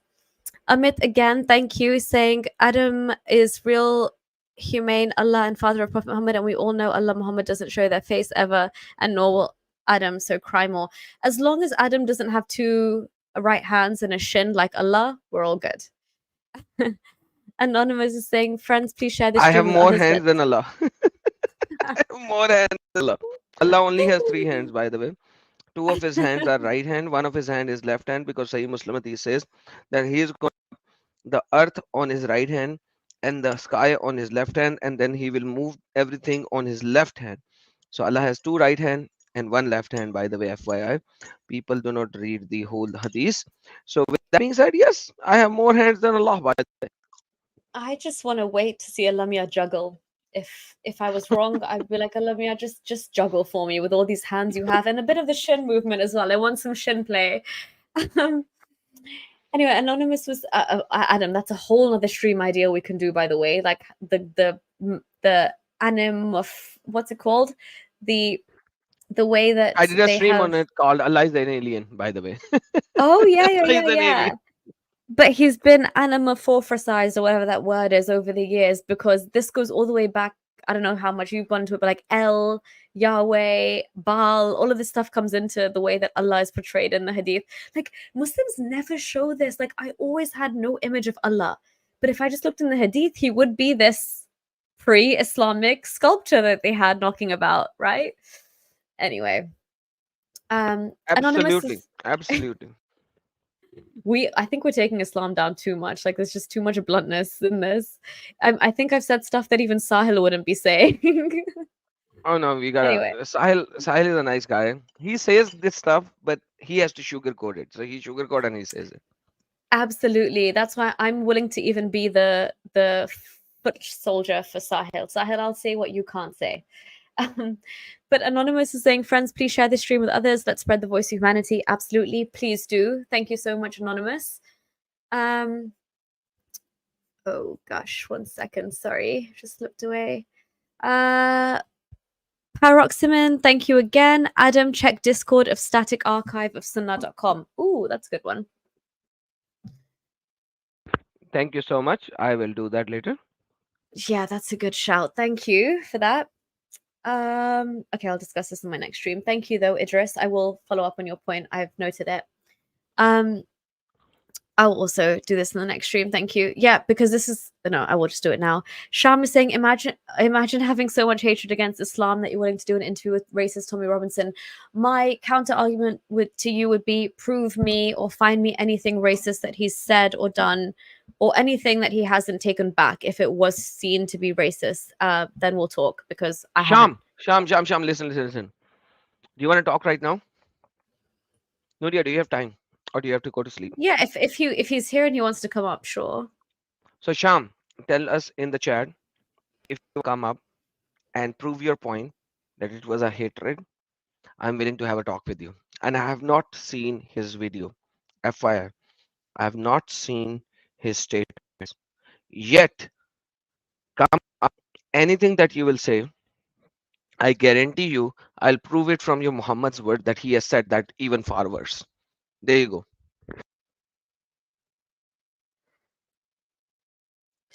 Yeah, there we go, Sham. And to be honest, I would just address you to go watch his Oxford Union speech, because I like I said, I don't know if you're on Twitter, X, whatever you want to call it, but my basic post on that is, everybody in my family hates Tommy Robinson. I grew up hating him. I thought he was racist, all of that. And he was part of the EDL.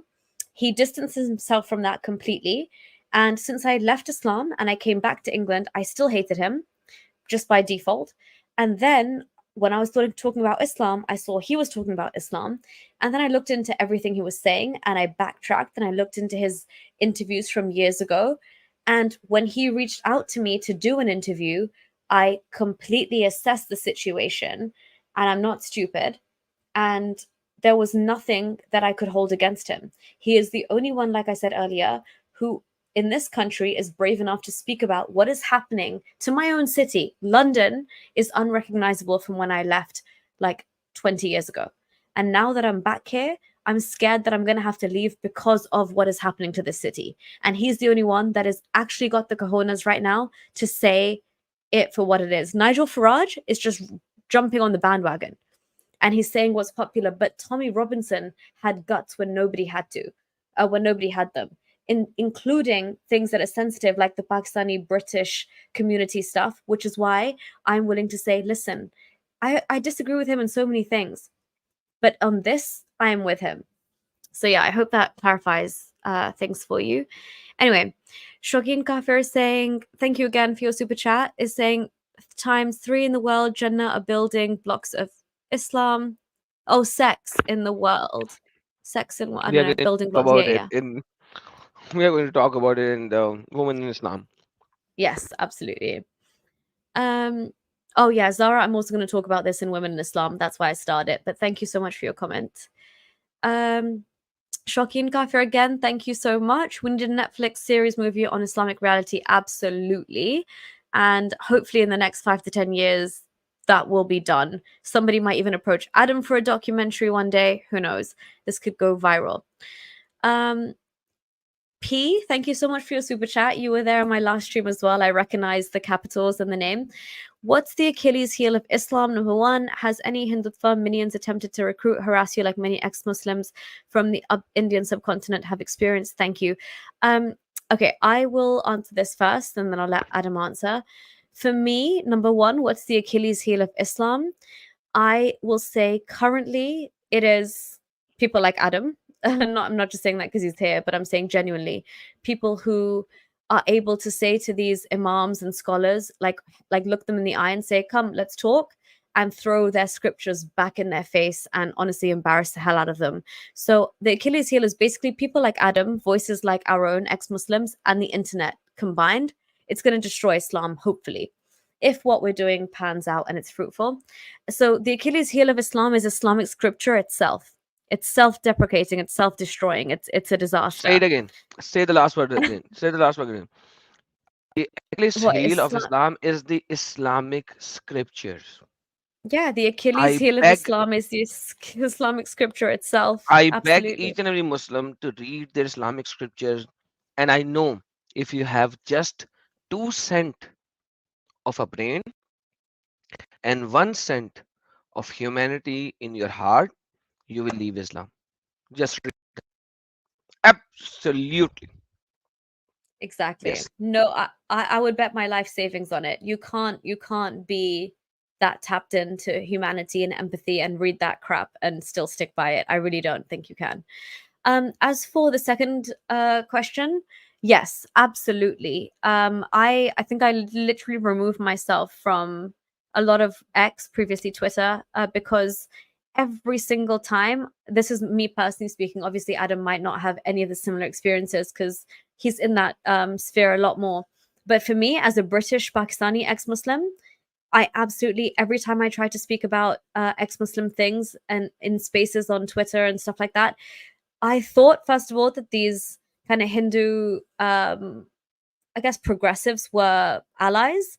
But by the end of it, the conversation always went back to Hinduism. And I understand that, like, there is a massive pushback, and I understand that what Islam has done to India and what Islam says about Hindus.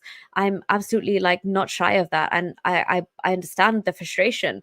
But every time I tried to do a space, it got hijacked by actual Hindutva people trying to, use the ex-Muslim movement to further their goals. So I just had to backtrack from that, or I actually had to. It seemed honestly really racist, but I had to say I'm not going to talk about Indian issues here because all I'm talking about is Islam. So let's not hijack it. I know there's issues there, there's issues here within the communities, but sometimes you're just talking about Islam. So I've had a bit of an issue with that, and I have tried to distance myself. But at the same time, I understand the frustrations, and I understand they're very real. And I know the plight of Hindus because they have suffered under the hands of Muslims. But yes, this movement has been tried to be hijacked from many sides. That's why I just forged my own path. That's why I'm here talking to Adam. I'll talk to whoever the hell I like. I don't answer to anybody. I'm not tied to any institution. I'm just me, myself, and I'm doing my own shit, basically. So yeah, but Adam, you can answer both of those. I already answered the first one. Yeah, So the you second did one, very well. yeah, the second one is yes. If you look at my early videos, I have been called so many names. I've been called a rice bag convertee and all of these things. Like if you go back in my early videos, so yes, uh, they tried to hijack all of these things, and it happened. But I feel sorry for them as well, right? uh, and they tried to accuse me for so many things. It's unbelievable. Few of the very big channels tried to accuse me for some dirty politics as well. But once again, they don't have any evidences and everything. But at the end of the day, I fully understand as well that Muslims have destroyed, obliterated, demolished them as well. But uh, they don't have to start accusing others until proven. See, that's the problem. So yes, there are a lot of people who will just start accusing until otherwise. Problem is they need to first listen, then accuse. But they are doing it in the reverse section. They accuse first, listen later, and then they're so sorry. So yes, I agree. I have been there, done that, got that t-shirt. That's the reality. Nice. Yeah, yeah, same. But yeah, again, exactly echoing Adam's words. Like I feel the frustration. I'm willing to speak about it, but yeah, sometimes when it's an ex-Muslim space, I'd rather the space just not be hijacked. And Hadrian, thank you for being here. I know you were about to miss this stream. I'm glad you could catch it. And yes, I know we've been very isolated because we're supporting people accuse us of supporting Hindutva because of the Israel-Palestine conflict. And I know that's a whole nother issue, and it's caused a huge divide also within the ex-Muslim community. But yes, I guess just I support stand true Israel. to. It has nothing to. Abs- It has nothing to do with Hindutva. yeah, I think people are Supporting trying to Israel. correlate this wrongly because I also I don't outright support Israel, but I fully support um yeah, like Israel's right to exist and what they're doing against Hamas. Like this needs to happen. But I think people are trying to conflate just because a lot of naturally, Adam, you would know, right? A lot of India supports Israel. And so they Yeah, think that just because India. me and you, like we, like let's say Hadrian, sorry, Hadrian, I'm ousting you, but Hadrian's Bengali, but you and I, from being from like Pakistani heritage, if we even support Israel, then naturally we're Zionists, we're in bed with the Yehudis, and we're in bed with the Hindutva, right?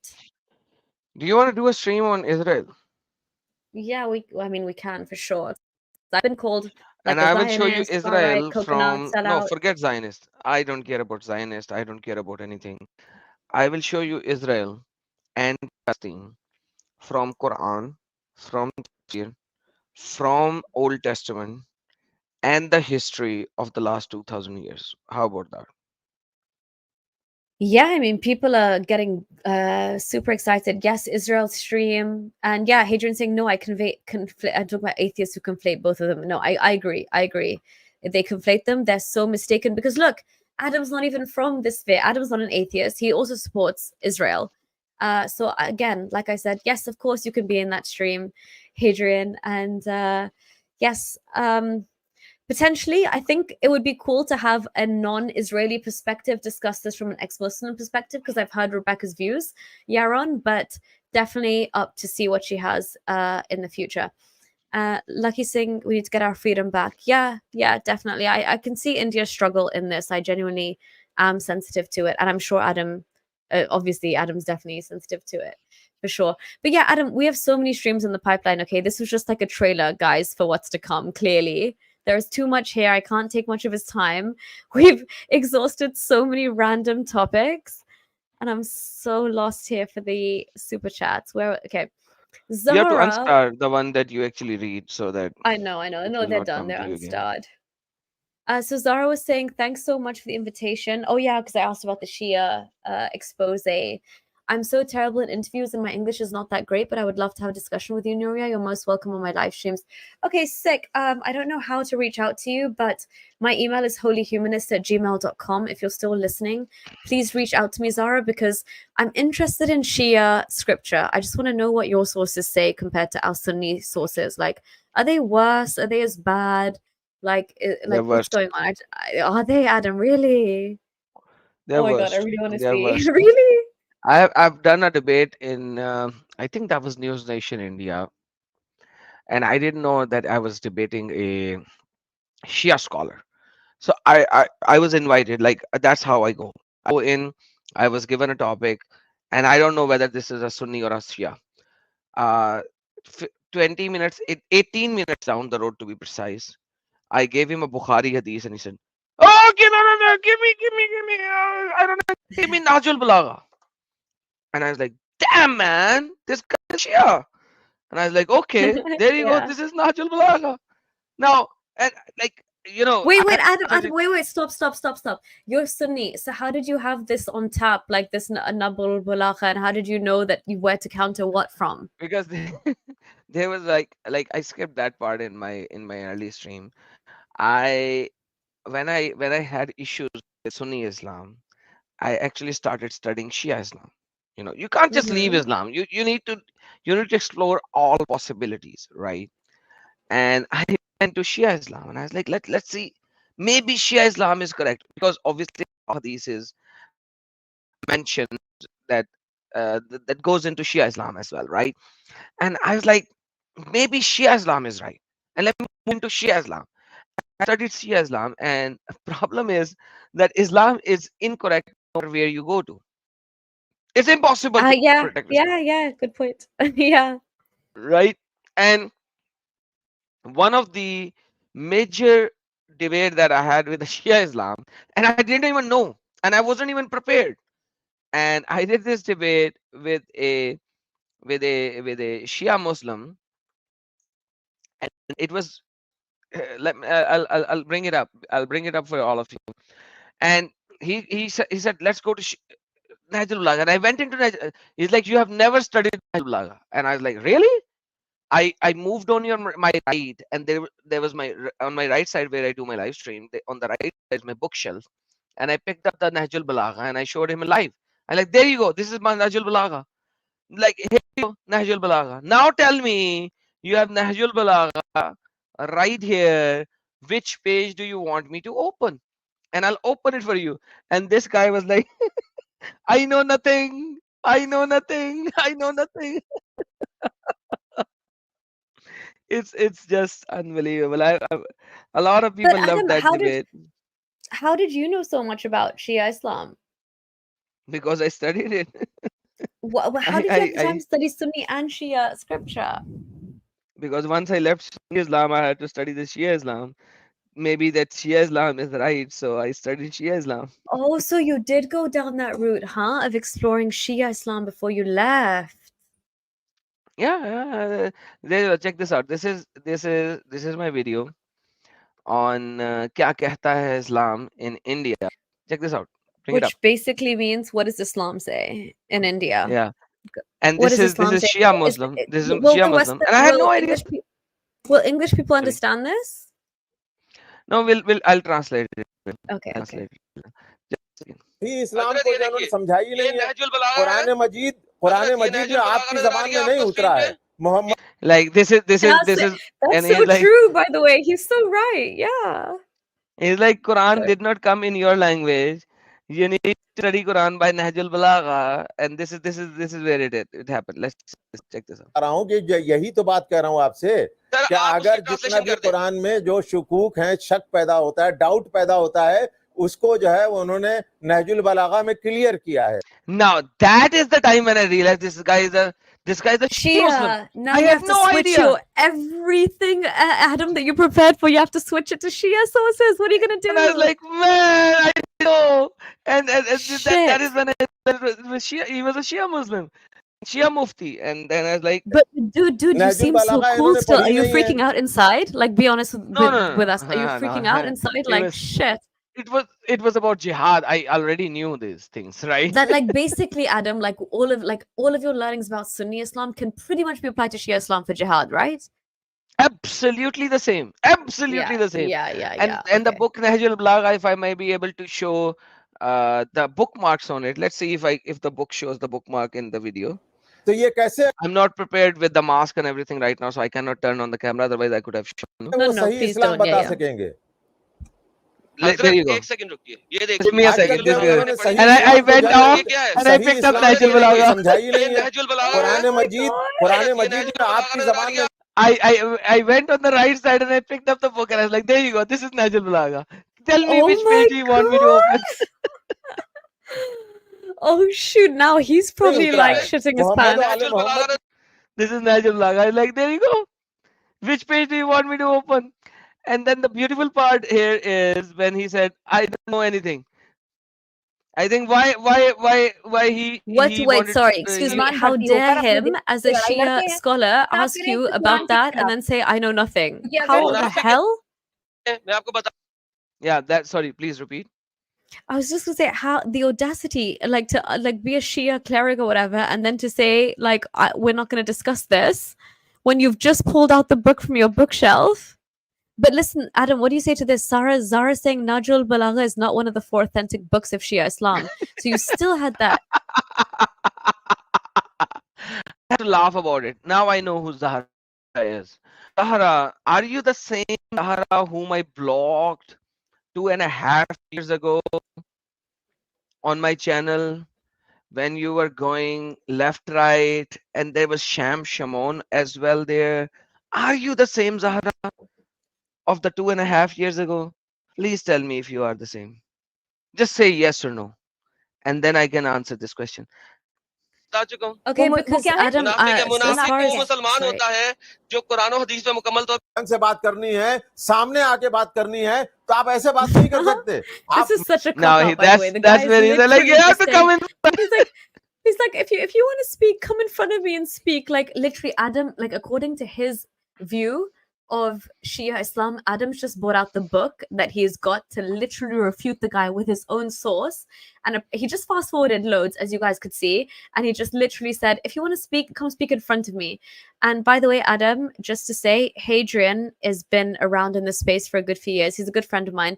He said, yes, she is. So I think he's trying to confirm that that is the same Zahra. She said that. Yes, oh, Adam, Sam Shamon lied against me. he Okay, yes, said, yeah. I got it. See, Zahra, Okay. listen to me very carefully now. Let me give you a very nice response which you may be able to comprehend. 99% of Shia Muslims in Pakistan, Indo-Pak, for them, Nahjul Balagha is the utmost. Number one. Number two, don't tell me that you don't believe it. You don't believe it? Fair enough. Tell me which Imam do you follow? Okay? Simple. Don't tell me Nahjul Balagha is wrong. Don't tell me it's not authentic. When you talk about Indo-Pak Muslims, Nahjul Balagha comes on the very top. It literally comes on the very top. Okay? For you, it doesn't? Fair enough. Tell me which Shia sect you belong to and which book you agree on. I will open that book. So please, if you are in a minority anyways, be in minority.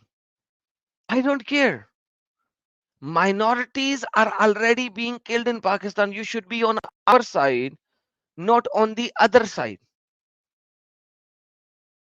And that is why I hated you last time as well.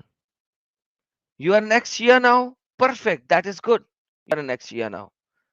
So at least come to realization what people believe in Pakistan and India. You don't change their belief system. You work in their belief system. Okay. Nahjul Balagha has the Qutubat of Ali. Qutubat is sermons. Damn, that even Nahjul Balagha. I'm not Shia, and I know that's serious. You have the Yeah. seal of Ali, dude. Yeah. That's the These are the sermons of Ali. And damn. every single Shia Muslim believes that these Should. are. You want to talk about Al Kafi? Okay. I'll talk with Al Kafi. Do you agree, Al Kafi, 100%? I will work with you on Al Kafi. I don't have any issue. I have all the 30 plus volumes of Al Kafi in English as well, let alone in Arabic.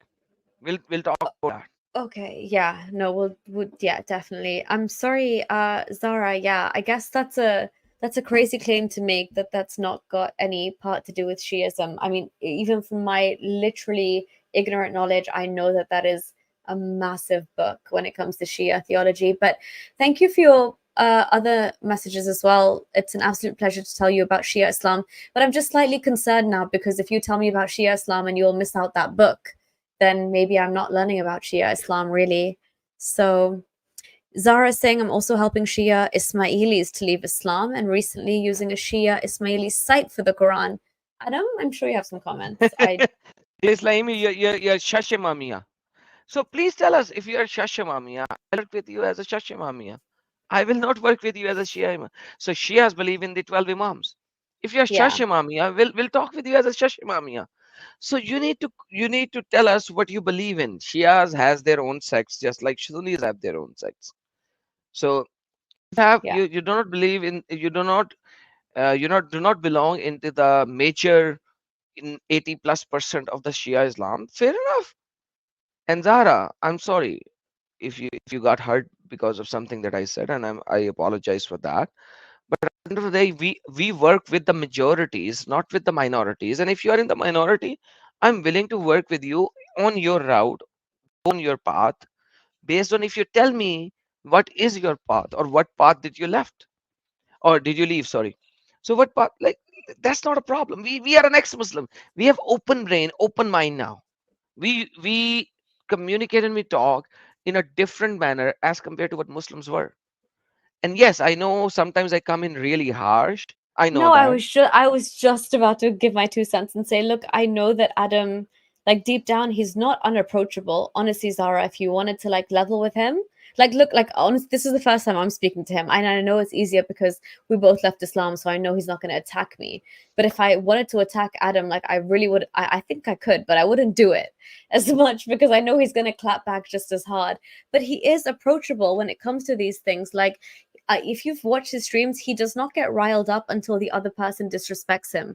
That's why I actually respect Adam. And that's why I'm honestly so glad to have you here because however you would have reacted, I know would be a reaction to somebody else. Like, I've seen you, you're very calm and collected, and you state the facts and you show the sources. You're not talking out of your ass. Sorry for my French, but you're not doing that. You always show your sources, and so people can't discredit you. Yes, they can try and push your buttons, they disrespect you, hurt your family, cuss you out, but usually you I'm sorry to say, like, you tolerate a lot before you actually lose your shit. So honestly, Zara, I really also appreciate that. Like, I'm still interested in learning Shia Islam from you. I'm just a bit skeptical because if you miss that book out, then obviously like people like Adam and people like myself with Shia friends would tell me that book is a lot more important. So anyway, I'm still down to, if you've left Shia Islam, I'm so proud of you and kudos to you and more power to you. So yeah. I wish And you Saint all the Murad, best, Sarah. yeah. I wish you all the best for that. Yeah. Oh, See, Saint Murad is here Adam's, as well. yeah, Saint Murad is here. And I know obviously I think Adam, you have a powerful stream this Tuesday with him. Yeah, we are going to have a stream on the second, if I'm not mistaken. Let me figure it out. Okay, perfect. Hold So I on, just let me wanted to see. highlight that. Second, Yeah, guys. yes, So on the set 2nd your of July, we are going to have a stream together. That's what we promised. Yes, 2nd of July. So we're gonna have 2nd of July stream at 6:30 p.m. Eastern Standard Time, not on Pacific. Thursday stream is okay. Pacific. So Thursday stream is Pacific 6:30. Tuesday stream is Eastern 6:30. So yes, Saint Murad is a person who has done some Remarkable work. Basically, he's done some amazing stuff. Like this guy is translating. Sorry, Saint Murad. I don't think I've conversed with you personally, but I've just seen your work in passing.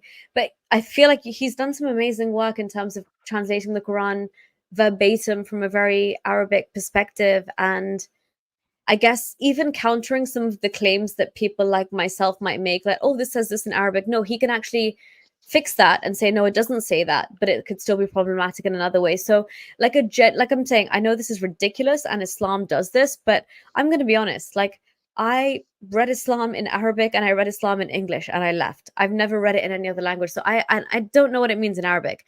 People like Saint Murad, who I think he's put his sweat, blood, and tears into translating this Quran or deciphering it. I'm sorry, I just saw your stuff in passing. I'm not sure, Saint Murad, I'm giving you a less of a shout out than you deserve, but it's something to do with translations. And he's been doing streams with Lloyd recently, and I tuned in for like 5-10 minutes when I had some free time. Again, very powerful stuff. So please go and check out Saint Murad and be there for his and Adam's stream on the 3rd of July.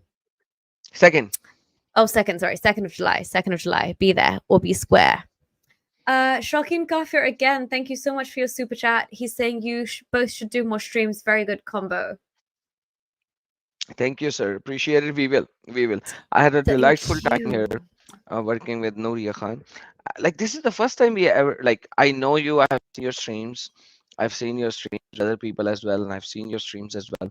But I think this is the first time we actually collabed in a stream. So it was lovely. It was beautiful. Appreciate that. I know. And I'm like, dude, if me. I wasn't going to reach out, exactly, like this would never have happened, because your style and my style is very similar.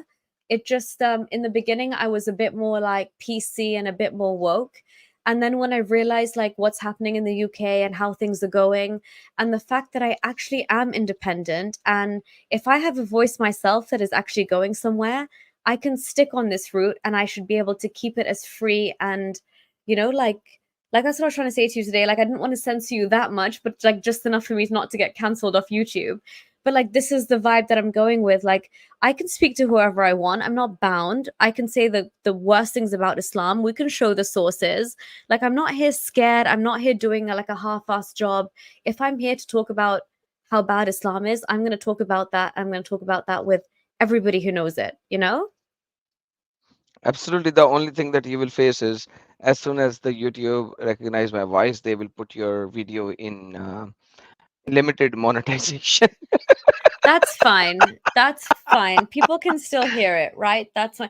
And the thing is, Adam, like, I think I'm banned in Pakistan as well, but it's very easy to get around. So, like, again, this is annoying because this stream was in English, but yeah, no, it's just because the thing is, I had a dilemma. I was like, shall I speak with you in Urdu, and like we could, like, how powerful our voice would be with everything / like just how sometimes compared to Pakistani women, how do you have like an Urdu empowered channel or as well? feministic yeah, I do. It's very like very, very minuscule. It's not that deep, but Oh my God, you gotta, okay, listen.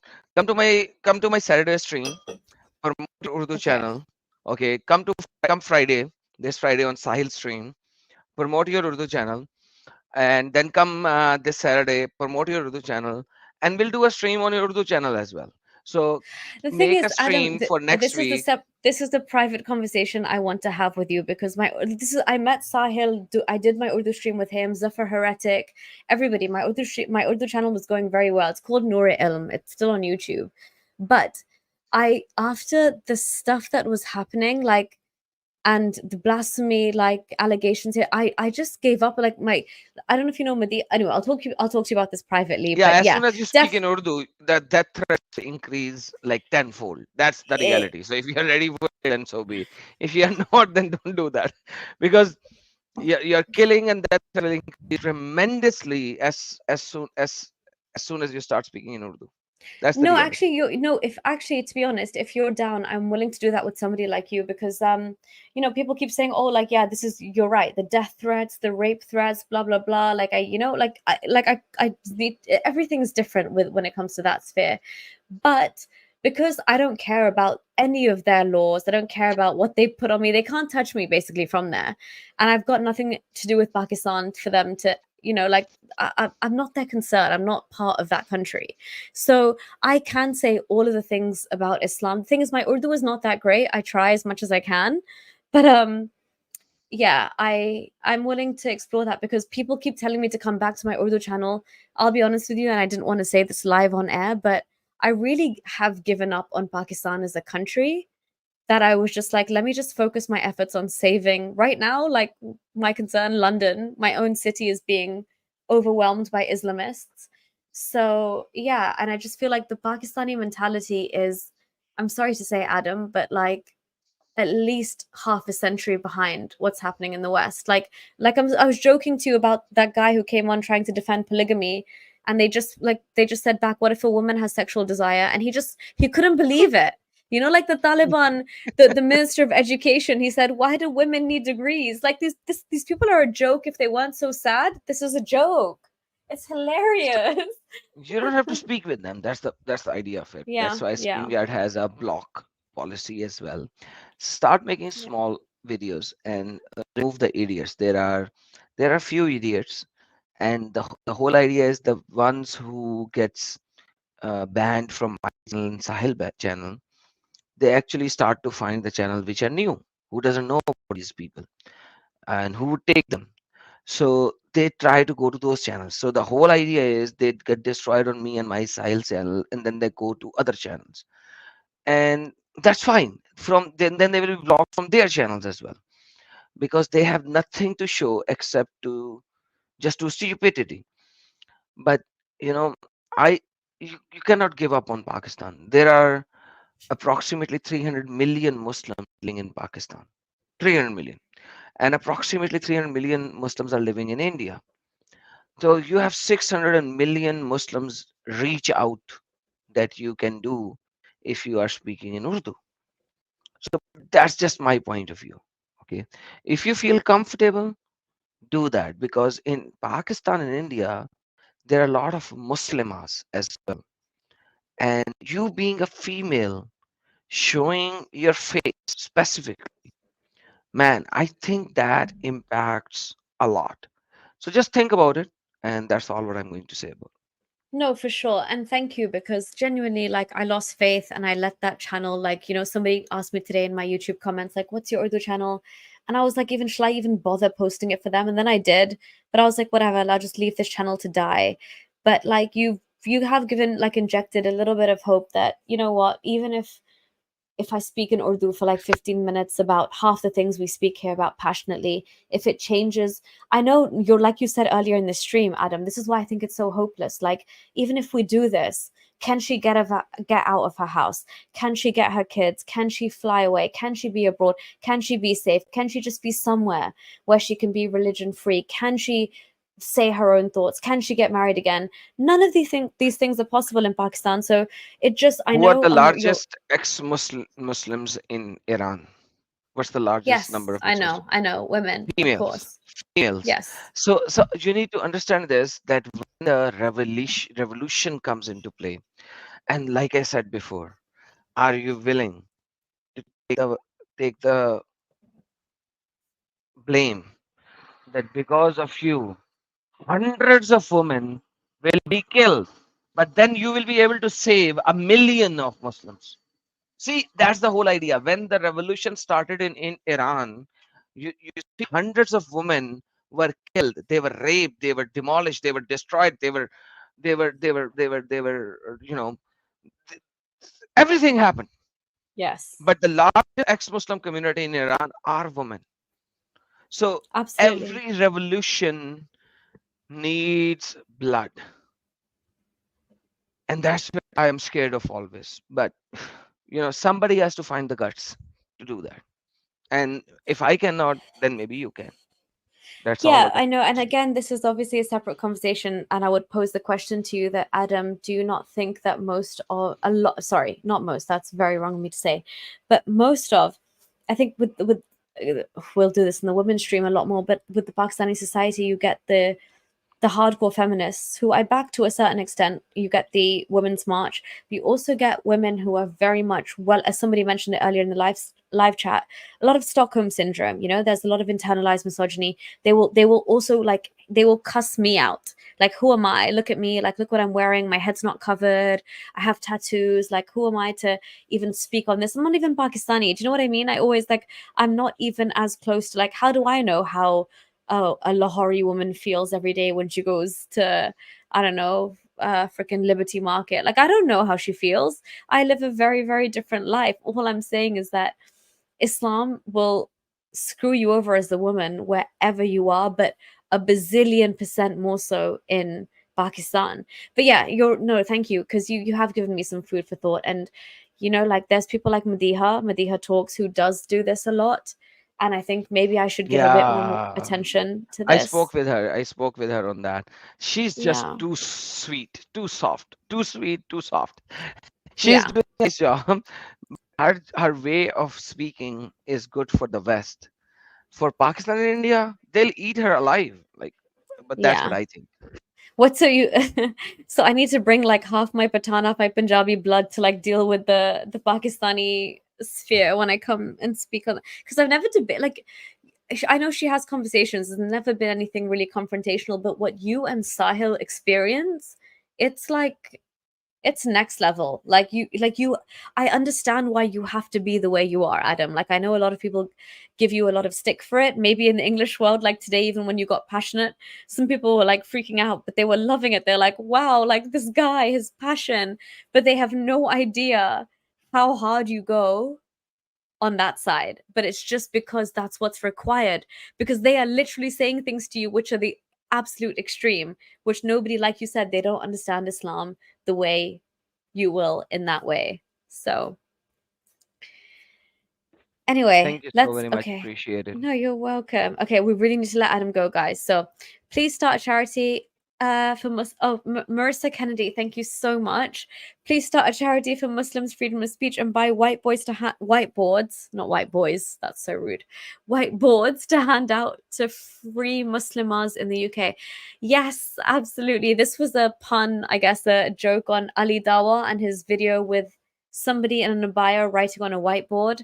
And then AP and David Wood played that to me live, and I had never seen it before, and I was shooketh as hell. I thought it was a joke. Apparently, it's not a joke. Some people say it is a joke. I don't know.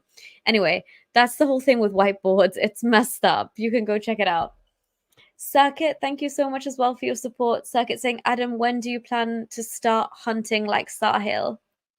Yeah, very soon. As soon as I get somebody to get me a what do you call it? Wipe over VPN phone conversation established in India, I will do that. Okay, I have no idea what hunting means, and I'm gonna Hey, completely Sahil, stay aware. you know Sahil, right? Unaware. Yeah. Yeah, It's okay, Adam. Don't worry. he has started calling the muftis and maulanas directly because he's in India. His name Oh, is exposed already. He's living away from his home in some other location. He changes his location frequently, so his life is already miserable because he was exposed at who he is. yeah. But now the benefit that he has is because of that is that he can call people from his phone because he's already exposed who he is. So if somebody tracks his phone, they Mm. will know who this phone belongs to. And yes, his name is already exposed. So with that being said, he has certain flexibility that he can directly call the Mulanas and Muftis. I cannot do that right now. So I've asked I certain people to provide me voice over IP phone service in India. So I could call through internet, then use a SIM card in some of the computer connected there. And that SIM card will actually call some Maulanas and Muftis. Okay, sweet. That's insane. That's actually pretty hardcore. Um, Yep. that's actually very hardcore. So Zara was saying I couldn't trust Pakistanis to be true ex-Muslims. Both of you have done the impossible for me. So Good. I don't. That's a I'm compliment. I'll take glad. it as a compliment. Yeah, I'm glad, we could change the face of that country. Adam, did we go through this one before? Great to hear you on Tommy's broadcast. Yes, you did that. Yeah, okay, we've done this. Okay, cool. So absolute pleasure, blah blah. Okay, here we are. Hunting like Sahil. Yes. Okay. James Bond. Oh, James Bond. Oh, James Bond. Like, I don't know, Desi style. Anyway, 007. Thank you so much for your super chat. He's saying, in Canada, Clown PM Dustin Turbo detained Tommy. Yes. I don't know if you all saw that fiasco, but Tommy Robinson was detained, allegedly on like some immigration stuff, but he also tweeted, sorry, I'm just going to say tweeted because I don't know what X did, but he tweeted like he had mad discussion with the immigration officials in Toronto before he was let out, like 3 hours worth of interrogation, and there was nothing that came up. So it is hella shady what happened to him. But as somebody said earlier in this chat, like he's free now. And let's just hope, I hope he comes out before the 27th, because the 27th in London is going to be on fire, like in a good way. But yeah, Adam, I feel like you want to say something. Go ahead. All good, all good, all good. Oh, okay. I just wanted to flag this for you. Zahra was saying to you, Adam, learned a lot from Adam. Thanks so much. You're amazing in memory and knowledge. Thank you. Appreciate it. Appreciate it, Zara. Also, I just wanted to address this real quick. Arnold Giza, I'm not sure if you're still with us because it's very late in the UK, but you did ask, Holy, would you actually want Tommy and his men in charge of our country in the UK? So, long story short, and I'll cover this probably in one of my new videos because I've got more time on my hands now, so I'll make semi more political videos on what's happening in the UK. But long story short, listen. Tommy is not the end all and be all, okay? Tommy is a symptom for me of a much larger problem.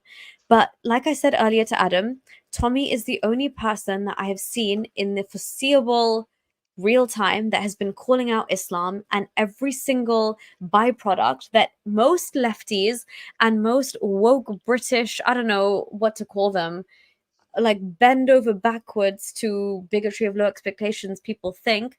They never agree that if, you know, there is a problem here. There's a mass migration problem.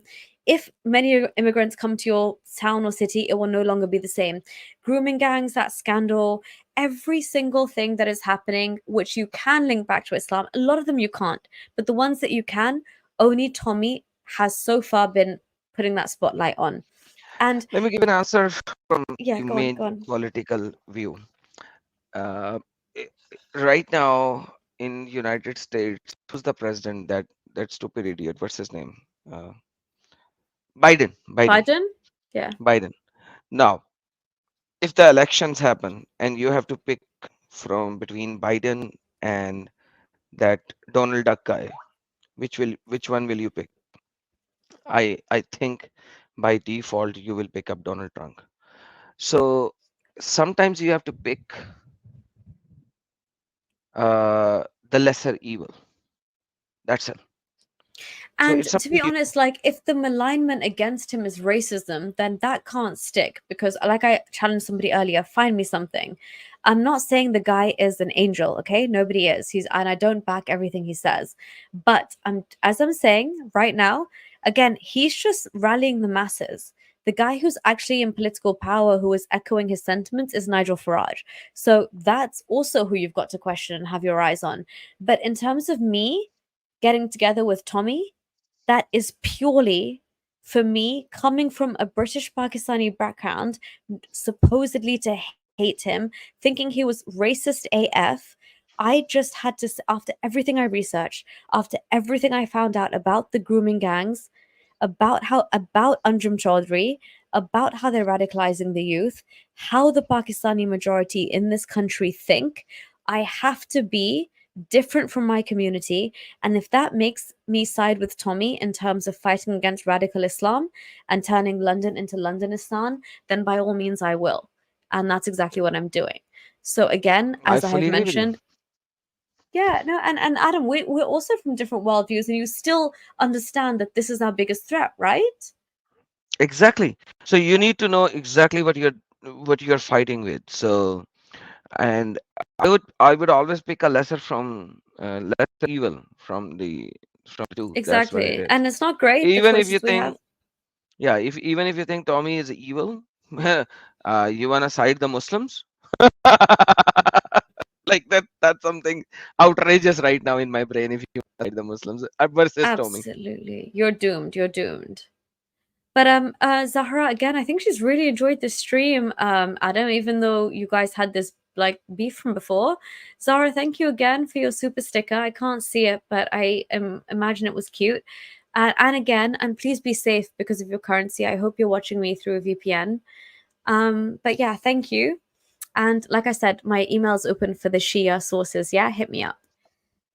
Rasa, thank you so much for your super chat. Rasa saying, you guys celebrate AP collating with apostate prophet, but Hindus trying to reach out to you is offensive. So hypocritical, didn't expect this. AP collating with apostate prophet. I feel like AP is apostate a prophet, so I don't get that part of your comment. Hindus trying to reach. Adam, do you have anything to say? Otherwise, I'm going to try and make sense of this. Hindus reaching out to me is offensive because when I do my Saturday stream, it is only meant for Muslims. If I start bringing up Hindus on my channel, then my channel will be filled with non-Muslims, and I will not have a single chance to talk to any Muslim. So that is why I have a clear verdict: no non-Muslim. And it's not just Hindu. Why are you taking it to Hindus only? I block Christians. I block atheists. I block everyone. By the way, It's I can second that. Adam is savage. He will, if it's not the stream that you're invited to, he's like, why the fuck are you here? Go. Block. that reality. Otherwise, I can't even do my stream, Noria. So when know. 7,000, 6,000 people are watching my stream, you need to understand this very important fact. If 8,000 people are watching my stream and I will open it for everyone, 80% will be non-Muslims, right? Let's take this general. 20% will be the Muslims, right? So if the backstage is full, so I do non-Muslim streams as well, every once in a month. So in non-Muslim streams, I can do it for 36 hours, 48 hours, and I will have new person every time for all 48 hours. This is how many people watches me. But the problem is very simple. I cannot allow them to come on Saturday. It's just simple. It doesn't matter whether he's a Christian, Hindu, atheist, agnostic. It doesn't matter. The stream is for Muslims to join in and refute me.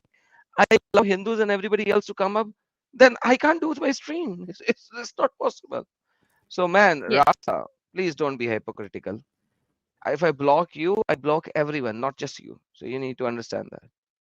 Yeah, no, and touche to Adam. Like, look at this. Look at how much energy he's put in today. And I'm very mindful. Like, please, if he does tell you, like, if it's pinned, like, for Muslims only or for non-Muslims, just respect it. Like, literally, you see how many hours of a week this guy dedicates to this stuff. So at least be cognizant of go to where you're, actually like asked to be. Otherwise, don't.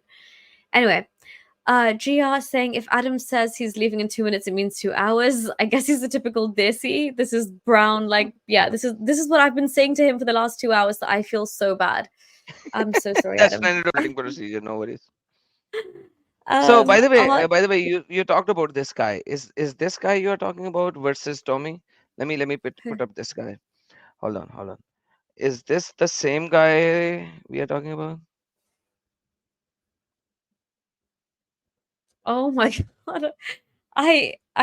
There's so many. I don't think he has the guts right now. Tommy's way big. Check this out. Britain is Darul Harb because they are, anathema to God's law. Britain is Darul Harb. In Islam, there are only two dars, two houses. Islam does not care about borders. It only cares about Adam, houses. this is perfect. I'm going to turn this into a short. So please, if you're from the UK and you're not sure about Tommy Robinson, listen to what Adam just said right now. Adam, can you please repeat that? Thank you. Let's go. So in Islam, there are only two houses. Islam does not care about boundaries or borders. Islam cares about houses. This is in the Sahih hadiths as well as in the Sharia as well as in the fiqh. Now, this guy is going to tell you what is Britain. Check this out. Britain is Darul Harb because Britain is Darul Harb. Harb means war. Dar means house. Britain is the house of war. Now check this out. What he's going to say. Are, anathema to God's law. They're not implementing it. They're violating His sanctity, and therefore this is war against Allah and His Messenger. Absolutely. Now let's think about chapter number 5, verse number 33. War against Allah and Muhammad. And remember what I told you in the early part of the stream when chapter number 5, verse number 33 comes into play. I said this is the fasad fil arz, harb al Allah and Muhammad. It's not about literal fighting. It's about not obeying Allah and Muhammad. And that's exactly what he's saying right now. So you think that I'm saying wrong as an ex-Muslim? Listen to your scholars. We are obliged as Muslims to take the authority away from the people who have it and implement the Sharia. Now, there you go. So and you There we think Tommy go. is doing something There wrong? we go. Thank you, Adam. That's exactly why Tommy is fighting, because these guys want to take the Constitution of Britain and implement Sharia, and that's what he said. I don't have to translate. It's already in English. He's in English. Check this out. I hope that can come in a very peaceful way. I hope listen to his word. Listen to what he said. As if. Listen to How what are he you said. going to come in? Adam, pause it 1 second. I want to ask you. Let me just. Okay, Wait, okay. 10 seconds. I hope that can come in a very peaceful way. I hope that we can do that in a way, where there's no bloodshed. Otherwise, I hope it will come without bloodshed in a peaceful You are way. so Otherwise, right. Yes. Yes, please say before I No, continue. you were so right to add that 10 seconds. I hope it comes peacefully, because I was just going to give you like that sarcastic comment to say, how is he going to do this? How exactly? And he just followed it up, because no, this is beautiful. Anybody who thinks, this comment exactly, he's right. Tommy Robinson is fighting Islam, not Muslims. Anybody who right now thinks, okay, guys, we have a general election coming up, okay, in a couple of weeks. Not even a couple of weeks now. What is it? Like, literally in a week from now, we have a general election coming up. Tommy Robinson is saying things that exactly what are being echoed in this video. If you think this is an issue right now, if you think this is too much, then please, you know that you're not backing anybody who's a racist in this sense. You're backing somebody who has clarity on what Islam means. Do you think even Nigel Farage knows what Islam is, all in, all out? No, he doesn't. He probably knows it's bad. Do you think Tommy Robinson, Adam, do you know Tommy Robinson has debated people from different Muslim sects? Like, he knows, in this school of thought, this happens according to this. And I was like, wow, why would you even care? Like, how do you know the difference between, Maliki and Shafi and Hanbali? And why would you care about that? But that's how much he takes an interest in what this means. Because, like I'm saying, even I didn't know about Sharia, Shia mandates, let's say. Do you know what I mean? Now, let me tell you. Remember, I told you a couple of hours ago in today's stream, these white Britons are idiots. If I was at his place after listening to this stupid remark, I would never have said this. The Messenger Muhammad ﷺ said that, if the Muslims have authority and they have the ability to remove oppression, they must remove the oppression. Oppression is what? Check this out. So we believe man-made law is oppression. Man-made law is oppression. Check this out. Because they are implementing non-Islamic law, violating their own sanctity. So, if we are in a position of power and authority, we are obliged to take that authority, with the minimum force, and to implement the Sharia, certainly. So, this will be the case one day in Britain. And there you go. And now look at the okay, hold on. I have a female over here. But, so let me just tell you. This guy, the answer that he says, even as a female, I wouldn't have said that. I would have been blasting his balls out. And let me tell you, have anybody seen sugarcane juice? Have you seen how they make sugarcane juice, sister? In Pakistan, yeah. Are you talking to me? Yeah, so they press the sugarcane in between two round things. Yeah. So, and I'm sorry what I'm going to say. This guy's balls went through the sugarcane machine. Say anything, just don't get me cut off YouTube, yeah? No, you won't. You won't. I have said far more than that. Check his answer. You talk about jihad. you're not talking about spiritual striving. You're talking about military jihad. How is this an answer of this? Tell me, Nuria. Yeah, no, I'm shocked. How that, but he knows what's up. He knows exactly what he said. He knows exactly what he said. And what is he asking? I would be Like, asking, how the so hell you're is this saying spiritual? Yeah, you want exactly to kill like, us?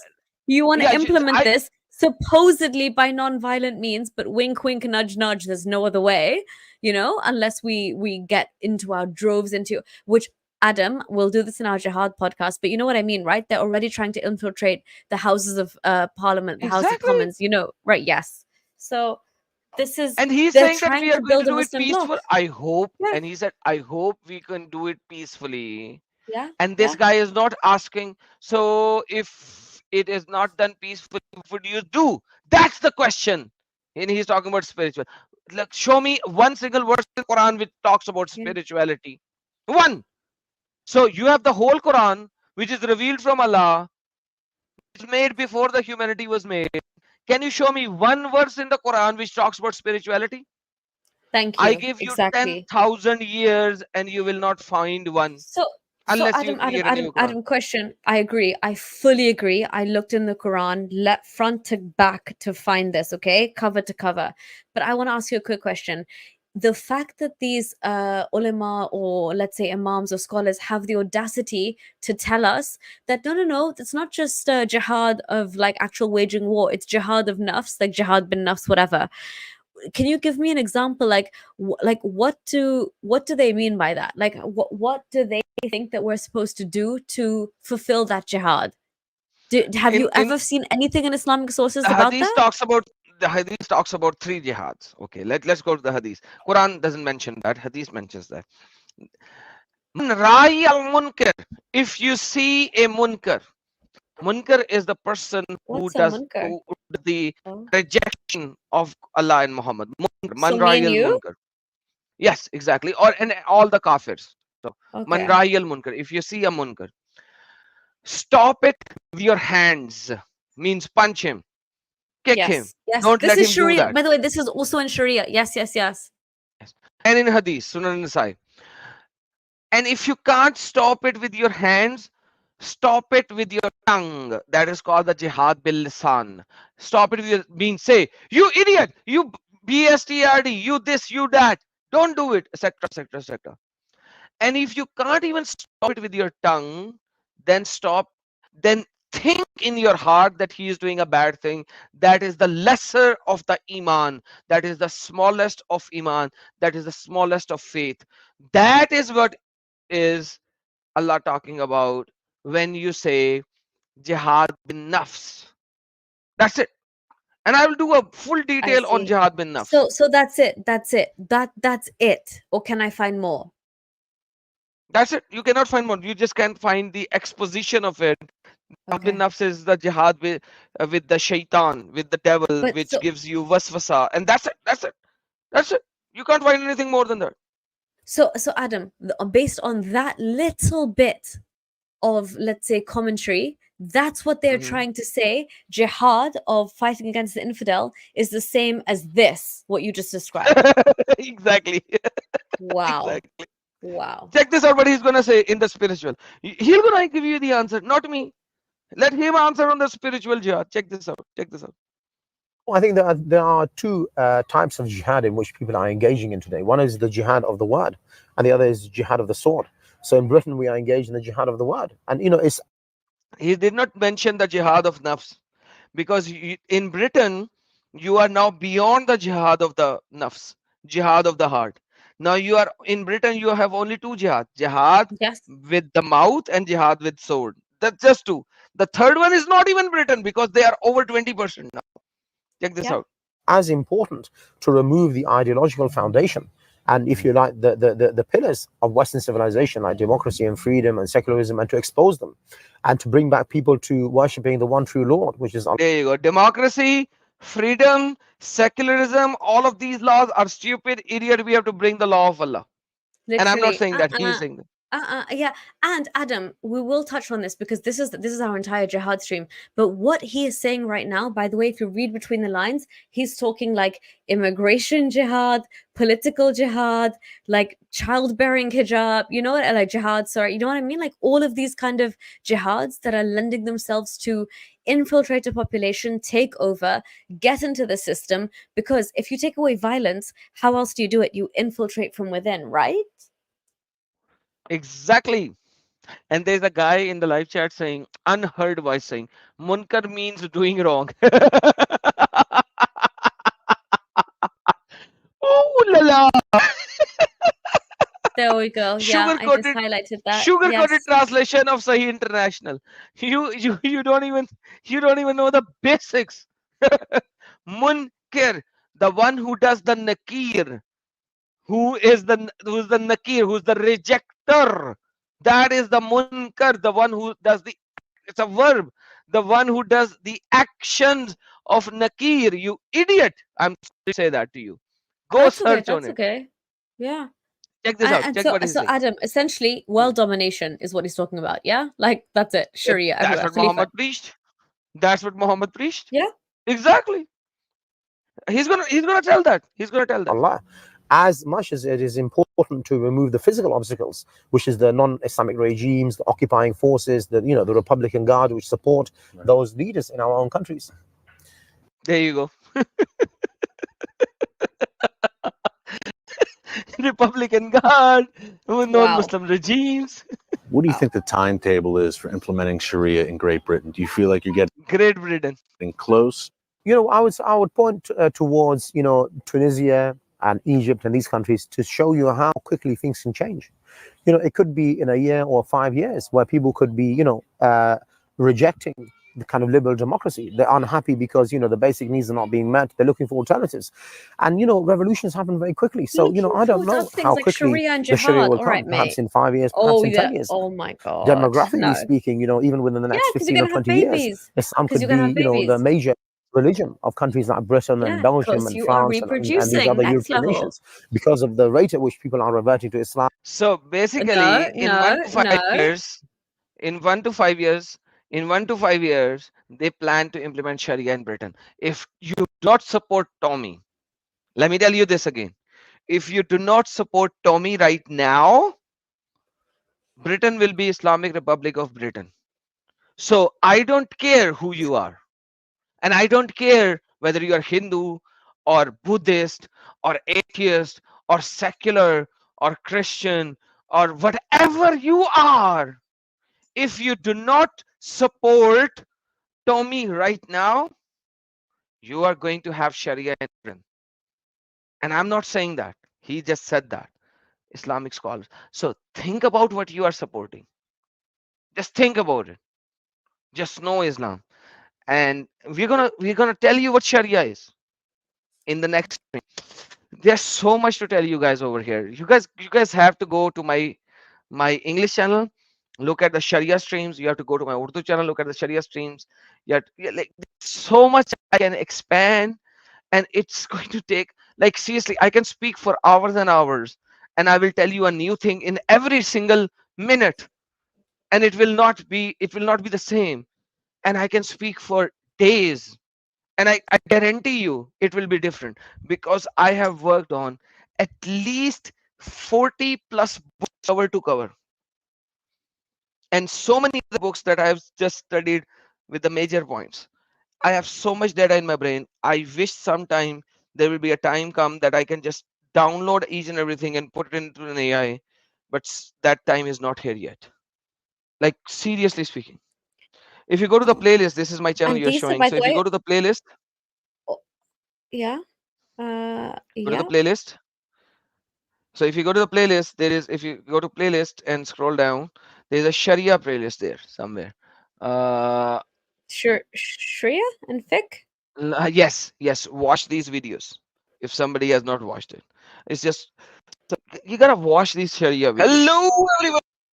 Just pause Okay, that. guys, look, So this is it. There's an entire playlist here of like part 2 development, like, and I've done streams with Lloyd, like, how hardcore he goes. So imagine the level of learning through this. But yeah, Adam, do you want to So say you have you also have Lloyd your and Urdu you have channel, which you me. have, and you have so many other channels. What other channels do you have? You've got Adam Seeker Hindi, Adam Seeker Adam Urdu. Seeker Urdu is one of the major channel that I work on. For the I did not work on my English channel, Adam Seeker, which is the main channel, for almost a year and a half.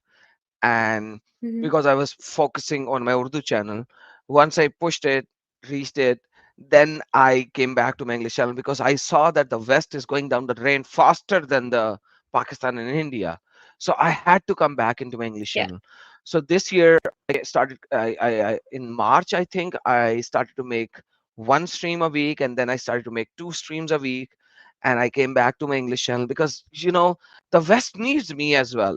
Even though that I don't think that they need me, but I think you hear the true voice. And I'm just doing my part. And I will ask all the 300 people watching us, like, are you doing your part?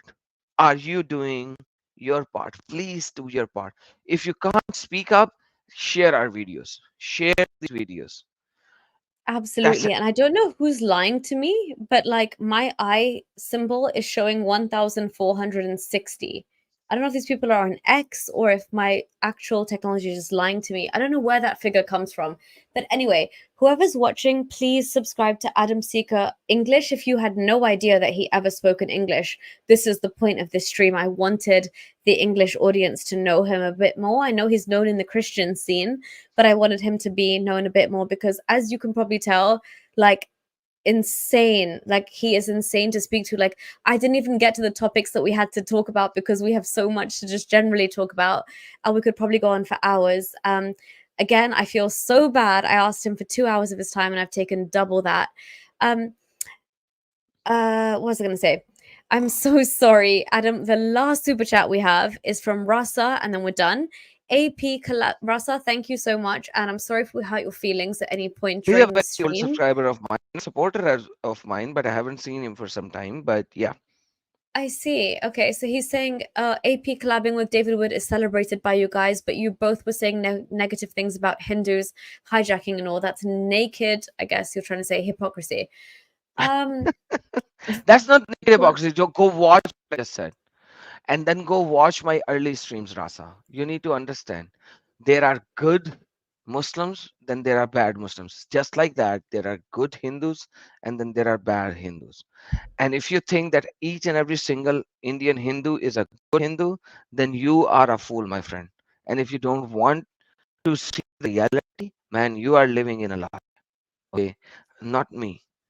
So go watch my early streams and you will see how this works. And I'm not talking about the general public. A lot of people supports me.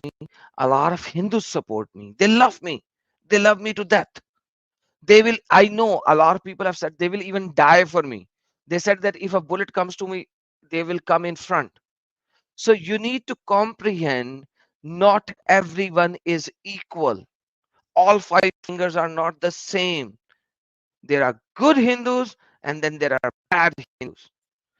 That's the reality of it. I'm not talking about from the scriptures of Hindus. I'm talking about the humans part right now. And that's the reality. If you don't believe it, fair enough. That's up to you. Live under a rock. Thank you, Adam. And I agree. I think there's people in every caste, creed, religion who are, like that. And if anybody from that that you think wants to come up against Adam, like, look at him. He's so open to challenges and stuff. Like, I don't know why anybody criticizes him. Just come up and confront him if you've got the guts. It's that simple, I guess. But yeah, I just want to end on, I guess, Artai's message. You guys should do this more often. Expose them, please. I think that's the mission here, and I think that's what we're gonna do. Because Adam, it was so fun talking to you today. It didn't even feel like this was, like an expose of Islam. It just felt like just fun. To be Almost 5 honest. hours. Wow, that is long for you, basically.